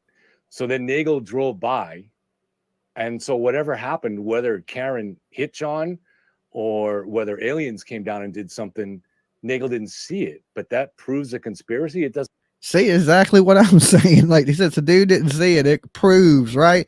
And the dude also said that, you know, all the people said he never came in the house. So if you're going to use what they're saying, use everything they're saying. Don't pick out what pieces you want to take from it. Doesn't prove it. Doesn't. It's not even relevant. We don't know exactly what time Nagel left, but it seems to have been he was there a few minutes. We know that the GPS showed that John arrived about, I think it was between 12:24 and 12:25, and then he never moved within 15 feet, based on the margin of error from that spot. We don't know what time he got out of the car, but based on that and coordinated with the health app data, it looks like he moved his last around 12:32. So it's a reasonable, we're going to get a full accident reconstruction from the state, and I can confirm that we will, but I don't know what it is. We're going to find. Yeah, because she backed into him. She didn't hit him frontward. She backed into him. She done threw that bitch in reverse and floored it back and did that 3-point turn. Why would you make a 3-point turn anyway? Why wouldn't you just go straight? If you was dropping somebody off and they got in the car, why wouldn't you just go straight? Even if you had to go back the other way, why wouldn't you circle the block? Why would you throw it in reverse, do a 3-point turn around right there? And then just happens to be where you did that 3-point turn is where his body is at. Okay. Well, where he's laying at, he ain't a body at that point. I mean, it's a body, but it's a live body at that point until he gets to the hospital. So it's just coincidence. He's in the spot where you did your turnaround, laying there hurt. Fine. So, you know, we don't know exactly what time, but it seems pretty logical here that so Karen and John arrived about the same time, at exactly the same time as the truck that Nagel was in. And the truck that Nagel. What's the new theory, Deets? What's the new one? I don't know the new one. That's the last one I heard about the 3-point turn. Was in, allowed Karen to go first. She had the right of way because it was a right-hand turn. And so they go in and Karen parked briefly and then she moved forward to the edge of the property, probably thinking that maybe Nagel might want to go into the driveway. So Nagel was there for a couple minutes because he texted his sister. His sister came out and said, I've decided to stay at the party. Nagel's sister never saw John go in the house. Now, I know the conspiracy people want to drive by and spit in her driveway and try to intimidate her into changing her testimony and insist she's lying. She has no reason to lie. And it's a smear to do that to somebody like that, who all they're doing is telling the truth. And there's no reason to think that she's not telling the truth. So the truck Nagel's in drives by. Interestingly, we don't know what time. Let's say it's probably around 12:27, 12:28, maybe 12:29. The passenger door is probably open because the interior light's on, although I don't think we know that for sure. And I think also there was testimony from either Jen or her husband, Matt McCabe, that they saw the door open at one point. So it makes sense that John probably got out of the car, was standing there. Maybe they were still talking, arguing. Maybe he was texting people inside the house, Jen, or whatever. Now, well, we know he wasn't Nagel did texting not people see in the John. house because some text messages would have been recorded. So when he gets out this vehicle, he don't send any messages. All right, we would know that. If he sent messages, it would be on his phone records. They'd know that the messages came through to, you know, that they were on the way and things like that. So they got all the other messages. So if he would have made any other text, the police would have had that. So I don't think at the point, the last text of them talking, he got out the vehicle, you know, and then whatever happened. But I think once to the point that he gets out the vehicle, he don't make any other calls or text messages At any time. Now, if John was standing right there at the car, that's probably more what was going on. So when he just kind of half glanced into the car, he just saw Karen. He didn't say that nobody was in there. He was kind of careful about what he said. He says, I just remember seeing Karen. He's not saying that John wasn't in the car. He's not saying that John wasn't standing there. He just didn't see that stuff.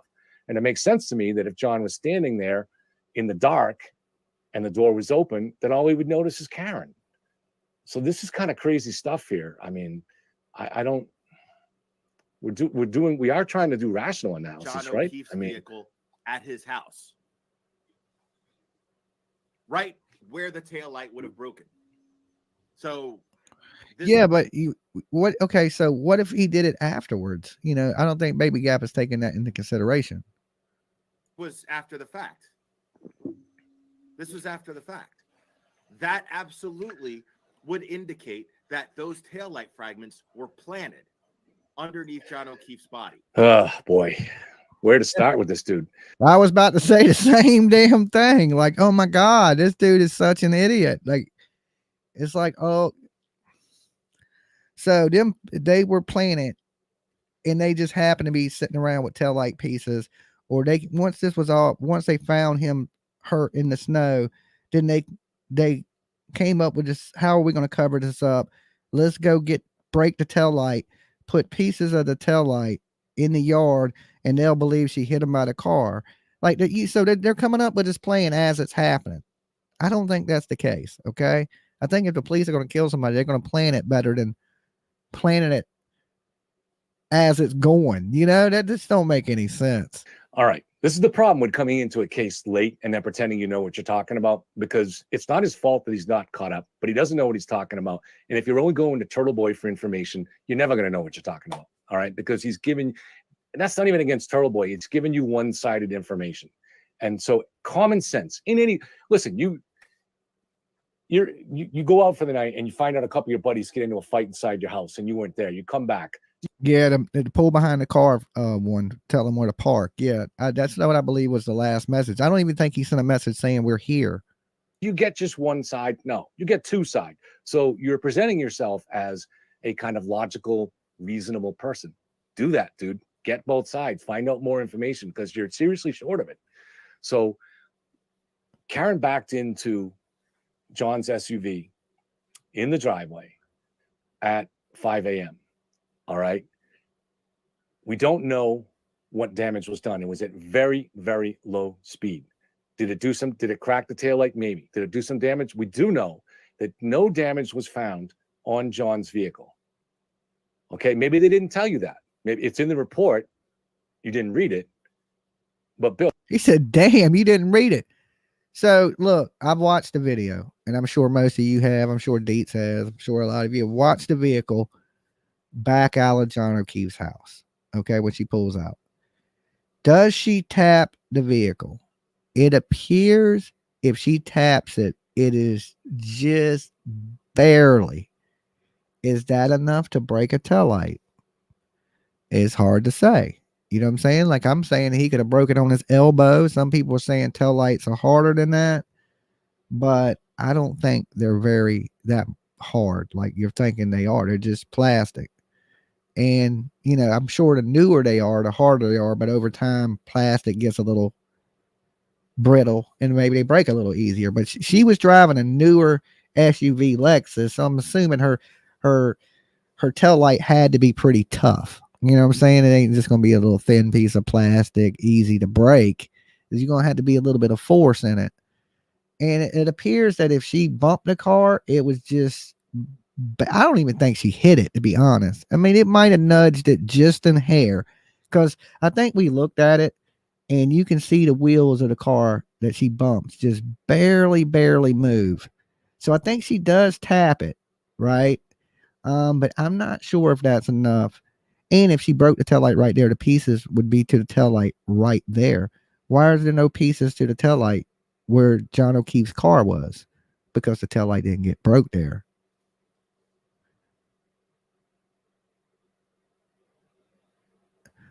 She told Jen and Carrie she cracked the taillight. But, you know, we got to go into the whole like thing with the Delphi. Why is she saying to people, I think I hit him? Could I have hit him? Because she already knew she hit him. You know, that's what I believe. I don't mean I'm right. It's just that's what I believe. So no damage was found on John's SUV. Now, I'm not one of those people that believes it's impossible to damage one car and have the other car be undamaged. I believe it is possible at a low speed collision to have minor damage on one vehicle and not on the other. I've experienced it and seen it. But this idea that she did serious damage to her taillight isn't going to hold up. Now, she may have cracked it. So if you want to go with that, with the conspiracy theory, but you're talking in certainties about things here that you don't really understand. No pieces were found in the driveway. No pieces at all. That's what I'm arguing. If she did it there would be pieces there. Okay. There would be pieces where she broke the taillight. She didn't do this and then the pieces just fall out at the officer's house. You know, if she broke it there, the pieces would be there. Oh, so again, if you're going to go with the conspiracy theory, she cracked in and pieces fell out and they swept it up. All right, whatever. The best light you could put on the conspiracy theory is that she backed into it, cracked her taillight. And we do know that it was cracked. Well, there seems to be pretty good evidence it was because she showed Kerry and Jen short time later that it was cracked, unless you believe that everybody's in on the conspiracy. So then, so the best you could say is that maybe she just cracked it and it didn't do much damage. And then later on, the conspirators took advantage of that in order to try to frame her and they pried pieces. So that's what, you can look at things like. Or think about this. She pulls out the driveway. She backs up. She cracks the taillight. She goes out. She fucking hits him, breaks the taillight, But I think she backed up after the fact. So, but either way, I know you can break a taillight hitting somebody with a car. Like you ever seen people that hit a deer? They got the damn headlights busted, windshield busted, car totaled. I've seen bears total vehicles. Get hit, you hit a bear. And that's at slow speeds. So if you're hauling ass in reverse, all mad, pissed off, getting a wheel, and you hit somebody, you're going to hit them with some pretty good force. Like that. And reasonable people can do that. But you're way too behind here to be making kind of, comments on this shit. There's nothing certain about this. And when she pulls out, I've made close-up videos on this. It seems to show that the corner of the taillight is missing a piece. And the state says that it was. But I don't know. It's inconclusive. It's dark. To me, that could be that could just be glare from a light. You can see some reflections in the windows. So there must be a couple of spotlights on the garage. But there's nothing here that proves a conspiracy or even close to it.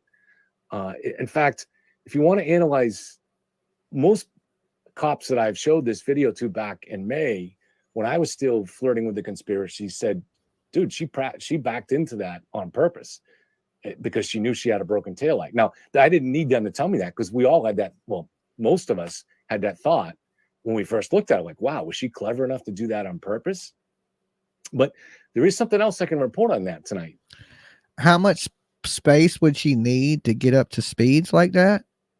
In a Lexus, which is the sports model of a Toyota? Lexus is Lexus Toyota. I think it is a Toyota. Lexus is more the sportier Toyota. Probably she don't need that much space. I mean, you hit a person at 5 miles an hour solid.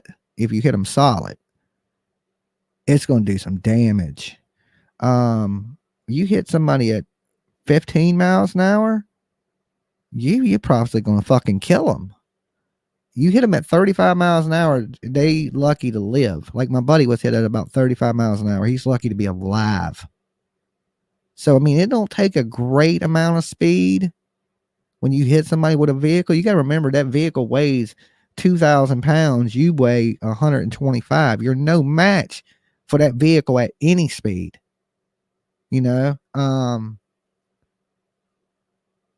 Especially if it don't push you and it just hits you, and that's what I believe. He was struck at. I don't know what speed he was struck at, but whatever speed it was enough to crack his skull. So you do come here for new stuff, right? Or at least a new theory. We know based. Oh yeah, some cars haul ass in reverse. you know.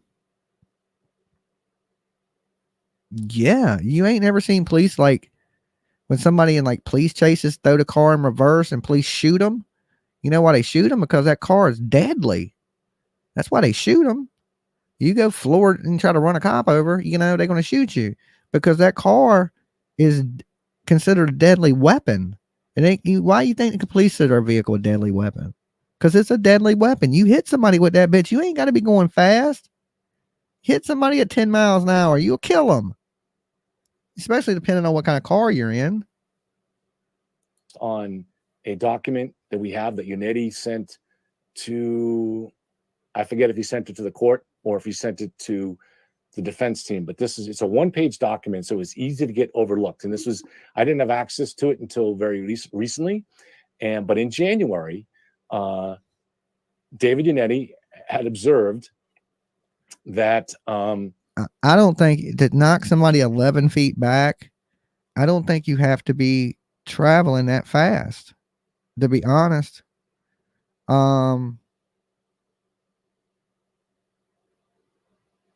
A car is powerful. It is definitely powerful.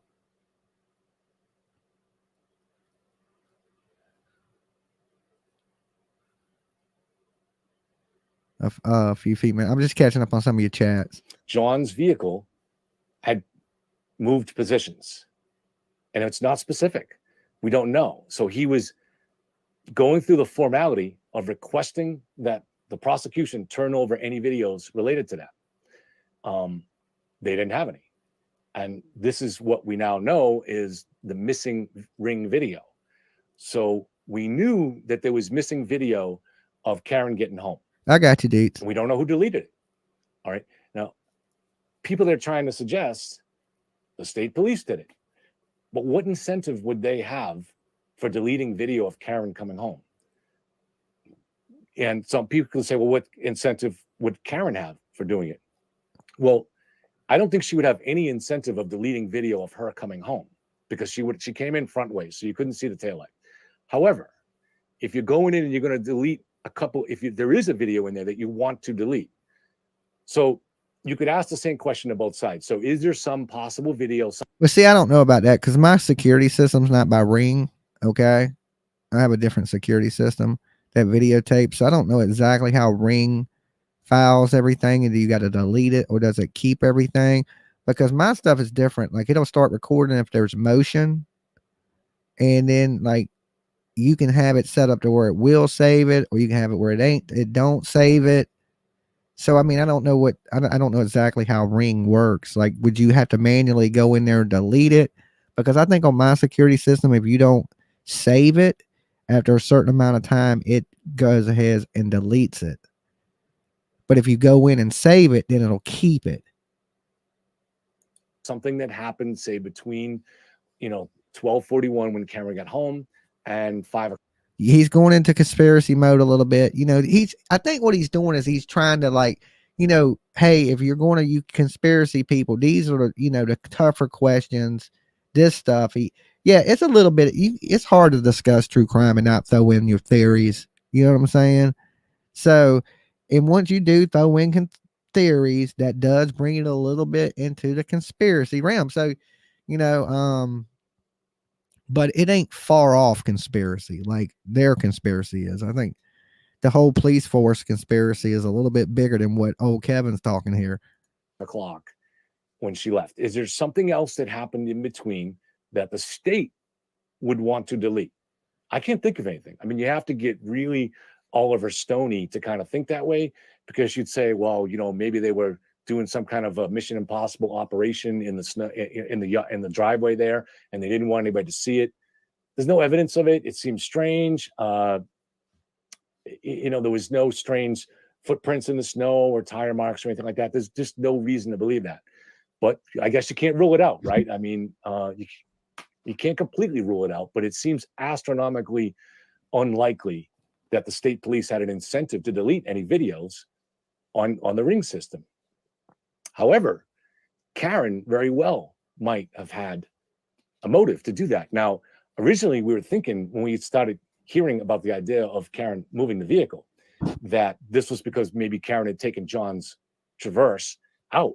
Now, why would she do that? You know, we don't know. Maybe she didn't want to get picked up on cameras returning to the scene of the crime. That's all. How high is that bumper? I don't know. That's what I'm thinking too. You know, maybe that could explain some of his injuries, as we knew that his height and the height of the vehicle. But it's, you know, just guessing, it's hard to say. But I'm thinking that if you look at that vehicle, the tail light's going to be somewhere around where his elbow is. That's just a guess. Okay. All speculative, and we didn't know that. But there's another theory here, and it's very interesting. And the theory is that Karen, clever girl that she is, knew she needed to account for a broken taillight and moved John's Traverse from the garage where it was normally parked. This family members say that John always left, there's a 2-bay garage, and he always left his vehicle in the garage. And you would certainly think that he would do that on a night of a snowstorm. Right? Yeah. Like, why would you ever leave it outside if you have it's your garage? But it was clearly outside because everybody watched the video of her backing into it. Right. And there was a lot of questions, because at first I thought she didn't hit it. I was like, she didn't even hit it. You know, she's lying. But then as we slowed it down and zoomed in on things, we started analyzing, digging deeper and deeper and deeper, and replaying it and watching. She did tap it. Okay. Because if you look close enough, you will literally see the wheels of that vehicle motion a little bit. It's very little, but it does nudge the car a little bit. Now, was that enough to break the tail light? I mean, I don't know. You know, how much pressure does a tail light take to break? I've never tried to break one on a Lexus. I've never tried to break one on any car, to be honest with you. I think I have took one at the junkyard and like slammed it on the concrete, you know, just to break it. And it popped apart, but I don't think it shattered into like a million pieces. And I've had them get broke on vehicles. Matter of fact, my trailer, somehow that bitch kept getting broke. You know what I'm saying? It broke easy, but it was a flat one. You know what I'm saying? So if it nudged something or you bumped something with it, it would break that one. But I broke that damn lens a lot. You own the house and you got 2 bays. It's not like the lawnmower was there. So they both, so why would that car ever be in the driveway? Well, if Karen needed to back into something in order to show the theory about the taillight. Okay, let me tell you about, I got to share the story. I don't know why this came to my mind, but I'm going to share this with you guys while I'm thinking about it. This is totally a Dolly young guy F up, right? And partly cause of a bad vehicle. Okay. This is when snowstorms and no brakes go bad. Okay. So I'm hanging out with my boy Brad. Okay. And his dad lives out in the country, and we're going to go stay at his dad's house. Okay. His dad's like this big, crazy ass redneck dude. Cool as hell though, but this crazy dude, scary, intimidating ass guy. So they live in this big farmhouse, and they got this big 2-barn like garage. Like it ain't a garage, it's a barn. But they keep all their tools in there, the tractor, the lawnmowers, go-karts, 4-wheelers, all these things, right? So I already think, homeboy's dad don't like my ass, right? So we're going to go over to his dad's house, and we'd hang out there all the time. They had a cool ass house, right? So just all the homies would hang out there. So he's with me. We're in the car, and it's snowing its ass off, like blizzard conditions. Can't even see, right? I can't see nothing. All right. And we're thinking we're going to die before we get to the house. So we make it to the house, right? We make it to the house, and I turn into his driveway, and his dad's happened to be standing on the porch, sees us pulling in. He kind of, when we pull into the driveway, he kind of waves, right? As I pull in, I got a little bit of speed with me, and I go to stop the truck, and the brakes go out. No brakes, no fucking brakes whatsoever. I drive straight into their damn barn, right? Into the barn, through the door, crash into their damn riding lawnmower, the go-karts, the 4-wheelers. I mean, just bam, right into the garage with his dad standing right there, right? So I was like, oh, shit. So I'm thinking I'm about to get out of this car, and this old redneck man's going to whip my young ass because I just hit his damn his John Deere. You don't hit the John Deere. That's what you don't hit the John Deere. You know what I'm saying? And I just took the whole damn shit out, right? And I'm thinking, oh my God, right? And he's like, of course, he's like, what the F, right? But the brakes went out. So that's the good thing, because he was like a mechanic. And like, if I would have just wrecked into his garage, he would have been really mad at me. But first he was like, are y'all okay? Are y'all okay? And I was like, yeah, the brakes went out. The brakes went out. And he was like, oh, you check, make sure y'all okay. Y'all ain't hurt no. You know what I'm saying? He was more concerned because his son was in the vehicle and things like that.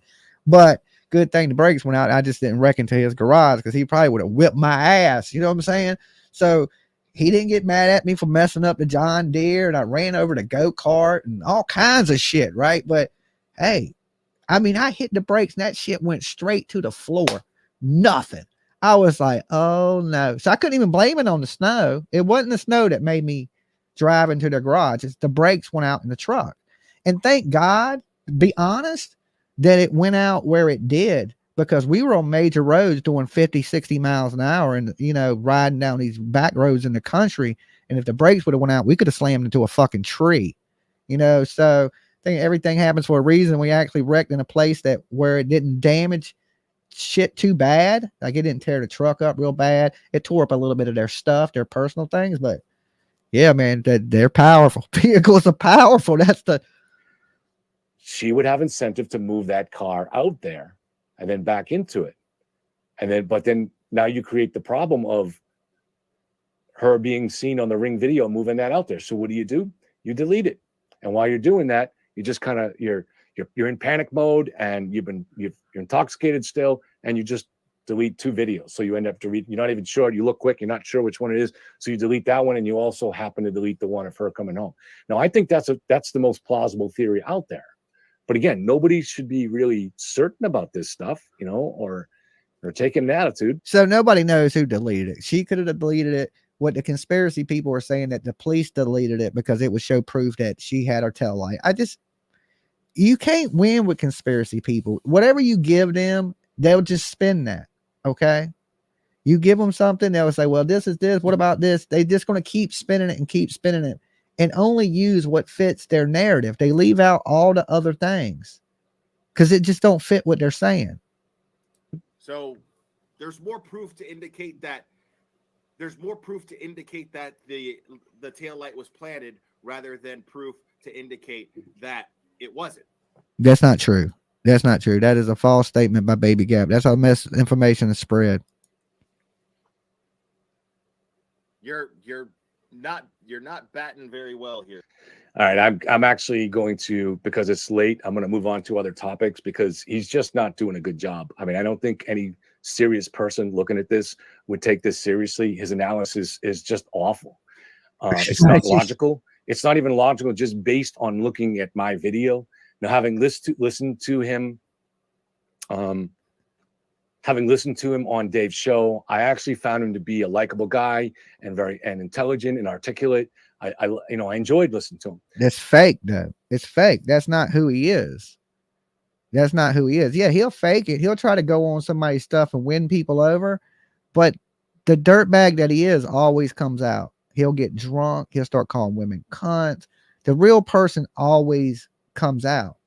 Like Kevin, you just may not be aware of who he is. And if you've seen him somewhere where he's not acting like an asshole and you get the first impression of him, you would think he was a decent guy. Because normal people give people that chance. Like, I'm just not gonna call you a shitbag until I see that you're a shitbag. And if he's being respectful and nice, he's putting on a show, because that's not who he is. If you watch him when he's at his peak, you'll find out quickly what kind of person this is. He's not out here fighting for good because he's a good dude. He's out here to get clicks and views off of Turtle Boy, because Turtle Boy has found a big audience. It's clear. I think most people in the true crime community see that. And that's why I remind him constantly, hey, we ain't going to forget this. When this is all done, we're not going to let you slide on this one. What you did, how you just last year, you was against everything. And now you're backing it. You're white knighting for it. Even worse than what you were standing against. Okay. We don't let that go. And now you think when this passes and they convict Karen Reed and she goes to jail and Turtle Boy gets sued, that we're going to let you forget this? No, we're going to remind you how much of an idiot you are, because this ain't going to be your last fuck up. And this ain't going to be the last time you do something like this, that you go sit on some other dude's lap and kiss ass. Because we know, because your history, all it does is repeat itself. You continue constantly do the same thing. You haven't learned from any of your mistakes the whole time you've been on the internet. That's horrible. Okay, you're never too old to learn something. I've learned a lot of shit since I've been up here. Don't do this. You can do this. Certain shit don't say. You like Lolo, where's Clubber? Where's Clubber at, Lolo? I don't know. I don't know where Clubber's at. We're gonna have to ask Baby Gab. He done got rid of that dog. You done seen Lolo beside my side for years. You don't see her disappearing. Okay. Somebody put their hands on Lolo, they will die. Okay. That's the quickest way to send me to prison. That's with this little dog right here. Dolly be locked up. Won't let me out. I'll be like, this is my baby. This is my baby. Ain't you, Lolo? Ain't you, Lois? Ain't you? So, we're going to free Clubber. We're going to find Clubber. It's terrible that a dude would steal that dog and then probably go dump it on the side of the road somewhere. You ain't heard no story where he's gave it away to a good home and he's rescued this dog. He played it out to be all that hero and how much he loved this dog. Where's the dog at now? Where's the dog? Remember how I love this dog. We got this bond. I'll love you forever. Like, dude, you don't even like yourself. You don't like anybody. And I tell people all the time, you can judge a person by the way they treat their animals. Okay? If a person treats their animal good, they're going to be decent to you. I don't trust any motherfucker that don't own a dog. Okay? I just don't. Right? Like, if you don't treat your animals good, I judge you by that. I know it ain't right to judge people in this world, but if you can't treat something good that loves you unconditionally, no matter what, you's a piece of shit and you ain't got a heart and you might be a sociopath, right? You might be a killer or something weird. Okay. So with that said, it's 3:20 in the morning. I've been here with you guys for almost 4.5 hours. Dolly's been pulling some overtime the last couple nights. How y'all feeling? Y'all feeling good out there? Thank you, everybody who has donated to the Dolly Fund tonight. Me, my broke ass, to keep these lights on. Thank you for everybody that joined up to keep me alive so Dolly can eat. Because Dolly got to eat. Okay? Dolly got to eat. Lolo, tell him, Lolo.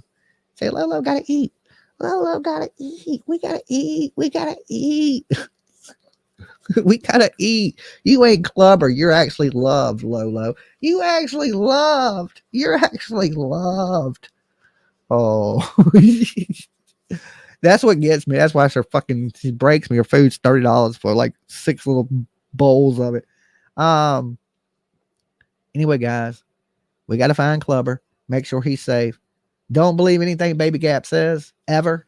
All right, that dude is not known as a credible source of information ever.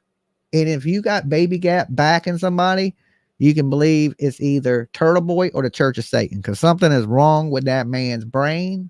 Okay, something is wrong with his brain. So he may have been a little girl tonight and took down his video while we were watching it, but you see, it didn't stop it. We still watched the video. Okay, you thought you had us. He was like, yeah, they watching my shit. Now bam, we still watch your shit, still laughed at you, still said you was an idiot. We watched this man call you fucking stupid. Like, he ain't cut no corners. He was just like, yo, he's fucking stupid. Like, Kevin gets it, right? Kevin gets it. Kevin knows what's up now. It may have took him a minute. He was a little slow getting to it, right? You're a little slow, Kevin. But you didn't know. You know what I'm saying? You didn't know that dude was an asshole. You walked in a room thinking you could talk to that guy like a logical, normal person. And you walked into the biggest asshole's room on YouTube. Okay? You just didn't know. Then you trying to give him a chance, and then you just like, this dude is fucking stupid. To join the rest of the internet, Kevin. Okay, thank you for joining us. Welcome to the crew. Come on aboard. You know what I'm saying? You one of us now. You official. You've earned your stripes. You know what I'm saying? If this was a karate class, I'd give you a stripe on your belt right now. Yeah, you ninja. You leveled up. Okay. Fact, Jack. Dolly loves you. Lolo loves you. We're going to get some food, get some rest, and see you guys later today. Peace.